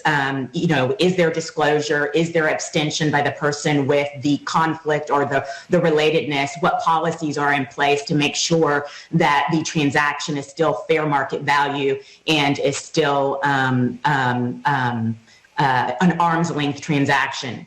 Under your policies as written, one of the things that an external audit does, an annual audit, would be to look at these third-party transactions, and if there was a third-party or a related party transaction that either caused a significant deficiency or a material weakness, it would be identified. And under the proposed language under this policy, the chief financial officer would then have the right to go to this external campus, which is not an in-district charter, it's an external campus, an external vendor, and require a corrective action plan. And that plan and the external performance campus's progress on that plan would be reported to the board as part of the annual financial, operational, and academic report that's made public to the board, made public to the public, and made public to the parents at that campus.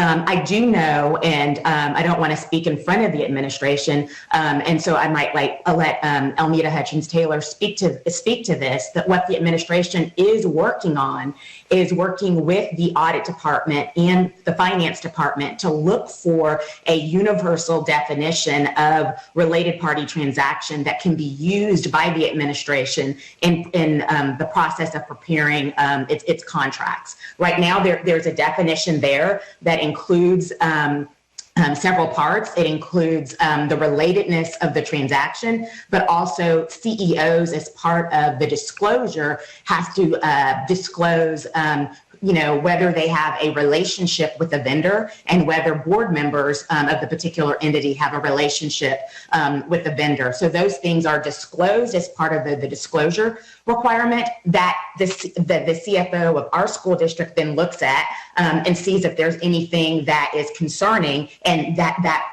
concern can be addressed in a corrective action plan, but it is also something that is audited and can be flagged for us when the CFO, our CFO, reviews the audit reports. So I believe there is work by the administration looking at a universal definition of related party transaction. That definition, you could use the SEC definition, but I remind the board that that definition is not the definition that is in place for a public school district. A public school district is governed by 171 of the local government code, and related party transaction is defined as a conflict of interest under that statute. So could be that the board would want to use that, since that's what they're held accountable to hold their contracting party accountable to. But I do think your policy, as written, whatever the definition is, allows your CFO, as part of its annual review of the disclosure and annual review of the audit report, to require, if there is a material weakness or a significant deficiency, the contracting party to correct that deficiency, identify a plan, and then for us to monitor that correction and report back to the board and to the public. Okay, thank you. So related party transactions have come up in some of the external audits of our existing charters. And the question's been raised, okay, so how do we define that? I think it's important we have clarity, and I'm appreciative of the community I think members. it's time for point of order. I think Trustee Song, you've exceeded your time. Can you please wait to round 2? Thank you. I've been keeping Madam time. President, are you facilitating this meeting? So I am, and according to what I'm looking at with board services, you still have 24 seconds left. Okay. Well. Is Go that ahead, Trustee Song. Trustee Stein? Is that okay? Just okay. I'd like to continue, if I may. Yes. Thank you. So I'd like to ask Dr. Lathan or Alnita if they have any concerns with the SEC definition. May I ask Ms. Hutchins-Taylor to respond?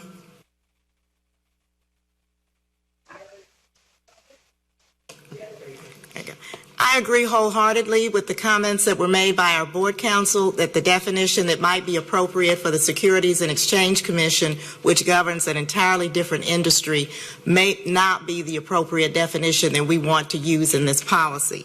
But I do think that, as she discussed, we have the disclosure, we have the ability of our internal auditor to go in if they suspect that there is something that needs to be reviewed. And if you look at page 7, under the reasons for non-renewal of a contract, we have other reasons as determined by the board. So should there be anything that to the internal auditor, to the CFO, if it's on the academic side, there's broad discretion for the board to make the decision to non-renew the contract.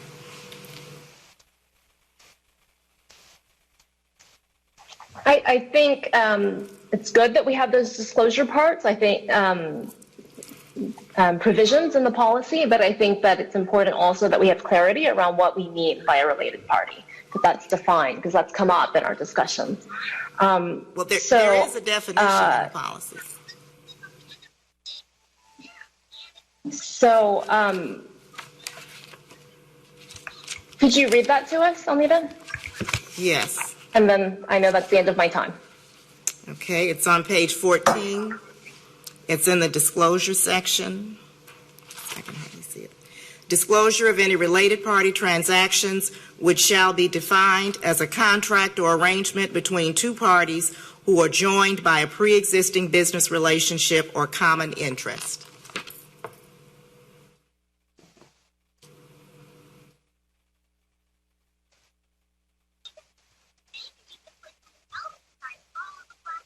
Okay, I'll wait for round 2. Thanks. Seeing no speakers in the queue for round 2 or any more for round 1, go ahead, Trustee Sung. I think I'm before. Go ahead, Trustee Sung. I'll go after you.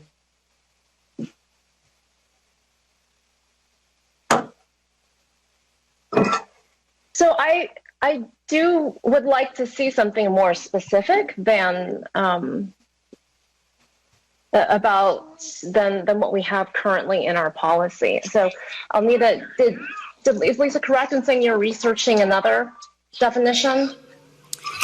We're having conversations with our internal auditor. We've talked a couple of times about what we could do, what would be helpful. I think what will be most helpful will be for us to have some experience with this policy.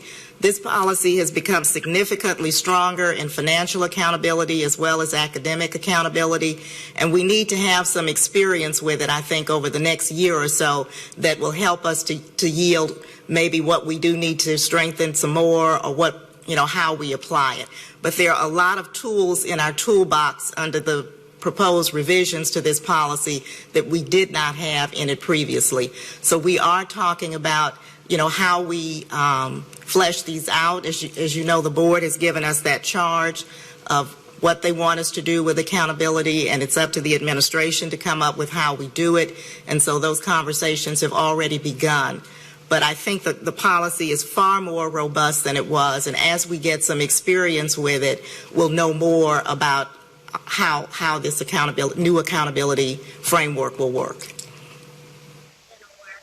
Okay, and just to double check with you, Lisa, you do feel that this SEC definition is a appropriate decision, appropriate definition of related party transaction that would be appropriate for the board to use in this policy? It is a definition that you could use. It is not a definition that's applicable to the board. Like I said, 171 of the local government code, which deals with income as well as ownership, as opposed the SEC definition only deals with ownership. So it's something that the administration and the board may want to think about, as General Counsel has said, as you work through this policy and strengthen it after you live under this policy for some time. Okay. All right. Well, I would like to see us have some further conversation of this.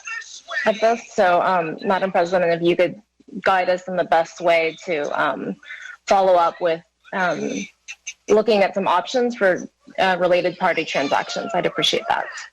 Okay. Thank you.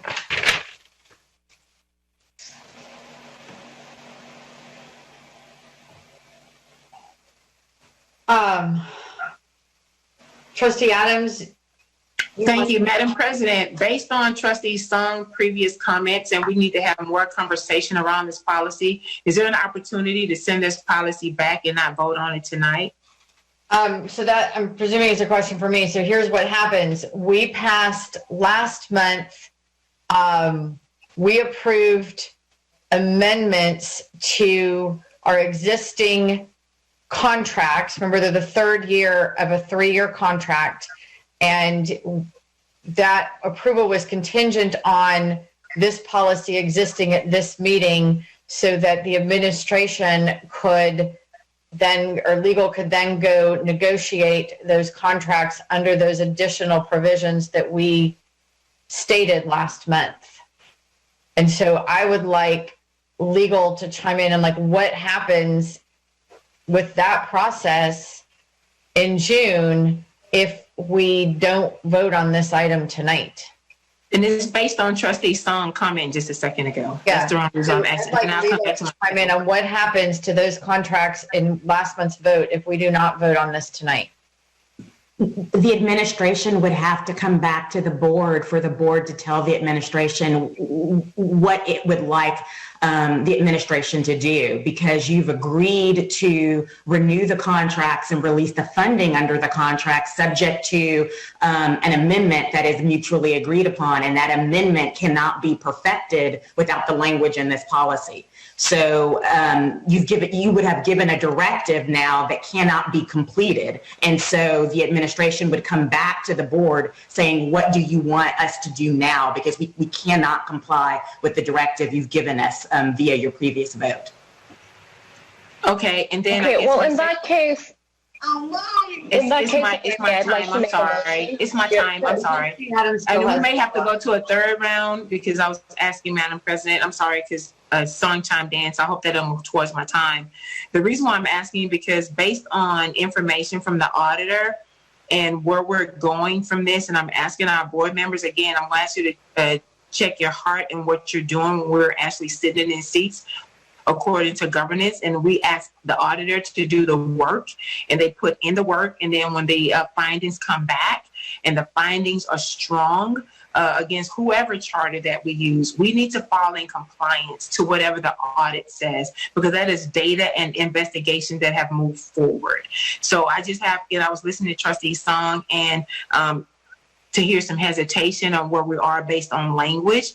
And they're the one that created this policy, so there should be research based on the policy. So that's the reason why I asked that question, Madam President. And if we have to go to round 3, I'll be willing to make that motion later for us to have this kind of conversation. Thank you, Madam President. Thank you, Trustee Adams.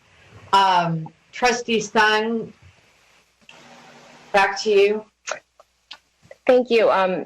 So if we need to move forward and have a policy that we can adopt contracts based on, then I'd like for the policy that we try to live under have the specificity about what a related party is.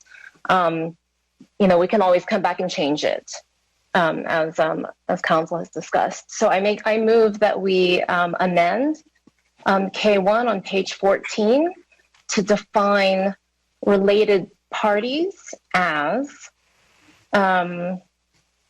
A, any current or former within the previous 3 years officer or board member of the reporting entity. B, any family member of a current or former within the previous 3 years officer or board member of the reporting entity, including family members to the third degree of consanguinity or the second degree of affinity. C, any entity in which an individual described in items A or B immediately above has a material interest greater than or equal to 5% of the ownership. And that's in the email that was sent to us. Okay, so Trustee Sung, I just want to clarify, you have sent that amendment in an email to the board for a reference? Because I haven't Yes, there was an email sent to the board by a community member today. Trustee Sung, sorry. You. Do you want me to send an email? Is that the request? Okay, trustees, please. I get that we're in a different kind of format, but let's please not talk over each other. I'm trying to understand. I apologize, Madam President. I just wanted to be corrected based on what you said. Did the amendment come from Trustee Sung, or did it come from a committee? Let me leave the meeting, please, and I will get that clarity. Trustee Sung, could you please, did you email, did that email come from you or from somebody else? Was it emailed to trustees today? We can't hear you, Trustee Sung. You're on mute, Trustee Sung. Oh, sorry, I reversed it. Sorry. I was pushing the mute button when I was speaking. Let's pause for a second. You just read a motion. Can you or have you already emailed that motion to board members? Let me go ahead and do that now, to be clear. Okay. Everybody can find it. That way we all can see what you are submitting before we proceed with discussion. There need to be a second, but I think before we proceed with second and discussion for people to see it, I think it just makes it easier. And since we can't physically hand it out to each other, and if administration or board services, if there's a way that, and Trustee Sung, if you would also please send it to board services and Dr. Lathan, as well as trustees. But Madam President, point of order, I'm sorry. Based on, remember last week I asked you a question specifically concerning amendments at the table that was not presented, and you said that you would not. So we have to go back, and that's why I asked that question last week. I didn't say that I wouldn't entertain anything. I said my preference was that it be sent in advance. If Santos can send her amendment in timely order, everyone should follow the same rules. I'm just saying. Trustee Sung, I'm just saying. Please send it to trustees, and please send it to Dr. Lathan and to Vermeil Jones. Just and sent. Board services can put it on the screen.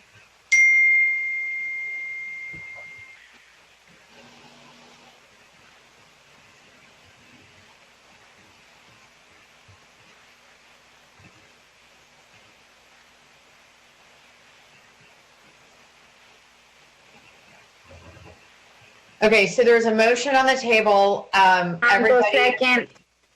Excuse me? I second her motion. Okay, so motion and second. You all should have the email. If someone doesn't have the email, chime in and let me know. So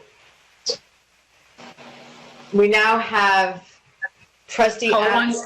Can you hold 1 second, please, so I can open up my emails, please? Thank you.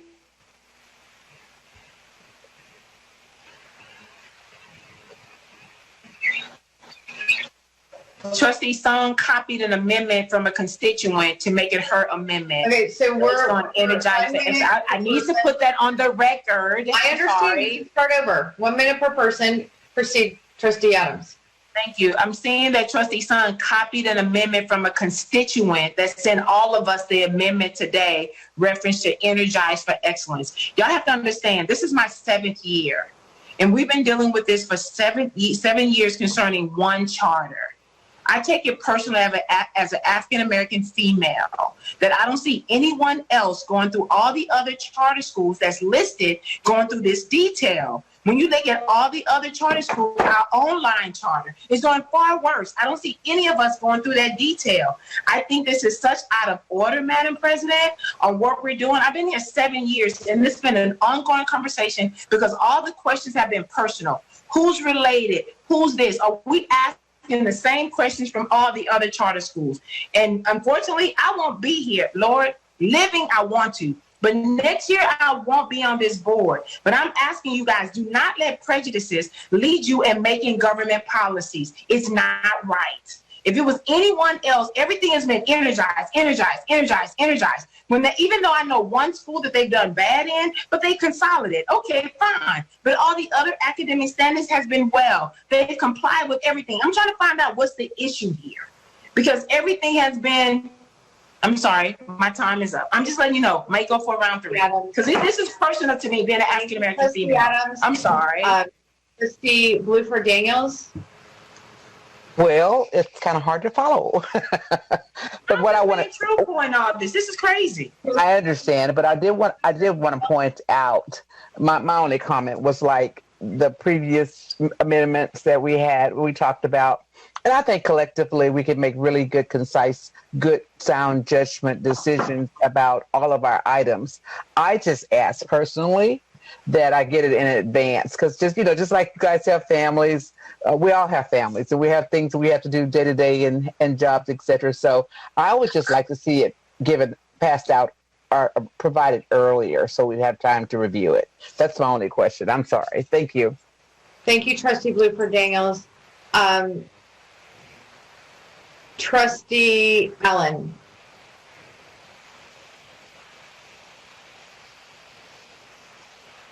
Without regard to any particular charter, I was just wanted to make a comment that both councils have said that they recommended that we use what we have, and then if that does not work, we could consider the new motion. But I would agree with the council is to stay with what we have before we start making something and that we might miss on something that we have had for about 2 seconds. The end. Thank you, Trustee Allen. Trustee Hernandez? Just a point of clarity. No, point of clarity for Trustee Allen, because I didn't hear a word that she stated because the transmission was very bad. Can I just ask for her to repeat what she stated? Because I couldn't hear anything. I was breaking up. Okay, Trustee Allen, just thank you, Madam President. What I said was that both council, Lisa McBride and both councils have Eldanita, I'm sorry, have recommended that we use what we have. And if it does not work, then we can consider adding something that's been recommended by the constituent. But I feel as if this is something we've had for 2 minutes, and I would rather not make a mistake on something that we have missed and we have not had time to digest. Thank you, Trustee Allen. Trustee Hernandez? Just clarifying, if this amendment passes, it's not specific to a certain charter. It's for all the charters. Correct? Correct. Thank you. Correct. Trustee Santos? Okay, and I'm sorry, so what is common interest? Board counsel?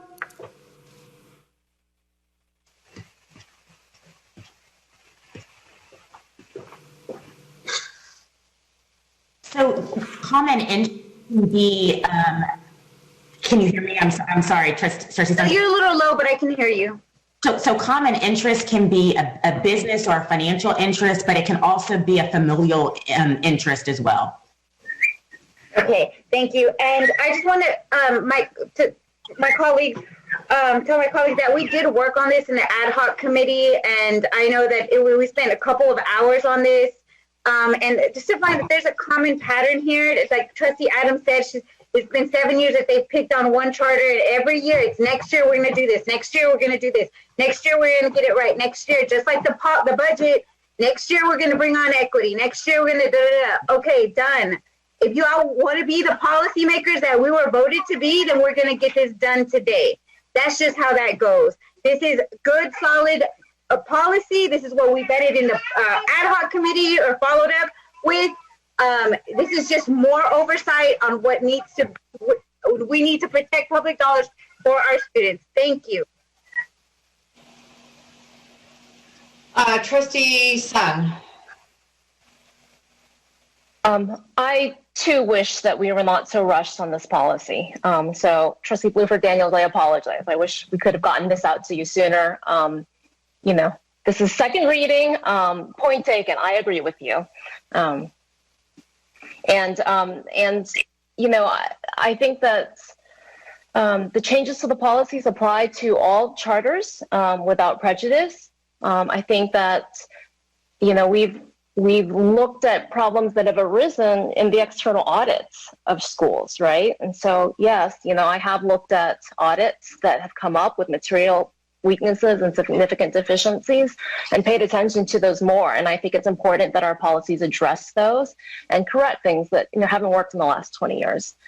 So again, thank you everybody for your work on this, and I hope you'll accept this amendment, and I hope that we can in the next year see what works, see what doesn't work, and continue to adjust and improve this policy so we can protect taxpayer dollars and make sure we're giving our students the best education possible in any school. Thank you, Trustee Sung. I see no further speakers in the queue for round one, so we're going to move on to round two. Again, we are still speaking to the amendment to the agenda item, and so Trustee Bluford Daniels. Real quickly, I think mine is just a yes or no answer. Trustee Santos mentioned about oversight and the definition, and then so part of that was the word was familiar. Isn't the word familiar, isn't that subjective, I'm sorry. Sorry, Trustee Bluford Daniels, familial meaning family relationship as opposed to just business relationship. So the common interest definition would apply to relationships within certain degrees of consanguinity, meaning blood relationships, or affinity, meaning marriage relationships, and also capture common interest, meaning business interest. Thank you. You could be my attorney anytime, the pit bull.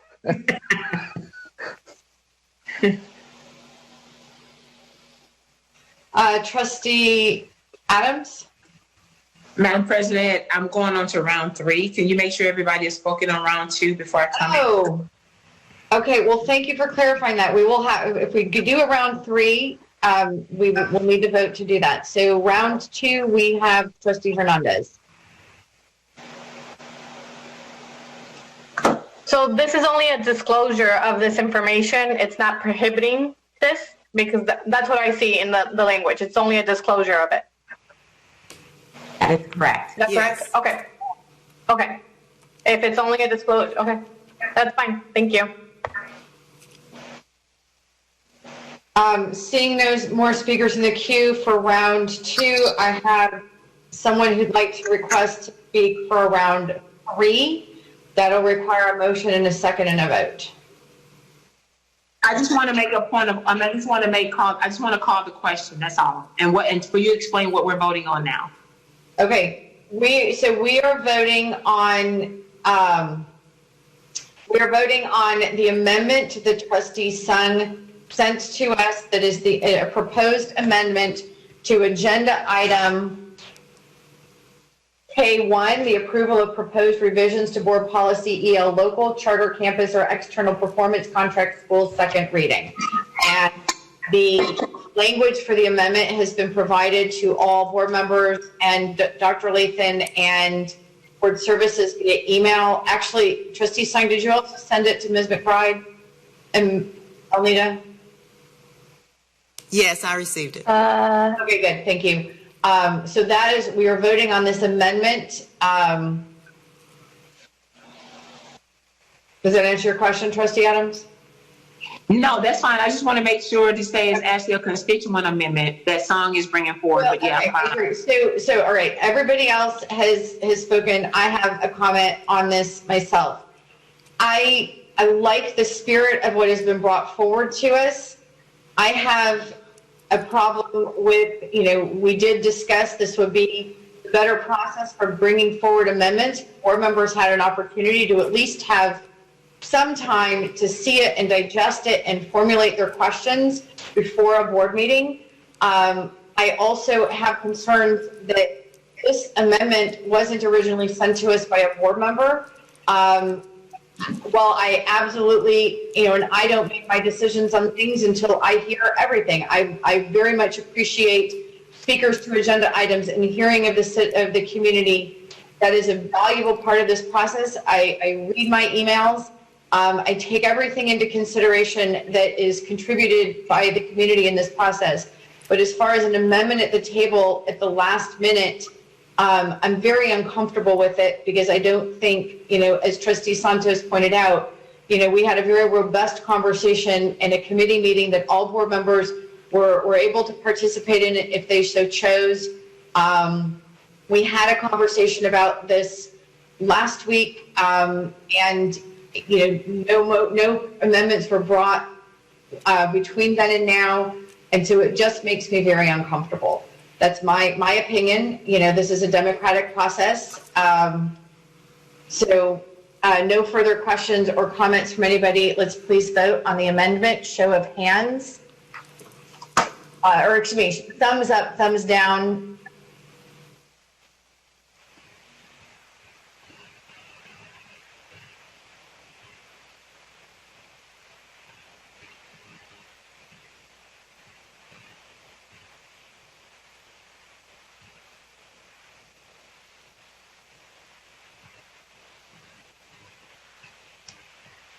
Motion fails. 4 in favor, 5 opposed. So now we resume discussion on the main agenda item. And I do recall, Trustee Sung, you making some suggestions, however, at the table last week that we said we're going to come back this week as amendments. Those are things that had already, been discussed last week. And I'm curious if you're still pending or if you wanted the administration to make those amendments tonight. Or if those already got put into second reading, those comments you made last week. I believe we captured them in second reading. The most significant one dealt with adding the language, it's on page 7 as well as page 11, I believe. Adding or significant deficiencies. Material weaknesses or significant deficiencies was the language that Trustee Sung wanted us to add. We added it in 2 places on page 7, which relates to non-renewal of contracts. The reason would be material weaknesses or significant deficiencies. We also added the language on page 11, which deals with the audit reports, that material weaknesses or significant deficiencies in the audit reports would have to be identified and reviewed by the Chief Financial Officer. So that was the most significant change. We had a few little typos and cleanup issues, but that was the most significant change substantively. Okay, thank you. Any further questions or comments from my colleagues about this agenda item? Seeing nobody in the queue. I have a question. Trustee Adams. I want to thank first of all, I want to thank the policy committee because I did chime in on one of the meetings that they had to give my input. And whenever people volunteer their time, it puts in a lot of work to compile things. But I just want to make sure when we're compiling things as government officials that we're doing it for the betterment of the community and doing what we can to make sure we best serve kids. And so I just want to thank them for their hard work and dedication on this. But at the same time, because I've been on the other side of it and been on this side, and I saw it when I was on city council, and then when I came on here, I see it here. It just comes to full fruition to me. And I just hope that that we as individuals be able to fight for our own and not let anyone else fight for us, and that we can just take a stand for what we really believe in and what is right. And I wish one day that we can take personality out of things, what we do concerning government. And I know that's one of the hardest things being elected officials, that is hard for us to do. And one thing that I can take charge in is that, I couldn't hear. Oh, that was loud. What did you do? Oh my God! Did you bring something? Services started their timer, so I started mine. Okay, I'm sorry. That was really loud. But anyway, I just want to go ahead and just make Adam. So now let's please vote on this agenda item.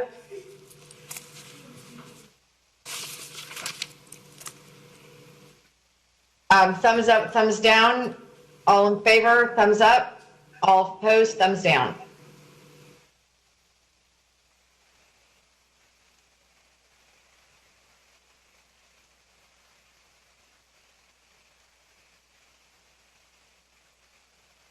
Trustee Adams, we can't see your hand.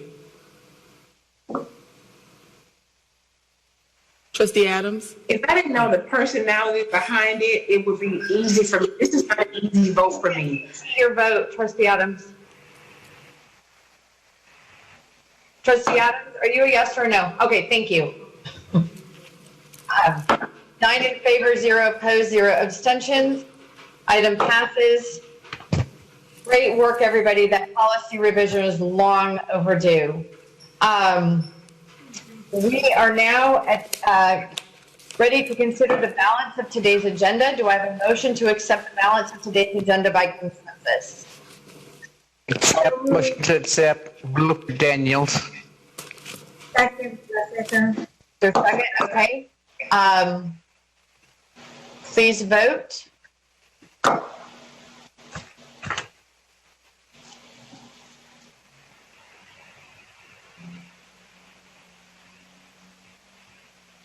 The balance of today's agenda passes 9-4, 0 opposed, 0 abstentions.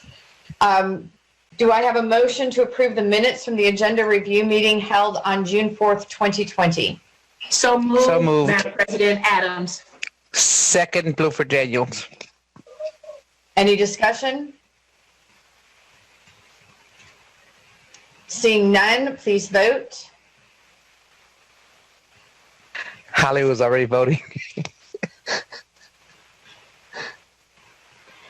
9 in favor, 0 opposed, 0 abstentions.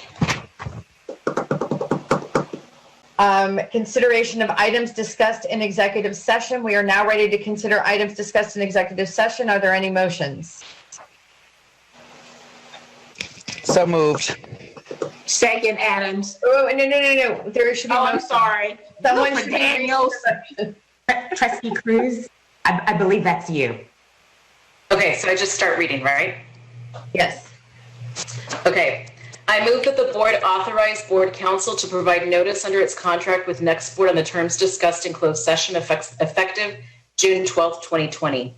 I move that the board approve the settlement agreement in the matter of LCBNF. Trustee Cruz, we're going to take each one. We're going to vote after each one. Oh, sorry. It's okay. It's first time to do read it one more time, please? You make a motion, then we have to have a second and a vote, and then the next motion, and so on and so forth. And I need to with my hands in Zoom. Okay.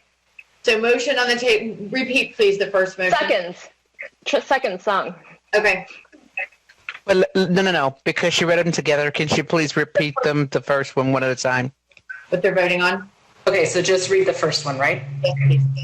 Yes, please. Okay, sorry. I move that the board authorize board counsel to provide notice under its contract with Next Board on the items discussed in closed session effective June 12th, 2020. So moved. Wait, I need clarification on that. So are we? She made a motion. There's been a second, then discussion. Second, Blooper Daniels. Okay. Trustee Santos, you have a question? So is this voting for a renewal or not a renewal?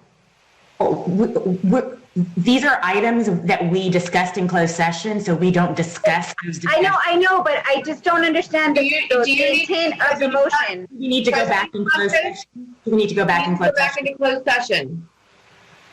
Trustee Santos? Well, can we vote on everything else except for this? Can we?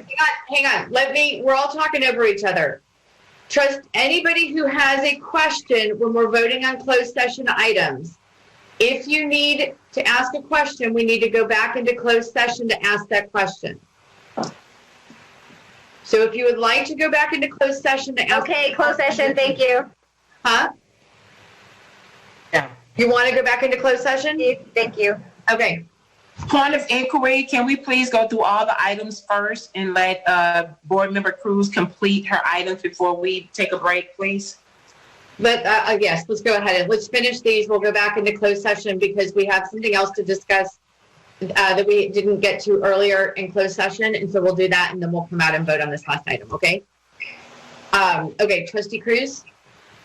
I move that the board approve the settlement agreement in the matter of LCB&F DC versus Houston Independent School District and Klein Independent School District, TEA docket number 169SE0120 on the terms discussed in closed session effective June 12, 2020.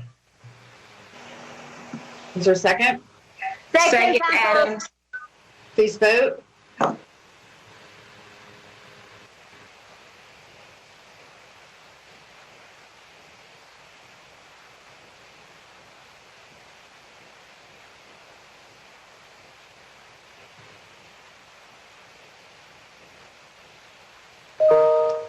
Motion passes 9 in favor, 0 opposed, 0 abstentions. Next motion.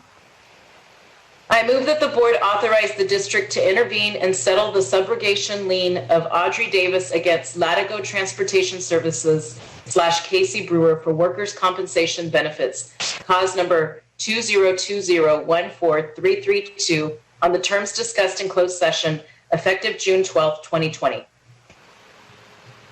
Is there a second? Second. Please vote.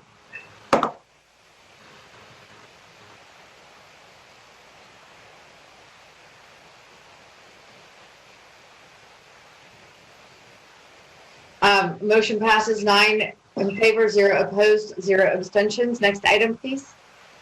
I move that the board authorize the district to settle the subrogation lien of Ronnie Wright against Edgar Dominguez and State Farm Insurance for workers' compensation benefits. State Farm Insurance claim number 535639F22 on the terms discussed in closed session effective June 12, 2020. Is there a second?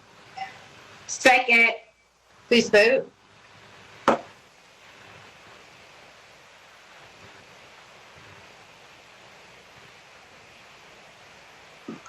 Motion passes 9 in favor, 0 opposed, 0 abstentions. Next motion, please. I move that the board authorize the district to settle the subrogation lien of Alma Riojas against Hector Garza and Sedgwick Insurance for workers' compensation benefits. Sedgwick Insurance claim number 6981365 on the terms discussed in closed session effective June 12, 2020. So second? Second. Second. Okay. Was there a first? 9 in favor, 0 opposed, 0 abstentions. Next motion, please. I move that the board authorize the district to file suit and settle subrogation lien of DM against CS, mother of student, for workers' compensation benefits. Venture General Insurance claim number 20196768 on the terms discussed in closed session effective June 12, 2020. Is there a second?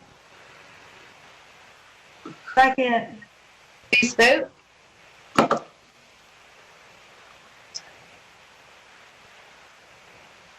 That's clever, Trustee Adams.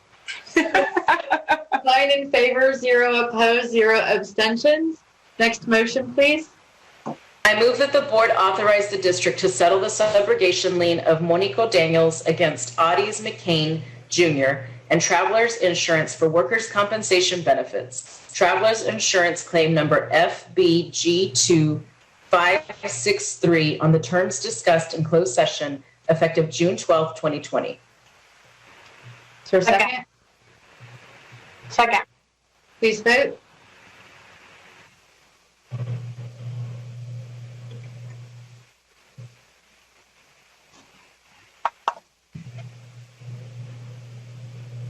Motion passes 9-4, 0 against, 0 abstentions. Next motion. I move that the board authorize the district to file suit and settle the subrogation lien of LS against CS, mother of student, for workers' compensation benefits. Venture General Insurance claim number 20196768 on the terms discussed in closed session effective June 12, 2020. Is there a second? Second. Please vote.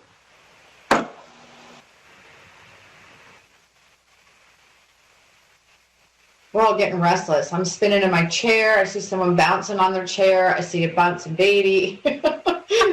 Motion passes 9-4, 0 against, 0 abstentions. Next motion, please. I move that the board approve closed session personnel agenda number 22 as discussed in closed session effective June 12th, 2020. Is there a second? Second. Please vote.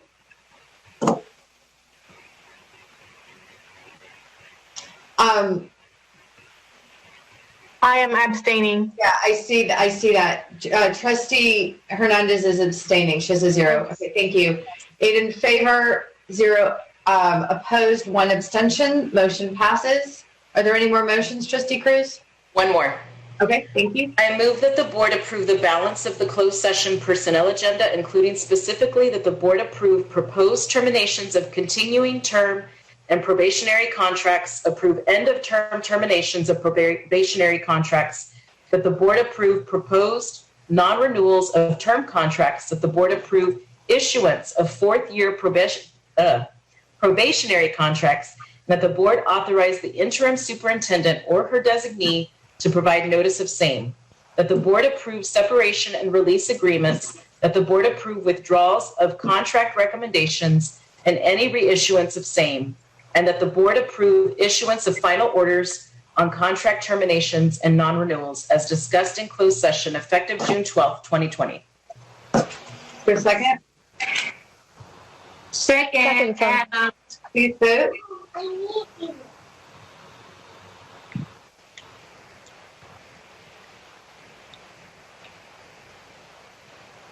Motion passes 9 in favor, 0 opposed, 0 abstentions.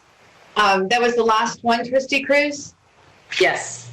Madam President Seibert, I don't need closed session anymore. I don't know why I had a brain, just a momentary lapse in memory. Sorry. Okay. I mean, we're still going to have to go into closed session for one remaining item anyway, but that wouldn't be until after the hearing of the community. So you want to proceed with the vote on this item? Yes, please. Okay. Trustee Cruz, if you'd like to do that first motion. I move that the board authorize board counsel to provide notice under its contract with Next Board on the terms discussed in closed session effective June 12th, 2020. Is there a second? Second, Adam. Second, Sam. Please vote.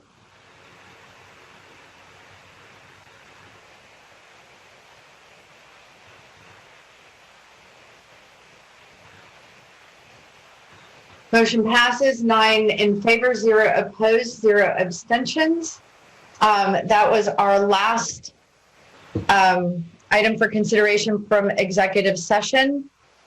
So we have now come to the portion of our meeting where we normally hear from our community. We are glad you have joined us online today under current guidance from, all right, this is what I read earlier. For sake of time, nothing's changed.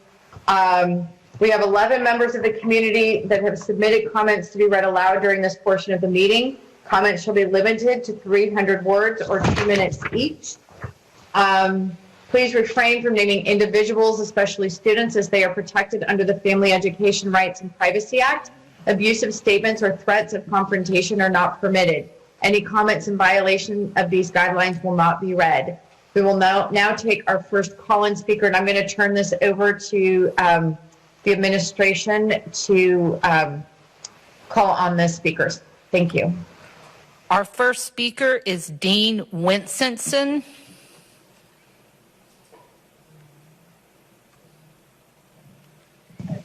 Sir, you may begin.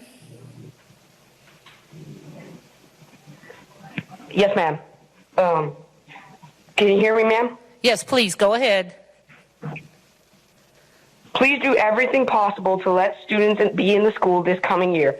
I would be happy to wear a mask or face shield or show up early to have my temperature taken every day, if that is what is needed to come to school. Learning online at home has been really hard, not because the lessons are hard, but because I feel so isolated all the time. I miss being around other kids, and I feel like I hardly learn anything if I'm not in school. That's all, ma'am. Thank you, Dean. Next, we have Lyle Winsenson.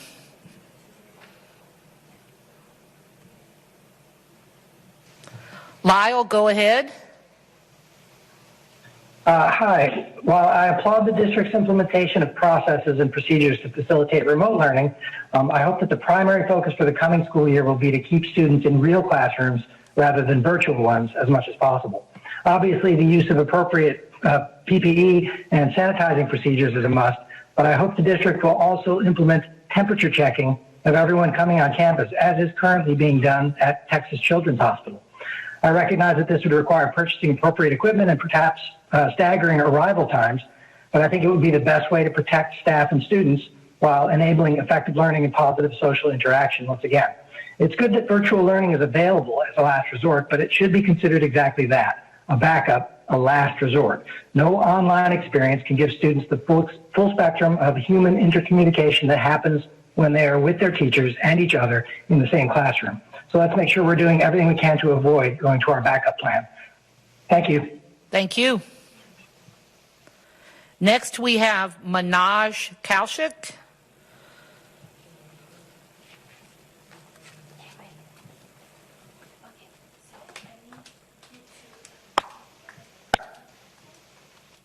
Manoj, you may go ahead.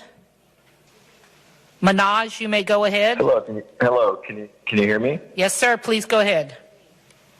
Thank you. Hi, my name is Manoj Kaushik, and I am represented by Trustee Patricia Allen. Good evening, everyone. I'm also a member of One Houston and a former HISD science teacher. So right now, more than ever, we need to make the right choices for our students. As educators, we know that the role that we fill is more than just a teacher. We're a parent, role model, doctor, counselor, confidant. As a teacher, I saw firsthand that students who weren't provided adequate mental health support struggled to be present mentally and physically. I could only do so much having so many students at so little time. Education should be equitable. Students that require social emotional support deserve to receive it. In fact, it's your duty to provide that service. In our research, we landed on 9 recommendations we believe can shift the way students are disciplined in school by focusing on academics and the whole child from a social emotional perspective. With that in mind, we're asking the board to consider improving the counselor to student ratio. The current ratio in HISD is 1 counselor to 1,111 students. Our best practice recommendation is 1 to 250. If that difference isn't striking, alarming, or downright sad, I don't know what is. We must do better. In 2016, HISD allocated $18 million to HISD Police Department, while only $6 million toward college readiness, dropout prevention, and family engagement programs. Discrepancies like this must be corrected. We believe by increasing the number of counselors, there will be a reduction in the number of school-age children that go into the criminal justice system. Thanks for your time. I sent a one-pager about this topic, and please contact me if you have any questions. Thank you. Thank you.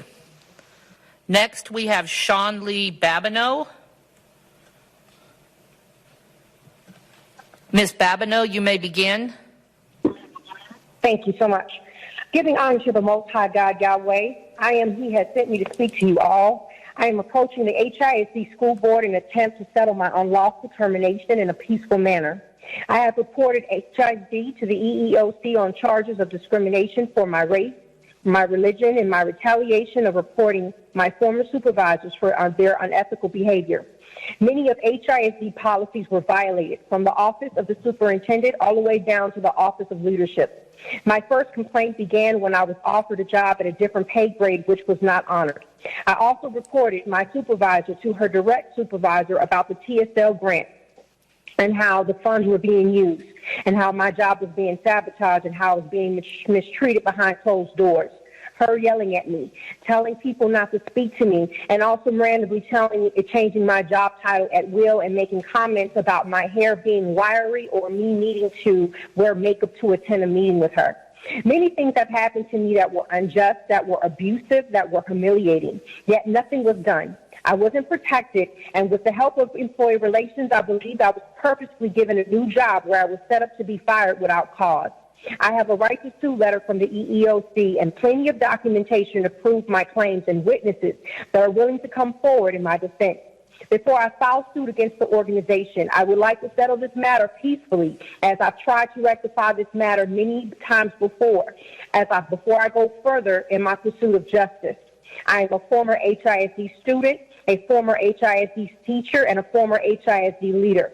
I loved working for the district, and I fought very hard to not only keep my job, but also I fought to get my job back. But I'm the one that got fired. But I also know for sure that this is an organization that has a reputation of bullying and retaliation and has been very vicious in this manner towards me. But I believe that this is a new board, and I believe that you guys can lead this HISD. Next, we have Samantha May.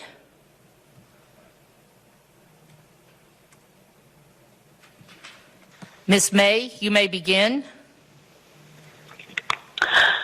My name is Samantha Pizarski-May, and I am a graduate of HISD schools and now an elementary music educator in the Houston area. I had meant to sign up for the earlier comments about the budget and wanted to ask the board today to disband and divest from the HISD Police Department, as many others have already asked. So many have told you there is no need for police officers in our schools. You know the data about the number of black students disciplined, suspended, and expelled. Take a long look at those statistics and try to tell me there isn't a systemic racism issue in the HISD discipline and policing system. You won't be able to do that because you know there is. Implicit bias trainings of police departments don't work. Minneapolis PD had implicit bias trainings every year, and yet George Floyd, an HISD graduate, is still dead. I teach 4 through 11-year-olds at a majority black and Latinx school, and every time a police officer enters the school building, you can see the fear in the eyes of the children. A police presence in the school building doesn't make the children feel safer. It has the complete opposite effect, and the stress of their presence in the building makes it hard for children to learn. This board needs to take a good long look at what policing in HISD has really accomplished and what they're really doing by voting for this budget the way they did. Every single mental health crisis that happens this next school year that is escalated by the actions of a police officer instead of helped by a school counselor will be on your hands. All of the students and staff members who contract COVID-19 and may potentially lose their lives because there isn't even a school nurse on every campus able to track symptoms and diagnoses will be on your hands. We need to invest in keeping our students healthy and fund programs and personnel that will help them grow and learn, not punish and traumatize. You have made a grave mistake as a board, and the constituents you are not representing will remember this. Thank you for your time. Thank you. Next, we have Madison Black.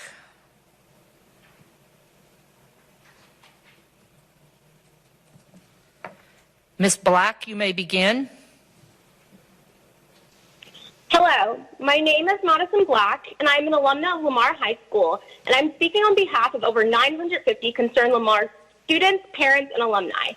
In light of the national conversations on the role of police in schools, I request that the board reconsiders the increase in funds allocated to the police and student resource officers, and instead uses this money to supply schools with mental health resources such as mental health counselors and social workers.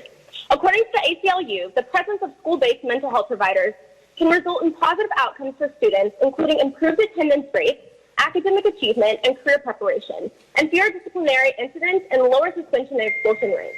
Further, having this presence improves school safety generally, while there is no evidence that increased police presence improves school safety. Although it is great that HISD has created Let's Stay Connected, the mental health hotline for students and parents within the district needing support, each school should hire long-term, certified, culturally competent mental health professionals as part of their administration staff. These positions should be filled by psychologists, psychiatrists, and therapists, willing and equipped to provide ongoing counseling to students experiencing an umbrella of issues that may interfere with their academic success. Crisis intervention requires more than a faculty member certified via an 8-hour public education program. As one must have the proper credentials to serve as a nurse or a teacher, the same requirement should be applicable to individuals providing mental health support in schools. This is imperative to cultivating an environment within schools that recognizes the importance of the mental well-being of its students and also is capable of supporting all student needs, not just in moments of crisis, but every day. HISD schools have an obligation to support the whole student. Filling schools with more mental health resources would aid in ensuring all students have the opportunity to flourish not only in school, but in their daily lives. Your decision to increase the police budget by 30% shows your failure to stand with and support Black and brown students. Thank you. Thank you. Next, we have Nick Thixton.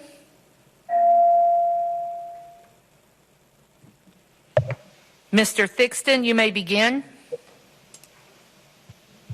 Hi, this is regarding the budget. My name is Nick Thixton.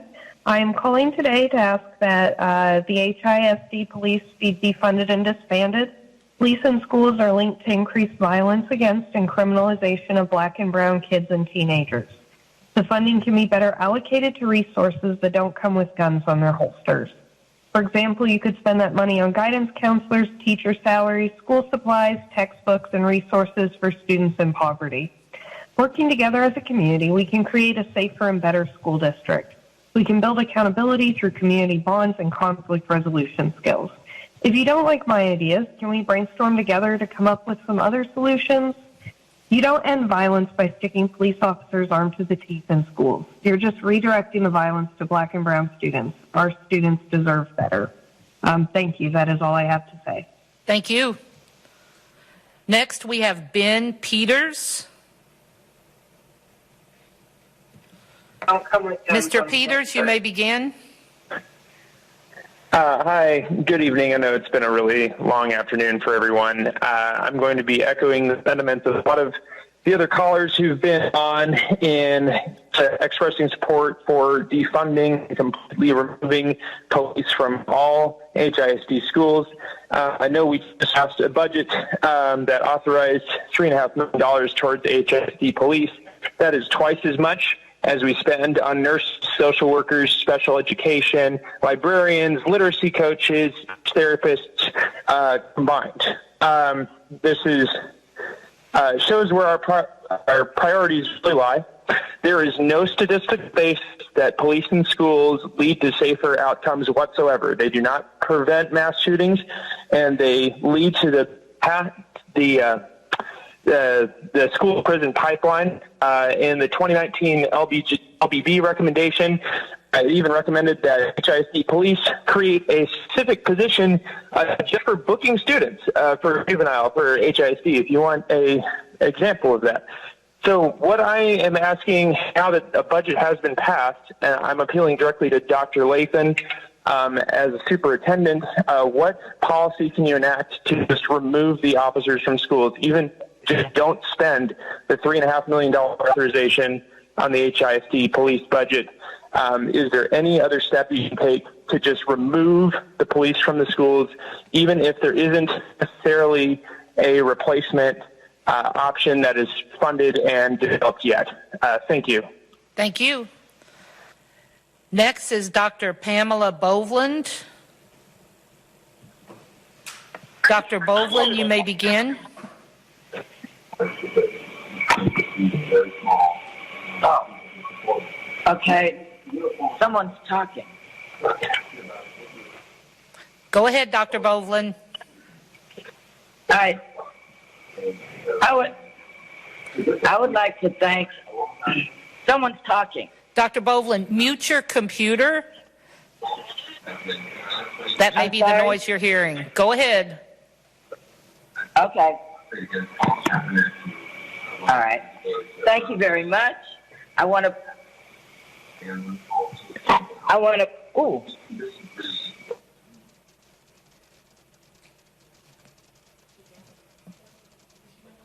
Dr. Boveland? We'll try to call her back right now. Ms. Jones will read the comment from Kate Gibson. Improving counselor to student ratio.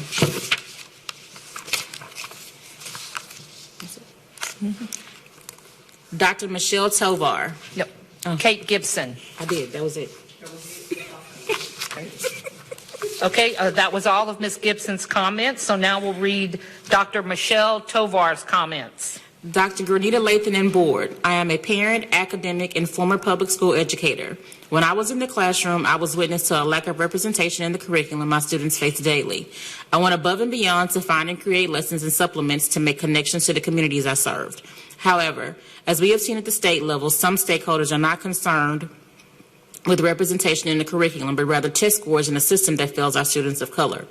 Today, I ask you to consider including the ethnic studies curriculum in K through 12 taught by educators dedicated to lifting communities of color in HISD.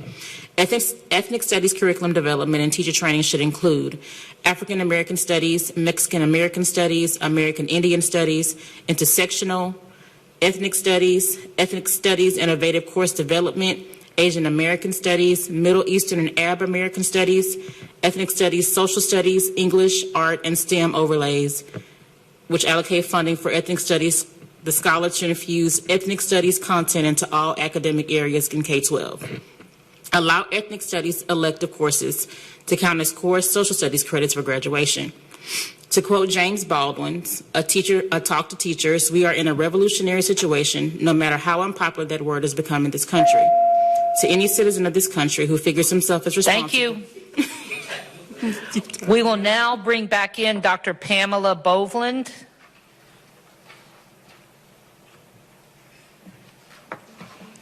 Okay, Dr. Boveland, one more time. Okay, we'll try this again. I wanted to personally thank the superintendent and the trustees for participating in the George Floyd Candlelight Vigil on Monday. I want to also send special thanks to the great job the HISD police who worked the vigil. I also want to express concern that the district will not be receiving the COVID funding from the CARE Act. And in addition, please, the calls for defunding the Houston police, the HISD police could be quieted by real reforms that need to, if you need to join the city of Houston and codifying the police reform measures in this moment. No tear gas should be used on campuses. No pepper spray should be used on our children. Move to a more extreme guardian mode as opposed to a warrior mode. Establish teen court systems for discipline.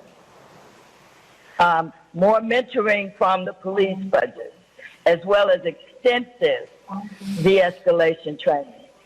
Add nurses to all campuses. Add mental health counselors and social workers to all campuses. No chokeholds or strangulation restraints. I support defunding any charter school that demonstrates fiscal dysfunction. And yes, I'm talking about Energize for Excellence. I pay close attention to who votes for what. Thank you. Thank you. That concludes our hearing of the hearing of the community. Madam President.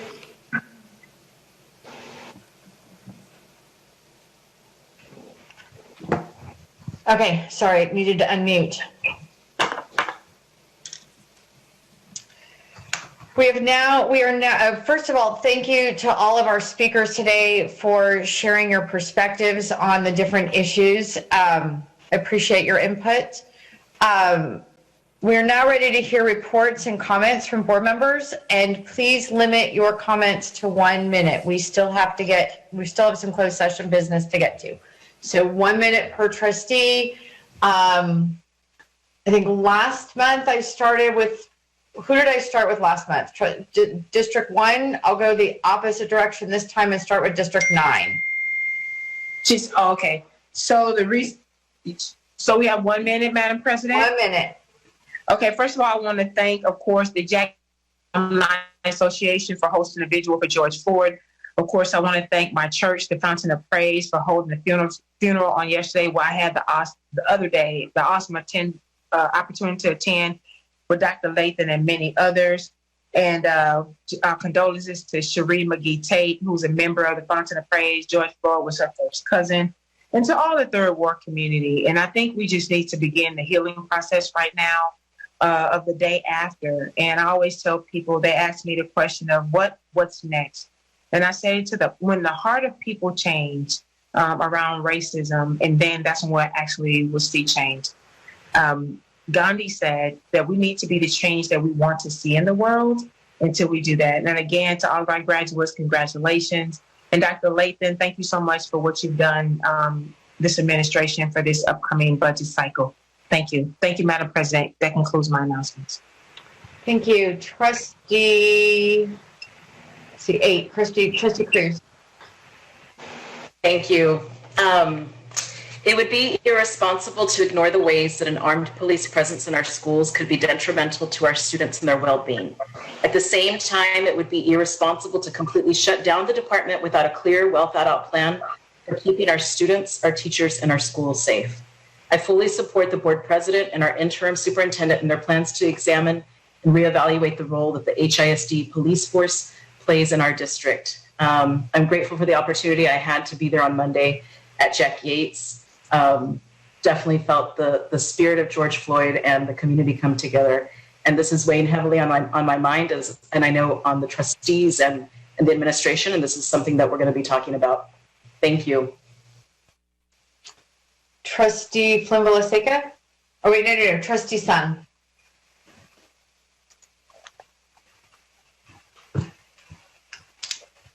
So, I know we're excited that we passed the budget. I think it's a low bar to set ourselves to say that we passed the budget on the first time. So it's good that we did. But I want to say, this is an imperfect budget. And if we want to make sure that our students come back to school safe in all senses of the word, safe from COVID, safe from racism, then we have work to do that starts tomorrow. So, I know we're all looking forward to a July break, but the community is counting on us to make sure we have a safe plan before we set foot in schools this fall.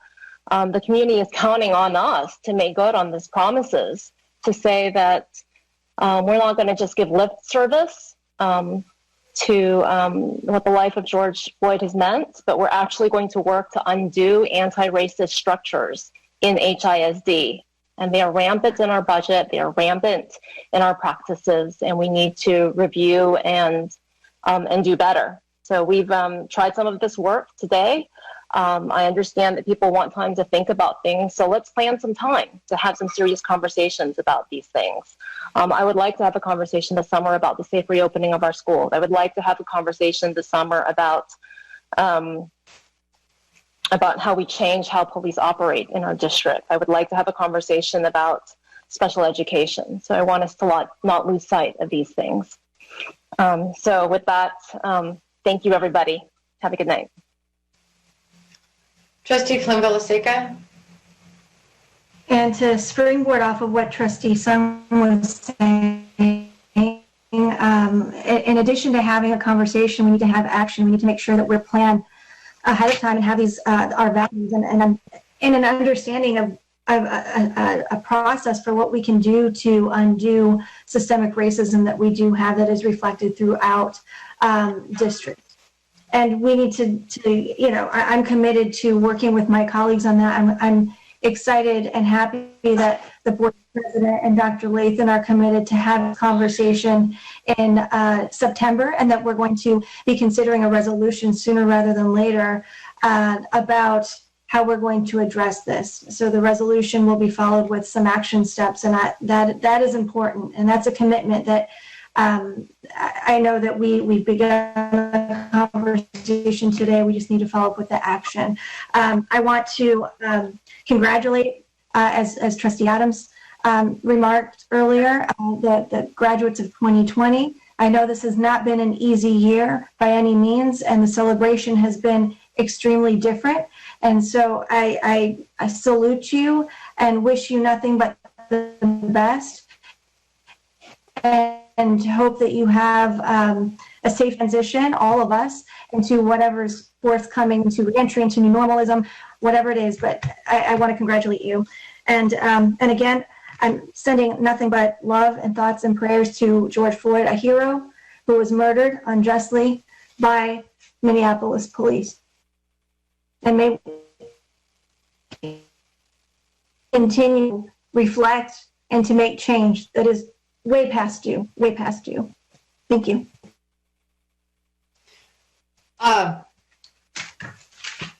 Trustee Allen.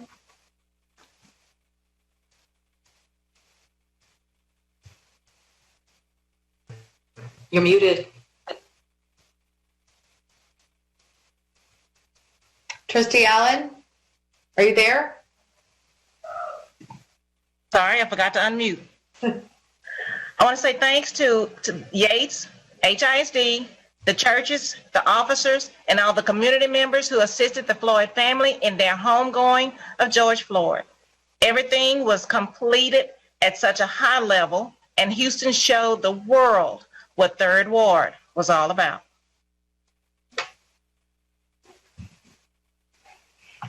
Thank you, Trustee Allen.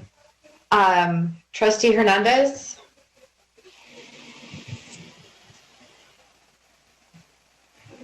I want to thank the Jack Yates Alumni Association for inviting me to George Floyd's memorial on Monday.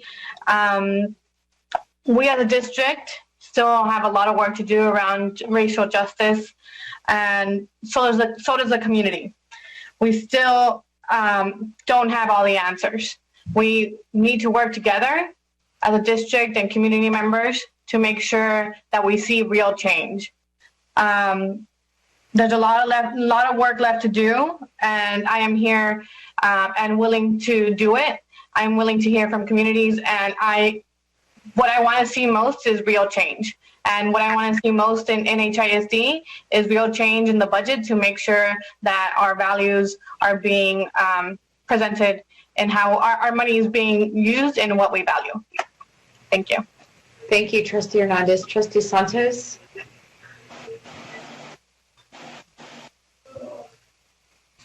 Thank you. I just want to give a shout out to the teachers. I couldn't support the budget today with a 30% permanent pay increase for others. When you are the heart and soul and the backbone of public education, you are the change makers. You are what our kids need.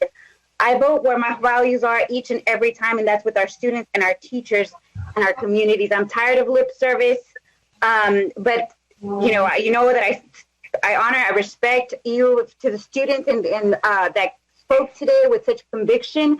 Your voice is fire. I need you in my life. Again, Black Lives Matter. This brown-skinned Latina stands with our Black students, our Black teachers, and our Black community. Words are never, ever, ever going to be enough. Radical change starts with policy. George Floyd, say his name. That is where it starts. We are the change makers. You know what? It starts with policies where we put $4.6 million into Black and brown schools that need it the most. I just want to say that I stand with the community. Tu lucha es mi lucha. Your fight is my fight, and I will be here. I honor and respect every single one of our families out there. Thank you. Thank you, colleagues. Yeah, I want to echo the sentiments of all of my colleagues, and the reform that we need to have around racial justice. I've struggled with this myself because it's so easy for it to just be words, and it needs to be actions. It needs to be actions that make meaningful change systemically. This isn't a new issue. This is an issue that's been going on for the entire history of our country, which is why Black Lives Matter. It is about time. It's unfortunate another person, not just a person, another person died to finally create enough momentum that we're having these conversations and taking these actions. So I look forward to working with my colleagues, not just on an ad hoc committee or a workshop, but for us to be mindful in everything that we do of how our actions, whether it's the calendar, whether it's the budget, no matter what it is, that we are looking at this through how it impacts our students of color, but particularly our Black students. So I'm looking forward to these conversations and actions in the months ahead. Board colleagues, I want to speak to you. We have a lot of work in the months coming up. We dive right back into our governance work. We are going to continue to get updates from Dr. Lathan on what the start of school looks like. I know she is sending us updates every week, but I think we're going to have a more robust conversation. What I heard is a desire for a more robust conversation before school actually starts. So I will work with Dr. Lathan on that conversation. The month of August is going to be packed. And just an aside, I just completed a 2-day in-service with the next several months of continuing education on a certification for education finance at Georgetown. And I'm more than eager to start putting all of that to work literally tomorrow. I've already told Dr. Lathan I'm gearing up for that conversation with her. The types of questions that we should have been asking all along. Unfortunately, this program was just last week, so it was a little too late for me to apply all of that knowledge to this year's budget. But I look forward to working with the administration and asking new kinds of questions and considerations that we should be having as we move forward and start tomorrow on next year's conversations. So my prayers to George Floyd's family and community. I have no words to ease your grief. And with that, Madam President, I do have a question for Madam Superintendent about the virtual graduation on Sunday, if I may. Well, before we go there, we didn't get to area 2. Hey, I know. I just want to make sure she closed out. I'm getting out the gavel. I'm getting out the gavel. Just because we are not at the dais doesn't mean we're varying from. No. I said a point of inquiry, which is a policy. I can say of Robert rules, because we're getting ready to close out. We're not coming back to the dais after this, are we?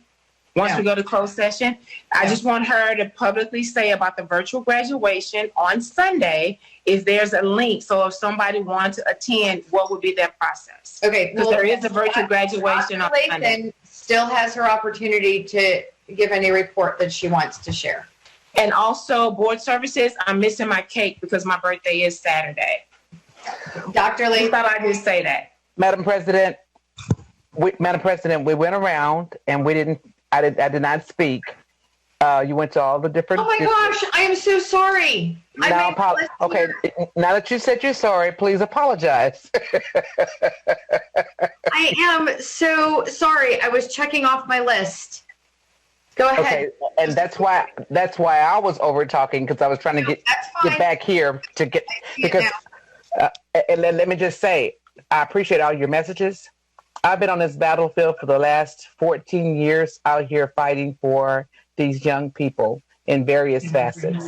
I've been a Black mother and a grandmother. I've been Black for almost 63 years, the end of this month, Miss Trustee Adams. So I've had that conversation with my son and my grandson, the talk has changed. Before I get there, I want to say too that thank you, Dr. Lathan. Thank you for the students, Lyle and Dean and Juliet, that called in from Wheatley, for your very, very eloquent speeches and points of interest. But I just wanted to say that I'm glad that society's eyes are open, because we've been out here, a lot of us out here on this battlefield, on these streets a long time. I was fortunate enough to attend the swearing in of the new chief, and I was very, very impressed with the fact that he said he was raised in the Bronx. And so, you all will figure out later on, he has a Creole wife, which makes it, I can relate to it because, I'm part Creole.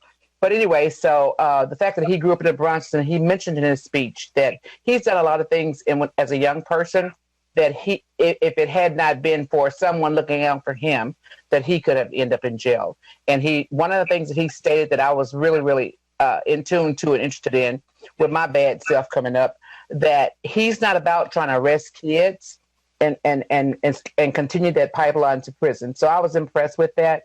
I want to say too that I have been for the last 14 years on the battlefield, and since 2016, I've kneeled with Kaepernick. I've worn my jersey proudly, and right now, for Black Lives Matters and for the Floyd families, I'm glad for the awakening, but I say fists up.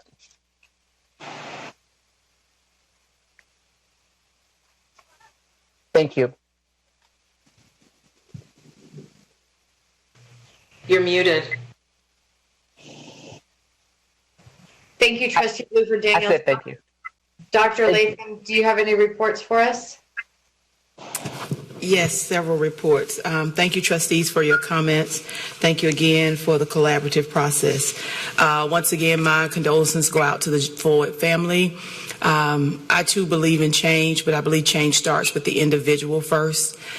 This is a painful situation that we all, like I said earlier this week at Yates, and thank you to the Alumni Association, that we had to experience. But it's not an experience that we have not experienced before. It's not an experience that I have not experienced before.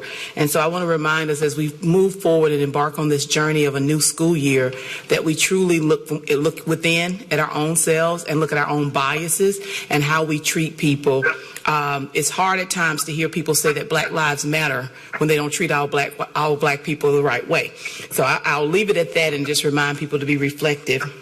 Also, Trustee Dygard, thank you. Yes, we're ready to begin the conversation, but I want to remind everyone we are closed on Fridays, and that starts tomorrow. So, Trustee Dygard, I'll be ready to join you on the journey on Monday. We are going to get some rest. Members of Team HISD are off of the clock Friday, Saturday, and Sunday. Now, virtual graduation, HoustonISD.org/2020 grads. That is the link for the graduation that will go live. Virtual graduation that will go live on Sunday at 1 p.m. Thank you again. Have a great weekend.